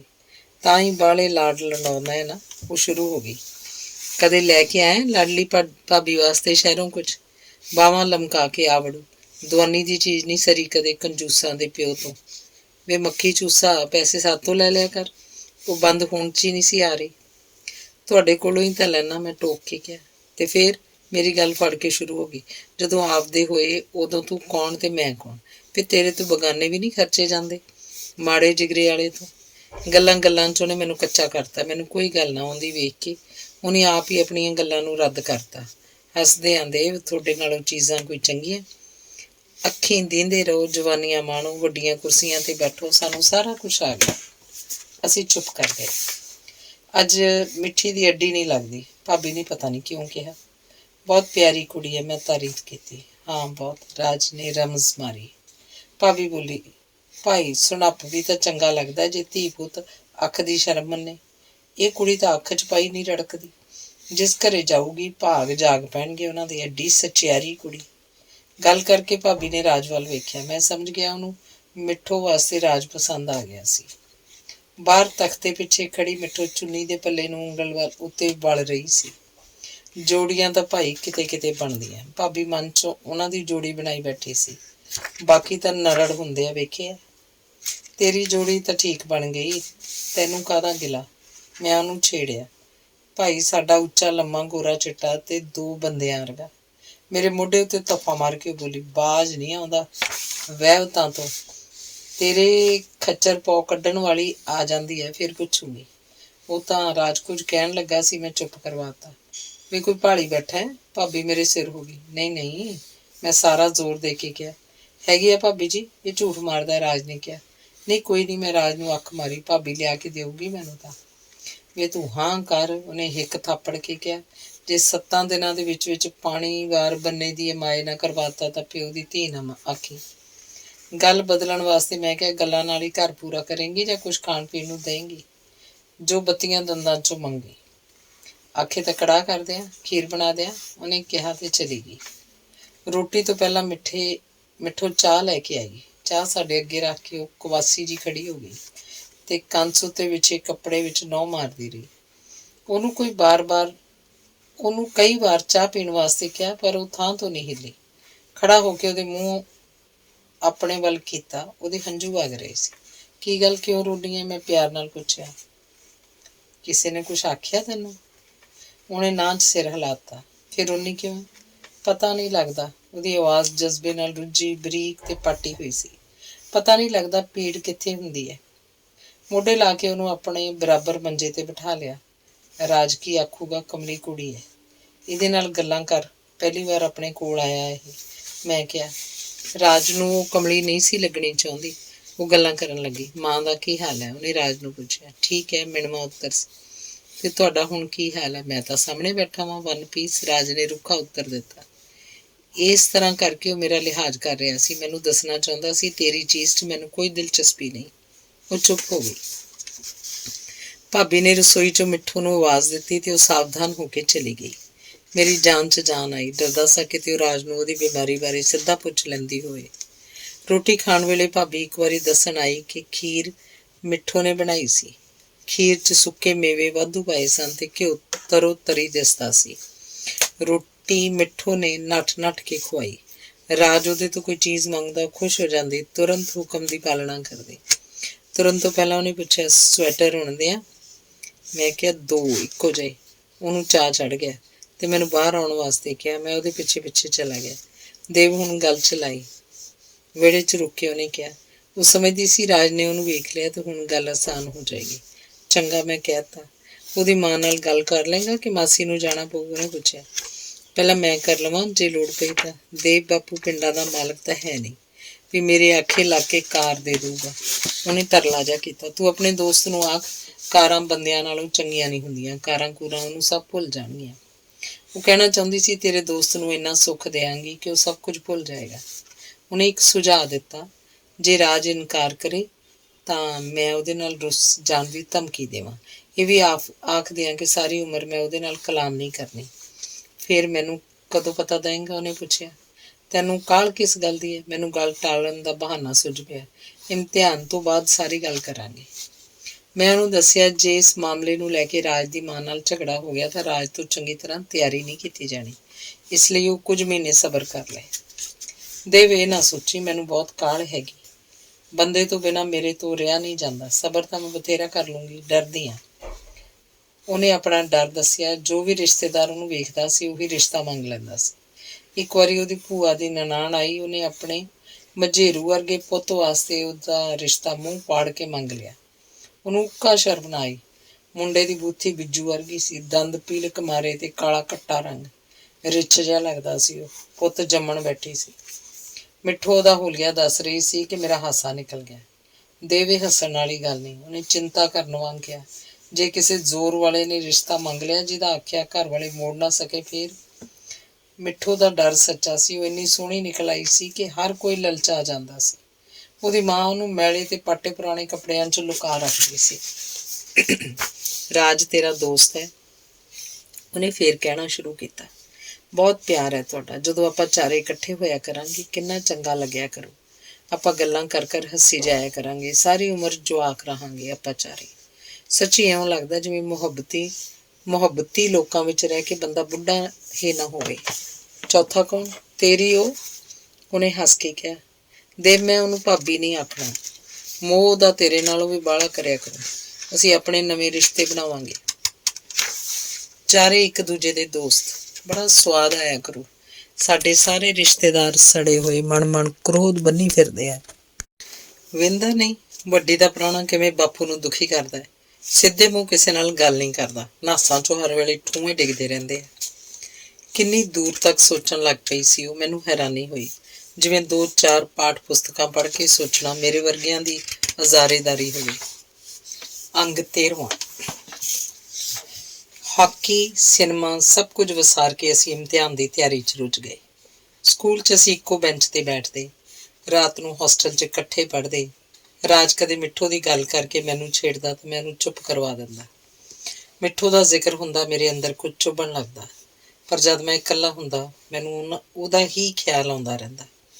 ਉਹਦੀ ਭਰਪੂਰ ਜ਼ਿੰਦਗੀ ਜਿਉਣ ਦੀ ਲੋਚਾ, ਦੁਨੀਆ ਨਾਲ ਰਿਸ਼ਤੇ ਪਾਉਣ ਦੀ ਸੱਧਰ ਤੇ ਇਹਨਾਂ ਵਾਸਤੇ ਰਾਜ ਦਾ ਸਾਥ ਲੱਭਣ ਵਾਸਤੇ ਤੜਪ ਮੇਰੇ ਜ਼ਿਹਨ 'ਚ ਉੱਭਰ ਕੇ ਸਭ ਕੁਝ ਨਾਲੋਂ ਅੱਗੇ ਆ ਜਾਂਦੇ। ਮਿੱਠੂ ਦੀਆਂ ਇਹ ਸੋਚਾਂ ਮੈਨੂੰ ਸਥੂਲ ਵਸਤਾਂ ਵਾਂਗ ਲੱਗਦੀਆਂ, ਜਿਨ੍ਹਾਂ ਨੂੰ ਮੈਂ ਵੇਖ ਸਕਦਾ ਸਾਂ, ਛੂਹ ਸਕਦਾ ਸਾਂ। ਮੈਨੂੰ ਮਹਿਸੂਸ ਹੁੰਦਾ ਇੱਕ ਬਾਲ ਵਾਂਗ ਜੋ ਹੁਣੇ ਤੁਰਨਾ ਸਿੱਖਿਆ ਹੋਵੇ, ਮੇਰਾ ਹੱਥ ਫੜ ਕੇ ਮੇਰੇ ਨਾਲ ਤੁਰ ਰਹੀਆਂ ਹੋਣ। ਪਰ ਮੈਂ ਮਿੱਠੂ ਦੀਆਂ ਇਹਨਾਂ ਸੋਚਾਂ ਨੂੰ ਕਿਵੇਂ ਤੋਰਾਂ? ਮੈਨੂੰ ਕੋਈ ਰਾਹ ਨਹੀਂ ਸੀ ਲੱਭਦਾ। ਰਾਜ ਵੀ ਮਿੱਠੂ ਨੂੰ ਚਾਹੁਣ ਲੱਗ ਪਵੇ। ਮੇਰਾ ਦੋਸਤ ਹੋਣ ਕਰਕੇ ਉਹਨੂੰ ਉਹਦੇ ਨਾਲ ਹਮਦਰਦੀ ਸੀ, ਇੱਕ ਫਰਜ਼ ਵਾਂਗ। ਤੇ ਬਸ ਵਕਤ ਬੀਤਦਾ ਜਾ ਰਿਹਾ ਸੀ। ਮੇਰੀ ਚਿੰਤਾ ਵੱਧਦੀ ਜਾ ਰਹੀ ਸੀ। ਇੱਕ ਸ਼ਾਮ ਰੋਟੀ ਤੋਂ ਪਹਿਲਾਂ ਅਸੀਂ ਗੁਰਦੁਆਰੇ ਗਏ। ਪਰਿਕਰਮਾ 'ਚ ਸਾਨੂੰ ਇੱਕ ਜੋੜਾ ਦਿਸਿਆ। ਜਦ ਵੀ ਅਸੀਂ ਜਾਂਦੇ ਜੋੜਾ ਜ਼ਰੂਰ ਨਜ਼ਰ ਆਉਂਦਾ। ਅਸੀਂ ਇੱਕ ਥਾਂ ਬੈਠ ਕੇ ਉਸ ਦਿਨ ਰਾਜ ਨਾਲ ਗੱਲ ਕਰਨ ਬਾਰੇ ਮੈਂ ਕਈ ਸੋਚਿਆ ਨਹੀਂ ਸੀ। ਪਤਾ ਨਹੀਂ ਕਿਉਂ ਉਸ ਜੋੜੇ ਦੀ ਹਾਜ਼ਰੀ ਨੇ ਮੇਰਾ ਹੌਸਲਾ ਵਧਾ ਦਿੱਤਾ। ਪਤਾ ਨਹੀਂ ਕਿਉਂ। ਰਾਜ, ਤੈਨੂੰ ਮੇਰੇ ਉੱਤੇ ਕਿੰਨਾ ਕੁ ਵਿਸ਼ਵਾਸ ਹੈ? ਮੈਂ ਪੁੱਛਿਆ। ਅੰਦਰੋਂ ਫੇਰ ਆਵਾਜ਼ ਆਈ, ਗੱਲ ਗਲਤ ਥਾਂ ਤੋਂ ਸ਼ੁਰੂ ਹੋ ਗਈ। ਬਹੁਤ, ਰੱਬ ਵਾਂਗ। ਉਹਨੇ ਜਜ਼ਬੇ ਨਾਲ ਭਰ ਕੇ ਕਿਹਾ, ਤੈਨੂੰ ਇੱਕ ਗੱਲ ਕਹਿਣੀ ਹੈ ਜਾਂ ਸਮਝ ਦੱਸਣੀ ਹੈ? ਆਖ ਆਖ। ਤਮੀਦ ਦੀ ਕੋਈ ਲੋੜ ਨਹੀਂ, ਉਹਨੇ ਆਖਿਆ। ਇੱਕ ਦਿਲ ਕੀਤਾ ਗੱਲ ਇੱਥੇ ਠੱਪ ਦੇਵਾਂ ਜਾਂ ਕੋਈ ਹੋਰ ਆਖ ਦੇਵਾਂ। ਉਹਦਾ ਹੱਥ ਆਪਣੇ ਹੱਥ 'ਚ ਘੁੱਟ ਕੇ ਕਿਹਾ, ਪਰ ਇੱਕ ਸ਼ਰਤ ਹੈ। ਗੱਲ ਕਰਨ ਤੋਂ ਬਾਅਦ ਸਾਡੇ ਸਬੰਧ ਪਹਿਲਾਂ ਵਰਗੇ ਹੀ ਰਹਿਣ। ਅਸੀਂ ਪਹਿਲਾਂ ਵਰਗੇ ਹੀ ਦੋਸਤ ਰਹੀਏ। ਤਾਂ ਮੈਨੂੰ ਆਪ ਨੂੰ ਇੱਕ ਝੂਠੇ ਬੰਦੇ ਵਰਗਾ ਕੋਈ ਬੋਲਦਾ ਸੁਣ ਰਿਹਾ ਸੀ। ਉਹਨੇ ਯਕੀਨ ਦਵਾਇਆ, ਦੁਨੀਆ ਬਦਲ ਸਕਦੀ ਹੈ, ਆਪਣਾ ਰਿਸ਼ਤਾ ਨਹੀਂ ਬਦਲ ਸਕਦਾ। ਤੂੰ ਮਿੱਠੂ ਨਾਲ ਵਿਆਹ ਕਰ ਲੈ। ਉਹਦੀਆਂ ਅੱਖਾਂ 'ਚ ਵੇਖ ਕੇ ਮੈਂ ਕਿਹਾ, ਉਹ ਤੈਨੂੰ ਬਹੁਤ ਚਾਹੁੰਦੀ ਹੈ। ਅਸਲ 'ਚ ਤੈਨੂੰ ਹੀ ਚਾਹੁੰਦੀ ਹੈ, ਬਹੁਤ ਪਿਆਰ ਕਰਦੀ ਹੈ ਉਹ ਤੈਨੂੰ। ਕੁਝ ਤੁਹਾਡੀ ਲੋਕਾਂ ਤੇ ਕੁਛ ਮੇਰੀ ਨਾ ਸਮਝੀ ਸੀ ਕਿ। ਉਹਨੇ ਆਪਣਾ ਹੱਥ ਮੇਰੇ ਹੱਥਾਂ 'ਚ ਖੁਸਕਾ ਕੇ ਕਿਹਾ, ਇਹ ਤੂੰ ਕੀ ਆਨਾ? ਹਾਂ, ਇਹ ਮੈਂ ਆਨਾ। ਉਹ ਤੇਰੇ ਪਿੱਛੇ ਪਾਗਲ ਹੋਈ ਫਿਰਦੀ ਹੈ। ਮੈਂ ਆਪਣੇ ਆਪ ਨੂੰ ਤਗੜਾ ਕਰਕੇ ਕਿਹਾ। ਘੁਸਮੁਸੇ ਵਿੱਚ ਮੈਂ ਉਹਦੇ ਚਿਹਰੇ ਦਾ ਰੰਗ ਬਦਲਦਾ ਵੇਖਿਆ। ਕੁੜੱਤਣ ਭਰਿਆ ਵਿਅੰਗ ਉਹਦੇ ਨਕਸ਼ਾਂ ਉੱਤੇ ਪੋਚਿਆ ਗਿਆ। ਇਹ ਨਾਟਕ ਤੁਸੀਂ ਚੰਗਾ ਰਚਿਆ। ਉਹਨੇ ਜ਼ਹਿਰੀਲੀ ਸੁਰ ਵਿੱਚ ਬੋਲਣਾ ਸ਼ੁਰੂ ਕੀਤਾ। ਦੋਸਤ ਦੀ ਮਾਂ ਆਪਣੀ ਮਾਂ, ਦੋਸਤ ਦੀ ਭੈਣ ਆਪਣੀ ਭੈਣ। ਹੁਣ ਤਾਂ ਇਹੀ ਹੁੰਦਾ। ਅੱਗੇ ਤੋਂ ਲੋਕ ਕਿਆ ਕਰਨਗੇ, ਦੋਸਤ ਦੀ ਵਹੁਟੀ ਆਪਣੀ ਮਸ਼ੂਕ। ਉਹ ਦੂਜੇ ਪਾਸੇ ਵੇਖਣ ਲੱਗ ਪਿਆ ਤੇ ਖੜਾ ਹੋ ਗਿਆ। ਬਾਂਹ ਫੜ ਕੇ ਮੈਂ ਬਿਠਾਉਣ ਦਾ ਯਤਨ ਕੀਤਾ। ਉਹਨੇ ਮੇਰਾ ਹੱਥ ਝਟਕੇ ਨਾਲ ਤੋੜ ਦਿੱਤਾ ਤੇ ਤੁਰ ਪਿਆ। ਮੈਂ ਉਹਦੇ ਪਿੱਛੇ ਤੁਰ ਪਿਆ। ਤੂੰ ਮੇਰੇ ਨਾਲ ਇੰਝ ਕਰੇਂਗਾ, ਮੈਂ ਕਦੇ ਸੋਚਿਆ ਵੀ ਨਹੀਂ ਸੀ। ਅੱਗੇ ਅੱਗੇ ਤੁਰਦਾ ਉਹ ਬੋਲਦਾ ਰਿਹਾ, ਮੈਂ ਤੈਨੂੰ ਭਰਾ ਸਮਝਦਾ ਸੀ। ਕੋਈ ਖੁਸ਼ੀ ਮੈਂ ਇਕੱਲੇ ਨੇ ਨਹੀਂ ਜਿੱਤਵੀ ਸੀ। ਮੇਰੀ ਹਰ ਸੋਚ ਵਿੱਚ ਤੂੰ ਮੇਰੇ ਨਾਲ ਹੁੰਦਾ ਸੀ। ਤੂੰ ਮੈਨੂੰ ਜ਼ਲੀਲ ਕੀਤਾ ਹੈ। ਅੱਜ ਪਤਾ ਲੱਗਿਆ, ਭਰਾ ਭਰਾ ਹੀ ਹੁੰਦੇ ਨੇ। ਉਹਦੀ ਆਵਾਜ਼ ਤੋਂ ਜਾਪਦਾ ਸੀ ਉਹ ਰੋ ਰਿਹਾ ਸੀ। ਜੋ ਅਬਾ ਤਬਾ ਮੂੰਹ 'ਚ ਆਇਆ ਉਹ ਬੋਲਦਾ ਗਿਆ। ਉਹਦੇ ਭਾਵਾਂ ਨੂੰ ਚੋਖੀ ਸੱਟ ਵੱਜੀ ਜਾਪਦੀ ਸੀ। ਇਹ ਵੀ ਗੱਲ ਉਹਨੇ ਮੇਰੀ ਨਹੀਂ ਸੁਣੀ। ਇੱਕ ਵੀ ਗੱਲ ਉਹਨੇ ਮੇਰੀ ਨਹੀਂ ਸੁਣੀ। ਉਸ ਰਾਤ ਤੋਂ ਮੇਰੇ ਕੋਲ ਹੋਸਟਲ 'ਚ ਨਹੀਂ ਆਇਆ। ਅਗਲੇ ਦਿਨ ਸਕੂਲ 'ਚ ਮੇਰੇ ਨਾਲ ਨਾ ਬੈਠਾ। ਸਾਹਬ ਸਲਾਮ ਵੀ ਚੰਗੀ ਤਰ੍ਹਾਂ ਨਾ ਹੋਈ। ਮੈਂ ਬੁਲਾਉਣ ਦਾ ਯਤਨ ਕੀਤਾ, ਪਰ ਉਹਨੇ ਕੋਈ ਹੁੰਗਾਰਾ ਨਾ ਦਿੱਤਾ। ਮੈਂ ਵੀ ਵੱਟ ਖਾ ਗਿਆ। ਸਮਝਦਾ ਕੀ ਸੀ ਆਪਣੇ ਆਪ ਨੂੰ।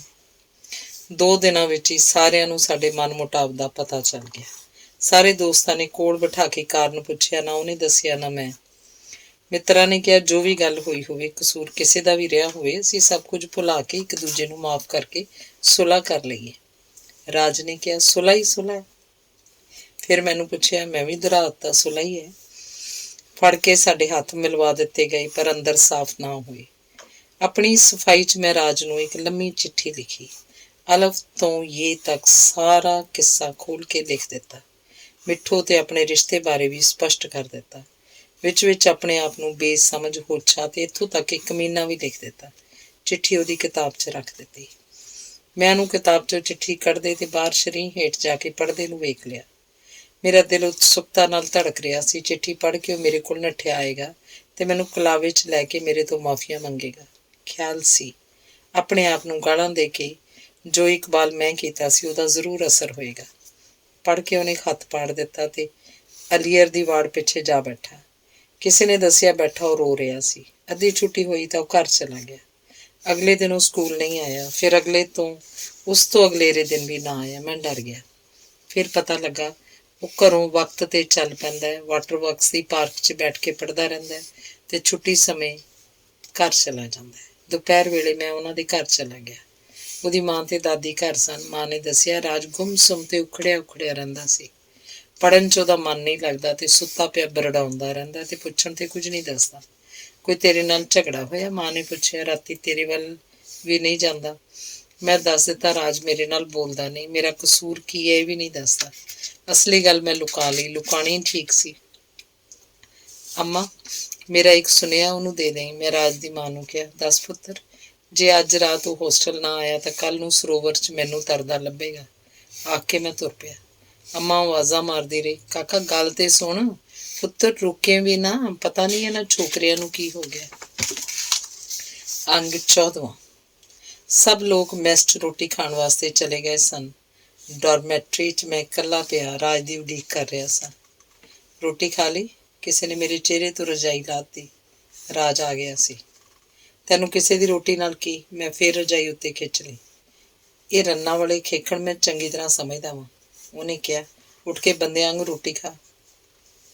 ਉੱਠੋ ਤਾਂ। ਉਹਨੇ ਰਜਾਈ ਵਗਾ ਕੇ ਮਾਰੀ। ਮੈਂ ਵੀ ਖਾਣੀ ਆ, ਖੜਾ ਹੋ।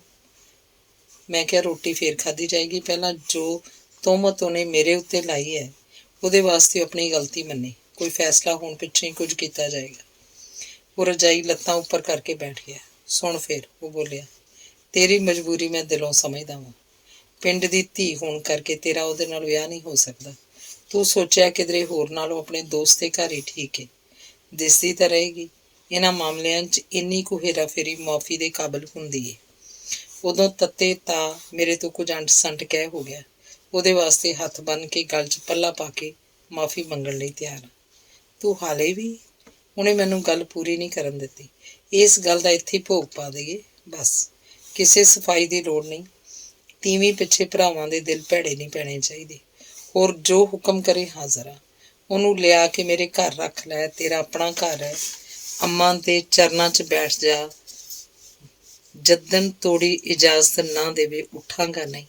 ਤੁਹਾਨੂੰ ਇਕੱਠੇ ਕਰਨ ਵਾਸਤੇ ਸਾਰੀ ਦੁਨੀਆ ਨਾਲ ਟੱਕਰ ਲਾ ਲਾਂਗਾ। ਫਿਰ ਮੇਰਾ ਹੱਥ ਫੜ ਕੇ ਆਪਣੇ ਸਿਰ 'ਤੇ ਰੱਖ ਲਿਆ।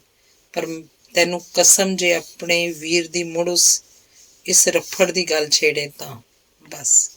ਤੈਨੂੰ ਮੇਰੀ ਗੱਲ ਜ਼ਰੂਰ ਸੁਣਨੀ ਪਊਗੀ, ਮੈਂ ਪੱਕੇ ਇਰਾਦੇ ਨਾਲ ਕਿਹਾ। ਤੂੰ ਮੈਨੂੰ ਗਲਤ ਸਮਝ ਰਿਹਾ। ਉਹਨੇ ਤਰੁੱਪ ਚਲਾਤੀ। ਜੇ ਕਸਮ ਤੋੜ ਕੇ ਕੁਝ ਆਖਣਾ ਹੈ ਤਾਂ ਆਖੀ ਚੱਲ। ਕਸਮਾਂ ਆਦਿ ਬਾਰੇ ਜੇ ਨੁਕਤਾ ਨਜ਼ਰ ਹੋਣ ਵਾਲਾ ਹੁੰਦਾ ਤਾਂ ਕਸਮ ਦੀ ਪਰਵਾਹ ਕੀਤੇ ਬਿਨਾਂ ਮੈਂ ਆਪਣੀ ਗੱਲ ਕਹਿ ਦਿੰਦਾ। ਪਰ ਸਾਡੀ ਪਾਲਣਾ ਅਜਿਹੇ ਸੰਸਕਾਰਾਂ 'ਚ ਹੋਈ ਸੀ ਕਿ ਕਸਮ ਤੋੜਨ ਦਾ ਖਿਆਲ ਵੀ ਨਹੀਂ ਆਇਆ। ਫਿਰ ਵੀ ਚੋਖਾ ਚਿਰ ਮੈਂ ਸੋਚਦਾ ਰਿਹਾ। ਮੈਨੂੰ ਆਪਣੇ ਉਸ ਲੰਮੇ ਖੱਤ ਦਾ ਖਿਆਲ ਆਇਆ ਜੋ ਮੈਂ ਉਹਨੂੰ ਲਿਖਿਆ ਸੀ। ਉਹੀ ਗੱਲਾਂ ਹੁਣ ਕਹਿਣੀਆਂ ਸੀ ਜਿਨ੍ਹਾਂ ਦਾ ਰਾਜ ਉੱਤੇ ਰੱਤੀ ਪਰ ਅਸਰ ਨਹੀਂ ਸੀ ਹੋਇਆ। ਮੈਨੂੰ ਵਿਸ਼ਵਾਸ ਹੋ ਗਿਆ ਕਿ ਰਾਜ ਮੇਰੀ ਗੱਲ ਨਹੀਂ ਮੰਨੇਗਾ। ਇਹ ਉਹਦੇ ਵਾਸਤੇ ਅੱਖੀਂ ਵੇਖ ਕੇ ਮੱਖੀ ਖਾਣ ਵਾਲੀ ਗੱਲ ਸੀ। ਚੱਲ ਰੋਟੀ ਖਾਈਏ, ਮੈਂ ਕਿਹਾ। ਨਹੀਂ, ਘਰ ਚੱਲਦੇ ਹਾਂ। ਉਹਨੇ ਕਿਹਾ, ਅੰਮਾ ਨੇ ਕਿਹਾ ਸੀ ਦੇਵ ਨੂੰ ਨਾਲ ਲੈ ਕੇ ਆਈ। ਉਹ ਚਿੰਤਾ ਨਾਲ ਮਰੀ ਪਈ ਹੈ। ਰਾਤ ਨੂੰ ਪੜ੍ਹਨ ਜੋਗੀਆਂ ਉਹਨੇ ਮੇਰੀਆਂ ਕਿਤਾਬਾਂ ਚੁੱਕ ਲਈਆਂ। ਅੰਗ 15ਵਾਂ। ਇਮਤਿਹਾਨ ਖਤਮ ਹੋ ਗਈ। ਮੈਂ ਘਰ ਚਲਾ ਗਿਆ। ਮਿੱਠੂ ਨੇ ਵਾਅਦਾ ਯਾਦ ਕਰਵਾਇਆ। ਕੁਝ ਦਿਨ ਮੈਂ ਟਾਲ ਮਟੋਲ ਕਰਦਾ ਰਿਹਾ। ਇੱਕ ਦਿਨ ਰਾਜ ਤੇ ਉਹਦੀ ਮਾਂ ਨਾਲ ਗੱਲ ਕਰਨ ਵਾਸਤੇ ਮਿੱਠੂ ਮੈਨੂੰ ਸ਼ਹਿਰ ਭੇਜ ਹੀ ਦਿੱਤਾ। ਸ਼ਹਿਰੋਂ ਆ ਕੇ ਮੈਂ ਝੂਠ ਆਖ ਦਿੱਤਾ ਕਿ ਰਾਜ ਕਸ਼ਮੀਰ ਚਲਾ ਗਿਆ। ਮੁੜ ਆਵੇ ਫਿਰ ਗੱਲ ਕਰਾਂਗੇ, ਪਰ ਬਹੁਤੀ ਉਮੀਦ ਨਹੀਂ ਰੱਖਣੀ ਚਾਹੀਦੀ। ਇੱਕ ਦਿਨ ਲੱਥਾ ਹੋਇਆ ਮੂੰਹ ਲੈ ਕੇ ਮਿੱਠੂ ਘਰ ਆਈ। ਗੱਲਾਂ ਉੱਤੇ ਹੰਝੂਆਂ ਦੇ ਗਰਾਲ ਦਿਸਦੇ ਸਨ। ਉਹਨੇ ਦੱਸਿਆ ਉਹੀ ਗੱਲ ਹੋਈ ਜਿਹਦਾ ਉਹਨੂੰ ਡਰ ਸੀ। ਉਹਦੀ ਵੱਡੀ ਭੈਣ ਦਾ ਪ੍ਰਾਹੁਣਾ, ਉਹਦਾ ਜੀਜਾ, ਉਹਦਾ ਸਾਕ ਮੰਗਦਾ ਸੀ। ਉਹਨੇ ਧਮਕੀ ਦਿੱਤੀ ਸੀ ਜੋ ਉਹਦੇ ਆਖੇ ਮਿੱਠੂ ਦਾ ਰਿਸ਼ਤਾ ਨਾ ਕੀਤਾ ਤਾਂ ਉਹ ਮਿੱਠੂ ਦੀ ਭੈਣ ਨੂੰ ਛੱਡ ਦੇਵੇਗਾ ਤੇ ਦੂਜਾ ਵਿਆਹ ਕਰ ਲਏਗਾ। ਜਿੱਥੇ ਉਹ ਚਾਹੁੰਦਾ ਸੀ ਮਿੱਠੂ ਦੇ ਮਾਪੇ ਉੱਥੇ ਰਿਸ਼ਤਾ ਕਰਕੇ ਖੁਸ਼ ਨਹੀਂ ਸਨ, ਪਰ ਉਹਦੀ ਜ਼ਿੱਦ ਅੱਗੇ ਮਿੱਠੂ ਨੂੰ ਡਰ ਸੀ ਘਰ ਵਾਲਿਆਂ ਨੂੰ ਝੁਕਣਾ ਪਏਗਾ। ਧੀਆਂ ਵਾਲੇ ਸਦਾ ਝੁਕਦੇ ਆਏ ਹਨ। ਸਾਰਾ ਕੁਝ ਮਿੱਠੂ ਤੋਂ ਚੋਰੀ ਕੀਤਾ ਜਾ ਰਿਹਾ ਸੀ। ਉਹਨੂੰ ਭਿਣਕ ਨਹੀਂ ਸੀ ਪੈਣ ਦਿੰਦੇ। ਮੁੰਡਾ ਕੌਣ ਹੈ, ਕੀ ਕਰਦਾ ਹੈ, ਕਿਹੜੀ ਥਾਂ ਦਾ ਹੈ, ਉਹਦੀ ਉਮਰ ਕਿੰਨੀ ਹੈ, ਮੂੰਹ ਮੱਥਾ ਕਿਹੋ ਜਿਹਾ, ਗੋਰਾ ਹੈ ਜਾਂ ਕਾਲਾ, ਇਸ ਤਰ੍ਹਾਂ ਲੁਕਾ ਰੱਖਣ ਤੋਂ ਉਹਨੇ ਅੰਦਾਜ਼ਾ ਲਾ ਲਿਆ ਸੀ ਕਿ ਮੁੰਡੇ 'ਚ ਕੋਈ ਨੁਕਸ ਹੈ, ਕੋਈ ਬੱਜ ਜ਼ਰੂਰ ਹੈ, ਕੋਈ ਵੱਡੀ ਉਮਰ ਦਾ ਦੁਹਾਜੂ ਜਾਂ ਸਰੀਰ 'ਚ ਕੋਈ ਨੁਕਸ ਵਾਲੀ ਰੁਕੀ ਹੋਈ ਸਾਮੀ ਹੋਏਗਾ। ਜੇ ਚੱਜ ਹਾਲ ਦਾ ਹੁੰਦਾ ਤਾਂ ਮਿੱਠੂ ਦੇ ਮਾਪਿਆਂ ਨੂੰ ਕੀ ਇਤਰਾਜ਼ ਹੋਣਾ ਸੀ। ਉਹ ਤਾਂ ਆਪ ਵਰ ਦੀ ਤਲਾਸ਼ 'ਚ ਸਨ। ਇਹ ਸਭ ਗੱਲਾਂ ਮਿੱਠੂ ਨੇ ਦੱਸੀਆਂ। ਤੇਰੇ 'ਚ ਕੋਈ ਲੱਖਣ ਨਹੀਂ। ਉਹ ਮੇਰੇ ਉੱਤੇ ਵਰ ਪਈ। ਫਾਲਤੂ ਗੱਲਾਂ ਵਾਸਤੇ ਤੇਰੀ ਜੀਭ ਬਥੇਰੀ ਲੁੱਤਰ ਲੁੱਤਰ ਚੱਲਦੀ ਰਹਿੰਦੀ ਹੈ। ਕੰਮ ਦੀ ਗੱਲ ਤੇਰੇ ਤੋਂ ਇੱਕ ਨਹੀਂ ਕੀਤੀ ਗਈ, ਉਹ ਵੀ ਉਹਦੇ ਨਾਲ ਜਿਹੜਾ ਚੱਤੋ ਪੈਰ ਨਾਲ ਰਹਿੰਦਾ ਸੀ। ਗੁੱਸਾ ਮੱਠਾ ਹੋਇਆ ਤਾਂ ਉਹਨੇ ਦੋ ਕੰਮ ਮੇਰੇ ਜਿੰਮੇ ਲਾਏ। ਇੱਕ ਤਾਂ ਰਾਜ ਨਾਲ ਕਿਸੇ ਤਰ੍ਹਾਂ ਰਾਬਤਾ ਕਾਇਮ ਕਰਾਂ, ਦੂਜਾ ਉਹਨੂੰ ਉਸ ਮੁੰਡੇ ਬਾਰੇ ਪਤਾ ਕਰਕੇ ਦੇਵਾਂ ਜਿਸ ਵਾਸਤੇ ਉਹਦਾ ਜੀਜਾ ਇੰਨੀ ਜ਼ਿੱਦ ਕਰ ਰਿਹਾ ਸੀ। ਇੱਕ ਵਾਰ ਉਸ ਮੁੰਡੇ ਨੂੰ ਮੈਂ ਅੱਖਾਂ ਥਾਣੀ ਕੱਢ ਲਵਾਂ। ਅੰਗ 16ਵਾਂ। ਮਾਸੀ, ਮਿੱਠੂ ਦਾ ਰਿਸ਼ਤਾ ਕਰ ਦਿਓ। ਸੂਹ ਲੈਣ ਵਾਸਤੇ ਮੈਂ ਮਾਸੀ ਨਾਲ ਗੱਲ ਤੋਰੀ। ਗੱਲ ਚੱਲਦੀ ਹੈ ਸ਼ੇਰਾ, ਮਾਸੀ ਨੇ ਦੱਸਿਆ। ਵੱਡੀ ਕਰਾਉਂਦੀ ਹੈ। ਕਿੱਥੇ? ਕੋਈ ਭਲਾ ਜਿਹਾ ਨਾਂ ਹੈ ਪਿੰਡ ਦਾ। ਉਹਨੇ ਯਾਦ ਕਰਨ ਦਾ ਸੁਆਂਗ ਕੀਤਾ। ਯਾਦ ਨਹੀਂ ਆਉਂਦਾ। ਖੌਰੇ ਲੈ ਅੱਗ ਲੱਕੜੇ ਦਾ ਦਿਲ ਤੇ ਫਿਰਦਾ, ਜੀਭ ਤੇ ਨਹੀਂ ਆਉਂਦਾ। ਕਿੰਨੀ ਉਮਰ ਦਾ ਹੈ, ਕੀ ਕਰਦਾ? ਇਹਨਾਂ ਸਭ ਪੁੱਛਾਂ ਦਾ ਮਾਸੀ ਨੇ ਇੱਕੋ ਗੋਲ ਜਵਾਬ ਦਿੱਤਾ। ਪੁੱਤ ਵੱਡੀ ਭੈਣ ਨੇ ਭਾਲਿਆ ਤਾਂ ਸੋਹਣਾ ਹੀ ਹੋਊਗਾ, ਸਾਊ ਤੇ ਕਮਾਊ ਵੀ ਹੋਊਗਾ। ਵੱਡੀ ਭੈਣ ਛੋਟੀ ਨੂੰ ਕੋਈ ਬਿੱਜੂ ਤਾਂ ਸਹੇੜ ਕੇ ਨਹੀਂ ਦੇਣ ਲੱਗੀ। ਉਹਨੇ ਵੱਡੀ ਦੇ ਪ੍ਰਾਹੁਣੇ ਦਾ ਜ਼ਿਕਰ ਨਹੀਂ ਕੀਤਾ। ਉਹ ਜਾਣਦੀ ਸੀ ਮੇਰੇ ਨਾਲ ਕੀਤੀਆਂ ਗੱਲਾਂ ਮਿੱਠੂ ਕੋਲ ਪੁੱਜ ਜਾਣਗੀਆਂ, ਪਰ ਉਹਦੇ ਢੰਗ ਤੋਂ ਜਾਪਦਾ ਸੀ ਅੰਦਰੋਂ ਵੀ ਭੁੱਜੀ ਪਈ ਸੀ, ਦਿਲ ਖਾਧਾ ਪਿਆ ਸੀ ਉਹਦਾ। ਫਿਰ ਆਪਣੇ ਦਿਲ ਦੀ ਹਾਲਤ ਤੇ ਪਰਦਾ ਪਾਉਣ ਵਾਸਤੇ ਬੋਲੇ, ਦੱਸਦੇ ਆ ਬਲਾਈ ਤਗੜਾ ਗੁਜ਼ਾਰਾ ਹੈ, ਕਿਲੇ ਵਰਗਾ ਪੱਕਾ ਘਰ, ਜਾਇਦਾਦ ਦਾ ਕੋਈ ਅੰਤ ਨਹੀਂ, ਮਾਰ ਕੇ ਤੇ ਸਿਰ ਉੱਤੇ ਕਿਸੇ ਸੱਸ ਨਨਾਣ ਦੀ ਧੰਗੇੜ ਨਹੀਂ, ਰਾਜ ਕਰੂ ਮਿੱਠੂ। ਮਿੱਠੂ ਨੂੰ ਦੱਸਿਆ ਸੁਣ ਕੇ ਉਹ ਬੋਲੀ, ਦੇ ਮੈਂ ਰਾਜ ਨਹੀਂ ਕਰਨਾ, ਮੈਂ ਤਾਂ ਦਿਨ ਕੱਟਣੇ ਆ। ਕੋਈ ਗੱਲ ਜ਼ਰੂਰ ਹੈਗੀ ਜਿਹੜਾ ਇਹ ਸਾਰਾ ਕੁਝ ਮੁੰਮਣ ਮੋਥੇ ਕਰੀ ਫਿਰਦੇ ਆ, ਮੇਰੇ ਤੋਂ ਲੁਕੋ ਕਿਉਂ ਰੱਖਦੇ ਆ? ਫਿਰ ਚੋਰੀ ਚੋਰੀ ਕਿਵੇਂ ਕਰ ਦੇਣਗੇ? ਮੈਂ ਦਿਲਾਸਾ ਦਿੱਤਾ, ਸਭ ਪਤਾ ਕਰ ਲਾਂਗੇ। ਮਿੱਠੂ ਨੇ ਕਿਹਾ, ਜੇ ਉਹ ਚਾਹਵੇ ਤਾਂ ਘਰ ਵਾਲੇ ਜ਼ਬਰਦਸਤੀ ਨਹੀਂ ਕਰ ਸਕਦੇ, ਪਰ ਉਹ ਇਨਕਾਰ ਕਿਸ ਦੇ ਸਿਰ ਤੇ ਕਰੇ? ਪਹਿਲਾਂ ਕੋਈ ਬਾਂਹ ਫੜਨ ਵਾਲਾ ਵੀ ਹੋਵੇ, ਕੋਈ ਉਹਨੂੰ ਝੱਲਣ ਵਾਲਾ ਹੋਵੇ ਤਾਂ ਉਹ ਨੱਠ ਕੇ ਵੀ ਜਾ ਸਕਦੀ ਹੈ, ਪਰ ਜਾਵੇ ਕਿੱਥੇ? ਬਿਨਾਂ ਆਸਰੇ ਦੇ ਜੋ ਤੀਵੀਆਂ ਘਰੋਂ ਪੈਰ ਚੁੱਕ ਲੈਂਦੀਆਂ ਉਹਨਾਂ ਦੀ ਵੀ ਕੋਈ ਕਦਰ ਨਹੀਂ ਕਰਦਾ। ਥਾਂ ਥਾਂ ਵਿਕਦੀਆਂ, ਧੱਕੇ ਖਾਂਦੀਆਂ ਤੇ ਖੁਆਰ ਹੁੰਦੀਆਂ ਫਿਰਦੀਆਂ, ਕੋਈ ਉਹਨਾਂ ਨੂੰ ਪੀੜੇ ਉੱਤੇ ਨਹੀਂ ਬਿਠਾਉਂਦਾ। ਕਿਉਂ? ਟੁੱਕ ਵਾਸਤੇ ਬਗਾਨੇ ਹੱਥਾਂ ਵੱਲ ਵੇਖਣਾ ਹੁੰਦਾ। ਇਸ ਲਈ ਮੈਨੂੰ ਚਾਹੀਦਾ ਹੈ ਮੈਂ ਛੇਤੀ ਰਾਜ ਦੇ ਦਿਲ ਦੀ ਗੱਲ ਪੁੱਛਾਂ। ਜੇ ਉਹ ਤਿਆਰ ਹੋ ਜਾਏ ਫਿਰ ਦੁਨੀਆ ਦੀ ਕੋਈ ਤਾਕਤ ਉਹਨੂੰ ਮੋੜ ਨਹੀਂ ਸਕਦੀ। ਮਿੱਠੂ ਲੂਰੀਆਂ ਲੈਂਦੀ ਫਿਰਦੀ ਸੀ, ਕਦੇ ਮੇਰੀ ਮਾਂ ਦੇ ਤਰਲੇ ਕਰਦੀ, ਨਹੀਂ ਮਾਸੀ ਤੇਰੀ ਵੀ ਮੈਂ ਕੁਛ ਲੱਗਦੀ ਹਾਂ, ਕਦੇ ਮੇਰੀ ਭਾਬੀ ਦੀ ਮਿਹਨਤ ਕਰਦੀ, ਨਹੀਂ ਭਾਬੀ ਤੂੰ ਹੀ ਕਿਤੋਂ ਪਤਾ ਕਰ ਦੇ। ਸਾਡੇ ਘਰ ਦੇ ਜੀਆਂ ਦੀ ਵਫਾਦਾਰੀ ਮਿੱਠੂ ਦੇ ਮਾਪਿਆਂ ਨਾਲ ਸੀ, ਇਸ ਲਈ ਕਿਸੇ ਨੇ ਮਿੱਠੂ ਦੇ ਕੁਛ ਪੱਲੇ ਨਾ ਪਾਇਆ। ਇਹ ਹੋ ਹੀ ਨਹੀਂ ਸਕਦਾ ਸੀ ਕਿ ਮੇਰੀ ਮਾਂ ਨੂੰ ਸਾਰੀ ਗੱਲ ਦਾ ਪਤਾ ਨਾ ਹੋਵੇ। ਮਿੱਠੂ ਦੀ ਮਾਂ ਨੂੰ ਮੈਂ ਬਹੁਤ ਵਾਰ ਮਾਂ ਦੇ ਕੋਲ ਰੋਂਦੀ ਨੂੰ ਵੇਖਿਆ ਸੀ। ਉਹ ਕਿੰਨਾ ਚਿਰ ਵੱਖ ਬੈਠੀਆਂ ਝੋਰਾ ਕਰਦੀਆਂ ਰਹਿੰਦੀਆਂ ਸੀ। ਮਿੱਠੂ ਦਾ ਬੁਰਾ ਹਾਲ ਵੇਖ ਵੇਖ ਕੇ ਮੈਂ ਉਹਦੀ ਵੱਡੀ ਭੈਣ ਨੂੰ ਮਿਲਣ ਵਾਸਤੇ ਉਹਦੇ ਸਹੁਰੇ ਪਿੰਡ ਚਲਾ ਗਿਆ। ਉੱਥੇ ਜ਼ਰੂਰ ਕੋਈ ਸੁੰਦਕ ਨਿਕਲ ਆਏਗੀ। ਵਲੀ ਮੈਂ ਵੱਡੀ ਨੂੰ ਪੁੱਛਿਆ। ਮੈਨੂੰ ਦੱਸਿਆ ਗਿਆ ਕਿ ਉਹ ਵੱਡੀ ਦੇ ਪ੍ਰਾਹੁਣੇ ਦੀ ਮਾਸੀ ਦਾ ਪੁੱਤਰ ਭਰਾ ਹੈ, ਲੁਧਿਆਣੇ ਕਾਲਜ 'ਚ ਪੜ੍ਹਦਾ ਤੇ ਅਮੀਰ ਬਾਪ ਦਾ ਲਾਡਲਾ ਹੈ। ਉਹਨੇ ਇੱਕ ਵਾਰ ਮਿੱਠੂ ਨੂੰ ਵੇਖ ਲਿਆ ਸੀ ਤੇ ਹੁਣ ਕਹਿੰਦਾ ਜੇ ਵਿਆਹ ਕਰਨਾ ਤੇ ਮਿੱਠੂ ਨਾਲ ਹੀ, ਨਹੀਂ ਤਾਂ ਸਾਰੀ ਉਮਰ ਕੁਆਰਾ ਫਿਰਦਾ ਰਹੂਗਾ। ਉਹਦਾ ਪਿੰਡ ਵੀ ਦੱਸ ਦਿੱਤਾ। ਮਿੱਠੂ ਖਬਰ ਸੁਣ ਕੇ ਮੇਰੇ ਵਾਂਗ ਖੁਸ਼ ਹੋ ਗਈ। ਚਲੋ ਹਾਣ ਪ੍ਰਵਾਨ ਤਾਂ ਹੈ ਤੇ ਪੜ੍ਹਿਆ ਲਿਖਿਆ ਵੀ, ਤੇ ਮਿੱਠੂ ਨੂੰ ਸੋਹਣੀ ਲੱਗੀ ਹੈ। ਅਗਲੇ ਦਿਨ ਮਿੱਠੂ ਦੀ ਖੁਸ਼ੀ ਕਾਫੂਰ ਹੋ ਗਈ। ਇਹ ਗੱਪ ਹੈ, ਉਹਨੇ ਦੱਸਿਆ, ਜੀਜੇ ਦੀ ਕੋਈ ਮਾਸੀ ਹੈ ਹੀ ਨਹੀਂ, ਜੇ ਹੋਵੇ ਵੀ ਤਾਂ ਉਹਦਾ ਮੁੰਡਾ ਕਦੇ ਸਾਡੇ ਘਰ ਆਇਆ ਹੀ ਨਹੀਂ। ਵੇਖ ਉਹਨੇ ਮੈਨੂੰ ਕਦੋਂ ਲਿਆ। ਸ਼ੱਕ ਦੂਰ ਕਰਨ ਵਾਸਤੇ ਮਿੱਠੂ ਨੇ ਮੈਨੂੰ ਉਸ ਪਿੰਡ ਭੇਜ ਦਿੱਤਾ ਜਿਹੜਾ ਵੱਡੀ ਨੇ ਦੱਸਿਆ ਸੀ। ਪੁੱਛ ਪੜਤਾਲ ਕਰਨ ਤੇ ਪਤਾ ਲੱਗਿਆ ਉਸ ਪਿੰਡ ਦਾ ਕੋਈ ਮੁੰਡਾ ਕਾਲਜ 'ਚ ਪੜ੍ਹਦਾ ਹੀ ਨਹੀਂ। ਉਸ ਨਾਂ ਦਾ ਇੱਕ ਵੱਡੀ ਉਮਰ ਦਾ ਬੰਦਾ ਸੀ ਜੋ ਧੀਆਂ ਪੁੱਤਰਾਂ ਵਾਲਾ ਸੀ ਤੇ ਵਹੁਟੀ ਵੀ ਨਵੀਂ ਨਰੋਈ ਸੀ ਤੇ ਕੋਈ ਉਹਦੀ ਮਾਸੀ ਵੀ ਨਹੀਂ ਸੀ। ਅੰਗ 17। ਇੱਕ ਘੀਰ ਚੱਲਦੀ ਪਈ ਸੀ ਕਿ ਮੈਂ ਲੁਧਿਆਣੇ ਦਾਖਲਾ ਲੈ ਲਿਆ।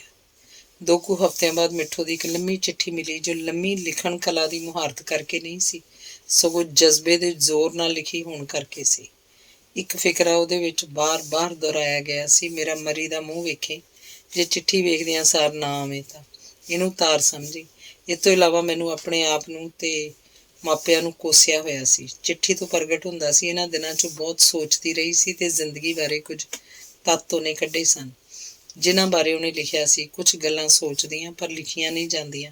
ਕਿਹਾ ਸੀ, ਬਹੁਤਾ ਜ਼ੋਰ ਮੈਂ ਤੇਰੇ ਤੇ ਕਿਵੇਂ ਪਾਵਾਂ, ਜੇ ਸੋਚੀਏ ਤਾਂ ਆਪਾਂ ਇੱਕ ਦੂਜੇ ਦੇ ਲੱਗਦੇ ਹੀ ਕੀ ਹਾਂ। ਇਹ ਤਾਂ ਮੰਨ ਲੈਣ ਦੀ ਗੱਲ ਹੈ, ਇੱਕ ਥਾਲੀ 'ਚ ਰੋਟੀ ਖਾਂਦੇ ਰਹੇ ਹਾਂ, ਮੈਂ ਤਾਂ ਇਹ ਵਾਸਤਾ ਵੀ ਨਹੀਂ ਪਾ ਸਕਦੀ। ਆਪਣੇ ਬਾਰੇ ਲਿਖਿਆ ਸੀ, ਮੈਂ ਹੰਕਾਰ ਦੀ ਗੁੱਡੀ ਤੇ ਚੜ੍ਹੀ ਹੋਈ ਸਾਂ, ਇਸੇ ਕਰਕੇ ਤਕਦੀਰ ਨੇ ਮੈਨੂੰ ਧਰਤੀ ਤੇ ਪਟਕ ਦਿੱਤਾ ਹੈ। ਰਾਜ ਬਾਰੇ ਨਹੀਂ ਸੀ, ਉਹਦੇ ਬਾਰੇ ਵਿੱਚ ਮੂੰਹੋਂ ਕੋਈ ਮਾੜੀ ਗੱਲ ਨਿਕਲਦੀ ਨਹੀਂ, ਬਸ ਦਿਲ ਕਰਦਾ ਕਦੇ ਮਿਲ ਪਵੇ ਤਾਂ ਇੱਕ ਗੱਲ ਪੁੱਛਾਂ, ਕਾਰ ਚੰਗੀ ਹੁੰਦੀ ਹੈ ਜਾਂ ਬੰਦਾ? ਡਰ ਵੀ ਲੱਗਦਾ ਜੇ ਉਹਨੇ ਅੱਗੋਂ ਆਖ ਦਿੱਤਾ ਤੂੰ ਹੁੰਦੀ ਕੌਣ ਹੈ, ਫਿਰ ਕੀ ਦੱਸੂਗੀ? ਜੇ ਕੋਈ ਮੰਨੇ ਤਾਂ ਸਭ ਕੁਛ ਹਾਂ, ਜੇ ਨਾ ਮੰਨੇ ਤਾਂ ਕੋਈ ਨਹੀਂ। ਵਸੇ ਰਸੇ ਕਾਰਾਂ ਉੱਤੇ ਚੜੇ ਜਿਹਦੇ ਭਾਗਾਂ 'ਚ ਹੋਣ। ਵੰਡਿਆਂ ਬਾਰੇ ਉਹਨੇ ਲਿਖਿਆ ਸੀ, ਨਿਆਣਿਆਂ ਵਾਂਗ ਵੰਡਿਆਂ ਨੇ ਵੀ ਖੇਡਾਂ ਬਣਾਈਆਂ, ਵੱਡਿਆਂ ਨੇ ਵੀ ਖੇਡਾਂ ਬਣਾਈਆਂ, ਔਲਾਦ ਨੂੰ ਇਹ ਖਿਡੌਣੇ ਸਮਝ ਕੇ ਖੇਡਦੇ ਆ। ਸੇਖਮ ਦੀ ਧੀ ਨੂੰ ਮੁੰਡਾ ਹੋ ਕੇ ਮਰ ਗਿਆ। ਬੁੱਢੀਆਂ ਉਹਨੂੰ ਰੋਂਦੀ ਨੂੰ ਚੁੱਪ ਕਰਾਉਣ ਵਾਸਤੇ ਆਖਣ, ਬਸ ਕਰ, ਰੱਬ ਹੋਰ ਦੇਊਗਾ। ਜਿਵੇਂ ਬੱਚੇ ਦੀ ਬਾਜੀ ਟੁੱਟ ਜਾਏ ਤੇ ਉਹਨੂੰ ਰੋਂਦੇ ਨੂੰ ਆਖਦੇ ਹਨ, ਚੁੱਪ ਕਰ, ਹੋਰ ਲੈ ਦਿਆਂਗੇ। ਉਹਨੇ ਇੱਕ ਦਾਅਵਾ ਕੀਤਾ ਸੀ, ਜੇ ਤੇਰੇ ਵਾਂਗ ਮੈਨੂੰ ਬਾਹਰ ਅੰਦਰ ਜਾਣ ਦਾ ਮੌਕਾ ਮਿਲਿਆ ਹੁੰਦਾ, ਸਮੇਤ ਕਾਰ ਦੇ ਕੋਈ ਰਾਜ ਮੈਂ ਮਗਰ ਲਾਇਆ ਹੁੰਦਾ, ਅੰਤ 'ਚ ਲਿਖਿਆ ਸੀ, ਕੁਛ ਹੁੰਦਾ ਤਾਂ ਕਰ ਲੈ। ਅਗਲਿਆਂ ਨੇ ਗੱਲ ਪੱਕੀ ਕਰ ਦਿੱਤੀ ਹੈ। ਜੀਜੇ ਨੇ ਅੜੀ ਪੁਗਾ ਲਈ, ਇੱਕ ਵਾਰ ਤਾਂ ਆ ਜਾ। ਕੋਈ ਗੱਲ ਸੁਣਨ ਵਾਲਾ ਨਹੀਂ। ਕਦੇ ਕਦੇ ਲੱਗਦਾ ਹੈ ਕਾਲਜਾ ਸੰਗ ਚੜ ਗਿਆ ਹੋਵੇ। ਜੇ ਨਾ ਆਵੇ ਤਾਂ ਤਾਂ ਮਰੀ ਦਾ ਮੂੰਹ ਵੇਖੇ। ਦਿਲ ਬਹੁਤ ਕੀਤਾ ਪਰ ਮੈਂ ਜਾ ਨਾ ਸਕਿਆ, ਕਿਉਂਕਿ ਮੈਂ ਕੁਝ ਕਰ ਨਹੀਂ ਸਕਦਾ ਸੀ। ਉਹਦਾ ਵਿਆਹ ਤਦ ਹੀ ਰੁਕ ਸਕਦਾ ਸੀ ਜੇ ਉਹ ਘਰੋਂ ਨੱਠ ਜਾਂਦੀ, ਪਰ ਇੰਨੀ ਜਲਦੀ ਉਹਦੇ ਵਾਸਤੇ ਮੁੰਡਾ ਕਿੱਥੋਂ ਲੱਭਦਾ। ਜੇ ਕੋਈ ਤਿਆਰ ਹੋ ਵੀ ਜਾਂਦਾ, ਨੱਠਣ 'ਚ ਉਹਦੀ ਸਹਾਇਤਾ ਮੇਰੇ ਕੋਲੋਂ ਨਹੀਂ ਕੀਤੀ ਜਾਣੀ ਸੀ। ਪਰ ਮੈਨੂੰ ਧੁੜਕੂ ਲੱਗਾ ਰਹਿੰਦਾ, ਕਿਸੇ ਦਿਨ ਮਿੱਠੂ ਬਾਰੇ ਕੋਈ ਬੁਰੀ ਖਬਰ ਆਏਗੀ, ਉਹ ਕੁਝ ਕਰ ਗੁਜ਼ਰੇਗੀ। ਅਖੀਰ ਲੰਘ ਹੈ 18ਵਾਂ। ਤੀਜੇ ਮਹੀਨੇ ਵੱਡਾ ਭਾਈ ਘਿਓ ਦੇਣ ਆਇਆ। ਉਹਨੇ ਦੱਸਿਆ ਮਿੱਠੂ ਦੀ ਸ਼ਾਦੀ ਹੋ ਗਈ। ਵਿਚਾਰੀ ਨਾਲ ਬੜਾ ਜ਼ੁਲਮ ਹੋਇਆ। ਜਿਸ ਬੰਦੇ ਨਾਲ ਉਹਦਾ ਕਾਜ ਰਚਾਇਆ ਗਿਆ ਸੀ, ਉਹ ਮਿੱਠੂ ਦੇ ਜੀਜੇ ਤੋਂ ਵੀ ਵੱਡਾ ਮਾਮਾ ਸੀ। ਉਹ ਮਿੱਠੂ ਦੇ ਜੀਜੇ ਦਾ ਵੱਡਾ ਮਾਮਾ ਸੀ। ਉਹਦੀ ਪਹਿਲੀ ਘਰ ਵਾਲੀ ਗੁਜ਼ਰ ਗਈ ਸੀ, ਪੁੱਤਰ ਕੋਈ ਨਹੀਂ ਸੀ। ਪਹਿਲੀ ਵਹੁਟੀ 'ਚੋਂ 2 ਧੀਆਂ ਸਨ, ਜੋ ਧੀਆਂ ਪੁੱਤਾਂ ਵਾਲੀਆਂ ਸਨ। ਵੇਖਣੀ ਪਾਖਣੀ ਵੀ ਉਹ ਐਸਾ ਵੈਸਾ ਹੀ ਸੀ। ਕਾਲਾ ਧੂਤ ਰੰਗ, ਸੰਡਾ ਜਿਹਾ ਲੱਗਦਾ ਸੀ। ਵਿਆਹ ਬਹੁਤ ਸਾਦਾ ਤੇ ਰਸਮ ਹਨੇਰੇ ਹਨੇਰੇ ਕਰਤੀ ਸੀ। ਕਿਸੇ ਨੇ ਗੀਤ ਨਹੀਂ ਗਾਏ, ਕੋਈ ਸ਼ਗਨ ਨਹੀਂ ਮਨਾਇਆ ਗਿਆ, ਕਿਸੇ ਨੂੰ ਬੁਲਾਇਆ ਨਹੀਂ। ਘਰ ਦੇ ਜੀਅ ਇਉਂ ਫਿਰਦੇ ਸੀ ਜਿਵੇਂ ਕਿਸੇ ਨੂੰ ਫੂਕ ਕੇ ਮੁੜੇ ਹੋਣ। ਮਿੱਠੂ ਚੁੱਪਚਾਪ ਬਿਟਰ ਬਿਟਰ ਵੇਖਦੀ ਰਹੀ। ਕਿਸੇ ਦਾ ਹੌਸਲਾ ਨਹੀਂ ਸੀ ਪੈਂਦਾ ਉਹਦੇ ਨਾਲ ਗੱਲ ਕਰਨ ਦਾ। ਸੁਣ ਕੇ ਦਿਲ ਬਹੁਤ ਦੁਖੀ ਹੋਇਆ। ਇਹ ਸਭ ਕੁਝ ਮੇਰੇ ਕਰਕੇ ਹੋਇਆ ਸੀ। ਆਪਣੀ ਬੇਸਮਝੀ ਜਾਂ ਬੁਜ਼ਦਿਲੀ ਜੋ ਵੀ ਸੀ, ਗੁਨਾਹ ਬਣ ਕੇ ਚੁਭਣ ਲੱਗੀ। ਹਾਸੇ ਹਾਸੇ 'ਚ ਕਿਸੇ ਦੀ ਜ਼ਿੰਦਗੀ ਤਮਾਸ਼ਾ ਬਣ ਗਈ, ਇੱਕ ਮੁਹੱਬਤੀ ਕੁੜੀ ਦੀ। ਉਸ ਪਿੱਛੋਂ ਮਿੱਠੂ ਦਾ ਕੋਈ ਖਤ ਨਾ ਆਇਆ। ਮੈਂ ਘਰ ਗਿਆ ਤਾਂ ਭਾਬੀ ਨੇ ਦੱਸਿਆ, ਸ਼ਾਦੀ ਤੋਂ ਇੱਕ ਦਿਨ ਪਹਿਲਾਂ ਮਿੱਠੂ ਨੇ ਆਪਣੀ ਮਾਂ ਨੂੰ ਕਿਹਾ, ਦੇਵ ਨੂੰ ਲੈਣ ਵਾਸਤੇ ਬੰਦਾ ਘਲਾ ਦਿਓ। ਮਾਸੀ ਨੂੰ ਵੇਖ ਕੇ ਲੱਗਦਾ ਸੀ ਜਿਵੇਂ ਉਹਦੇ ਤੋਂ ਦੁੱਖ ਦਾ ਭਾਰ ਨਾ ਚੁੱਕਿਆ ਜਾਂਦਾ ਹੋਵੇ। ਉਹ ਕੁੱਬੀ ਹੋ ਗਈ ਲੱਗਦੀ ਸੀ। ਮਹੀਨੇ 2 ਮਹੀਨੇ ਬਾਅਦ ਮੈਂ ਘਰ ਜਾਂਦਾ, ਪਤਾ ਲੱਗਦਾ ਪਿਛਲੇ ਮਹੀਨੇ ਮਿੱਠੂ ਆਈ ਸੀ। ਕੁਝ ਦਿਨ ਰਹਿ ਕੇ ਗਈ ਹੈ। ਚੋਖਾ ਚਿਰ ਸਾਡੀ ਮੁਲਾਕਾਤ ਨਾ ਹੋਈ। ਉਹ ਆਉਂਦੀ, ਮੈਂ ਲੁਧਿਆਣੇ ਹੁੰਦਾ, ਮੈਂ ਜਾਂਦਾ, ਉਹ ਸਹੁਰੇ ਘਰ ਹੁੰਦੀ। ਇੱਕ ਵਾਰ ਘਰ ਗਿਆ, ਪਤਾ ਲੱਗਾ ਮਿੱਠੂ ਵੀ ਆਈ ਹੋਈ ਹੈ। ਉਹਨੂੰ ਬੱਚਾ ਹੋਣ ਵਾਲਾ ਸੀ ਤੇ ਜਣੇਪਾ ਕੱਟਣ ਆਈ ਸੀ। ਉਹਨੂੰ ਵੇਖਣ ਵਾਸਤੇ ਦਿਲ ਬਹੁਤ ਕਾਹਲਾ ਪੈ ਰਿਹਾ ਸੀ, ਪਰ ਉਹਦੇ ਸਾਹਮਣੇ ਹੋਣ ਤੋਂ ਡਰਦਾ ਵੀ ਸੀ। ਸਾਰਾ ਦਿਨ ਮੈਂ ਘਰੋਂ ਬਾਹਰ ਨਾ ਨਿਕਲਿਆ। ਉਹ ਵੀ ਸਾਡੇ ਘਰ ਨਾ ਆਈ। ਭਾਬੀ ਨੇ ਦੱਸਿਆ, ਜਿਸ ਦਿਨ ਦੀ ਉਹ ਆਈ ਹੈ, ਘਰੋਂ ਬਾਹਰ ਨਹੀਂ ਨਿਕਲਦੀ, ਕਿਸੇ ਦੇ ਨਹੀਂ ਆਉਂਦੀ ਜਾਂਦੀ। ਸ਼ਾਮ ਨੂੰ ਮੈਂ ਆਪ ਉਹਨਾਂ ਦੇ ਘਰ ਚਲਾ ਗਿਆ। ਇਸ ਵਾਰੀ ਤਾਂ ਦੇਵ ਨੇ ਕਾਫੀ ਚਿਰਾਂ ਤੋਂ ਗੇੜਾ ਮਾਰਿਆ। ਮਾਸੀ ਨੇ ਸਿਰ ਪਲੋਸ ਕੇ ਹਮੇਸ਼ਾ ਵਾਂਗ ਕਿਹਾ। ਮੇਰੇ ਤੋਂ ਪਹਿਲਾਂ ਮਿੱਠੂ ਬੋਲ ਪਈ, ਇਹਨੂੰ ਕੀ, ਕੋਈ ਮਰੇ ਕੋਈ ਜੀਵੇ, 4 ਅੱਖਰ ਸਿੱਖ ਕੇ ਰੱਬ ਬਣਿਆ ਚਾਹੁੰਦਾ ਹੈ। ਇੰਨੇ ਚਿਰ ਪਿੱਛੋਂ ਮਿਲੇ ਹੋ। ਮਾਸੀ ਨੇ ਤਰਲਾ ਜਿਹਾ ਕੀਤਾ, ਕੋਈ ਮੋਹ ਪਿਆਰ ਦੀ ਗੱਲ ਕਰੋ। ਮਿੱਠੂ ਤੇਲ ਦੇ ਤੜਕੇ ਵਾਂਗ ਭੜਕ ਉੱਠੀ। ਹੈਗਾ ਇਹਨੂੰ ਕਿਸੇ ਦਾ ਮੋਹ ਪਿਆਰ? ਜੇ ਇਹਨੂੰ ਕਿਸੇ ਦਾ ਨਹੀਂ ਤਾਂ ਇਹਦਾ ਵੀ ਕਿਸੇ ਨੂੰ ਨਹੀਂ। ਚੱਟਣੀ ਹੈ ਇਹਦੀ ਵਿਦਿਆ, ਜੇ ਕਿਸੇ ਦੇ ਕੰਮ ਨਾ ਆਈ। ਉਹਨੇ ਵਿਦਿਆ ਨੂੰ ਇਉਂ ਚਿੱਥ ਕੇ ਕਿਹਾ ਜਿਵੇਂ ਸਾਰੀ ਨਫ਼ਰਤ ਇੱਕੋ ਸ਼ਬਦ ਨਾਲ ਇੱਕੋ ਵਾਰੀ ਦੱਸ ਦੇਣੀ ਚਾਹੁੰਦੀ ਹੋਵੇ। ਮੈਂ ਉਹਦਾ ਹੱਥ ਫੜ ਕੇ ਚੁੱਪ ਕਰਨ ਵਾਸਤੇ ਘੁੱਟਿਆ, ਜਿਵੇਂ ਖਿਮਾ ਮੰਗੀ ਦੀ ਹੈ। ਮੈਨੂੰ ਨਹੀਂ ਆਉਂਦੇ ਇਹੋ ਜਿਹੇ ਖੇਖਣ।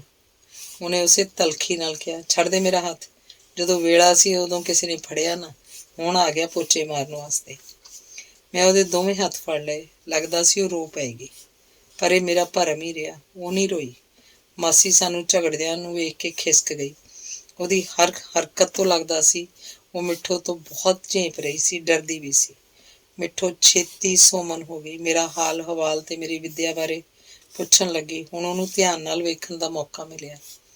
ਜਿਵੇਂ ਮੈਂ ਸੋਚਿਆ ਸੀ, ਉਹਦੇ ਬਿਲਕੁਲ ਉਲਟ ਲੱਗਦੀ ਸੀ।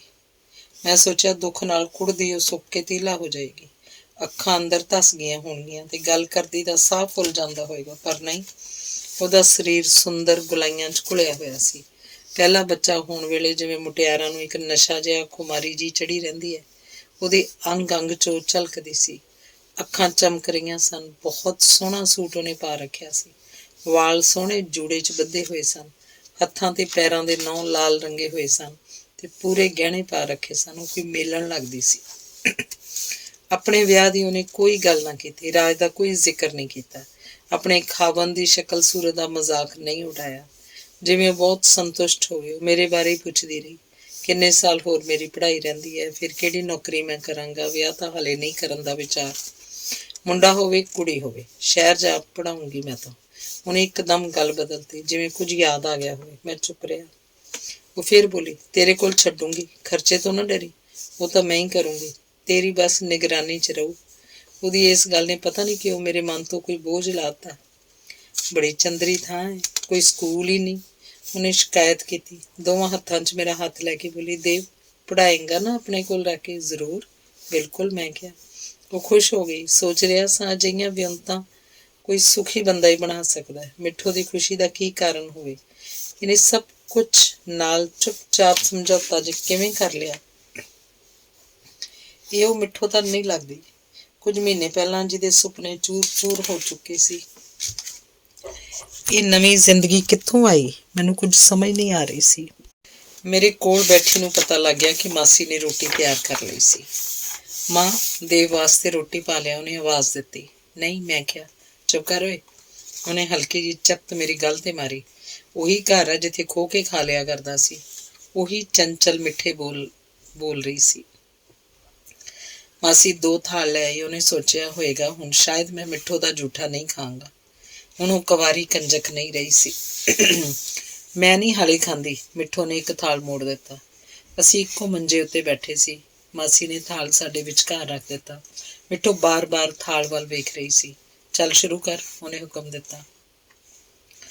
ਮੈਂ ਖਾਣਾ ਸ਼ੁਰੂ ਕਰ ਦਿੱਤਾ। ਉਹ ਥਾਲੀ ਤੋਂ ਮੂੰਹ ਤੋਂ ਥਾਲੀ ਤੱਕ ਜਾਂਦੇ ਮੇਰੇ ਹੱਥ ਦੇ ਨਾਲ ਨਜ਼ਰ ਨੂੰ ਤੋੜ ਰਹੀ ਸੀ ਤੇ ਨਾਲ ਹੀ ਠੀਕ ਹੋ ਕੇ ਬੈਠ ਰਹੀ ਸੀ। ਮੈਂ ਅੰਦਾਜ਼ਾ ਲਾ ਲਿਆ ਉਹ ਮੇਰੇ ਨਾਲ ਖਾਣਾ ਚਾਹੁੰਦੀ ਹੈ ਤੇ ਮੇਰੇ ਤੋਂ ਉਮੀਦ ਕਰ ਰਹੀ ਹੈ ਕਿ ਮੈਂ ਉਹਨੂੰ ਖਾਣ ਵਾਸਤੇ ਆਖਾਂ। ਮੈਂ ਨਹੀਂ ਕਿਹਾ। ਉਡੀਕ ਕੇ ਉਹਨੇ ਆਪ ਹੀ ਐਲਾਨ ਕਰਤਾ, ਮੈਂ ਵੀ 2 ਬੁਰਕੀਆਂ ਤੇਰੇ ਨਾਲ ਹੀ ਖਾ ਲੈਂਦੀ ਹਾਂ। ਮੇਰਾ ਹੱਥ ਰੁਕ ਗਿਆ। ਸਾਡੀਆਂ ਨਜ਼ਰਾਂ ਮਿਲੀਆਂ। ਉਹਦੀ ਨਜ਼ਰ 'ਚ ਤਰਲੇ ਵਰਗਾ ਕੁਝ ਸੀ। ਵਾਰੀ ਲਾਵੇਂਗਾ? ਉਹ ਉਦਾਸ ਹੋ ਗਈ ਤੇ ਗਰਾਈ ਵਾਲਾ ਹੱਥ ਰੁਕ ਗਿਆ।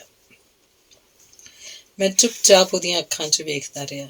ਭੈੜਿਆ, ਮੇਰੇ ਤੋਂ ਕੀ ਬਦਲਾ ਲਏਗਾ? ਉਹਨੇ ਕਿਹਾ।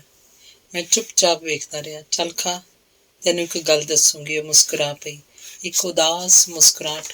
ਦੱਸੇਂਗੀ? ਮੈਂ ਅੱਖਾਂ 'ਚ ਵੇਖਦੇ ਨੇ ਪੁੱਛਿਆ। ਹੋਰ ਮੈਂ ਕਿਹਨੂੰ ਦੱਸਣੀਆਂ ਨੇ? ਕੌਣ ਹੈ ਸੁਣਨ ਵਾਲਾ? ਕੁਝ ਹੋਰ ਕਹਿੰਦੀ ਉਹ ਰੁਕ ਗਈ। ਉਹੀ ਕੁਝ ਸੁਣਨ ਵਾਸਤੇ ਤਾਂ ਮੈਂ ਉਤਸੁਕ ਸੀ। ਅਸੀਂ ਰੋਟੀ ਖਾਣ ਲੱਗੇ। ਉਹਨੇ 2 ਬੁਰਕੀਆਂ ਦੀ ਥਾਂ ਮੇਰੇ ਜਿੰਨੀ ਰੋਟੀ ਖਾਧੀ। ਰੋਟੀ ਖਾ ਕੇ ਅਸੀਂ ਫਿਰ ਗੱਲਾਂ ਰੁੱਝ ਗਏ। ਪਰ ਉਹਨੇ ਉਹ ਗੱਲ ਨਹੀਂ ਦੱਸੀ ਜਿਹਦਾ ਵਾਅਦਾ ਕੀਤਾ ਸੀ। ਹਨੇਰਾ ਹੋ ਚੱਲਿਆ ਸੀ। ਉਹ ਮੈਨੂੰ ਬੂਹੇ ਤੱਕ ਵਿਦਾ ਕਰਨ ਆਈ। ਡਿਊਟੀ 'ਚ ਆ ਕੇ ਅਸੀਂ ਰੁਕ ਗਏ। ਤੂੰ ਗੱਲ ਨਹੀਂ ਦੱਸੀ, ਮੈਂ ਯਾਦ ਕਰਾਇਆ। ਉਹ ਚੁੱਪ ਸੀ। ਉਹਦੇ ਸਾਹਾਂ ਦੀ ਆਵਾਜ਼ ਤੋਂ ਲੱਗਦਾ ਸੀ ਜਿਵੇਂ ਉਹਦੇ ਅੰਦਰ ਕੋਈ ਤੂਫਾਨ ਉੱਠ ਪਿਆ ਹੋਵੇ।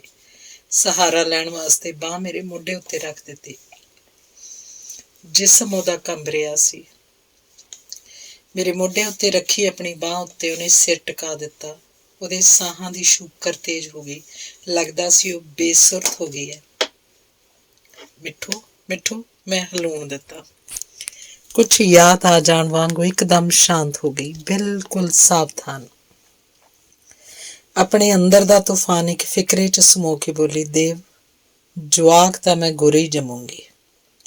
ਉਹ ਅਸਲੋਂ ਮੇਰੇ ਨਾਲ ਢੁੱਕ ਕੇ ਖੜੀ ਸੀ, ਪਰ ਉਹਦੀ ਆਵਾਜ਼ ਕਿਤੋਂ ਦੂਰੋਂ ਆ ਰਹੀ ਲੱਗਦੀ ਸੀ।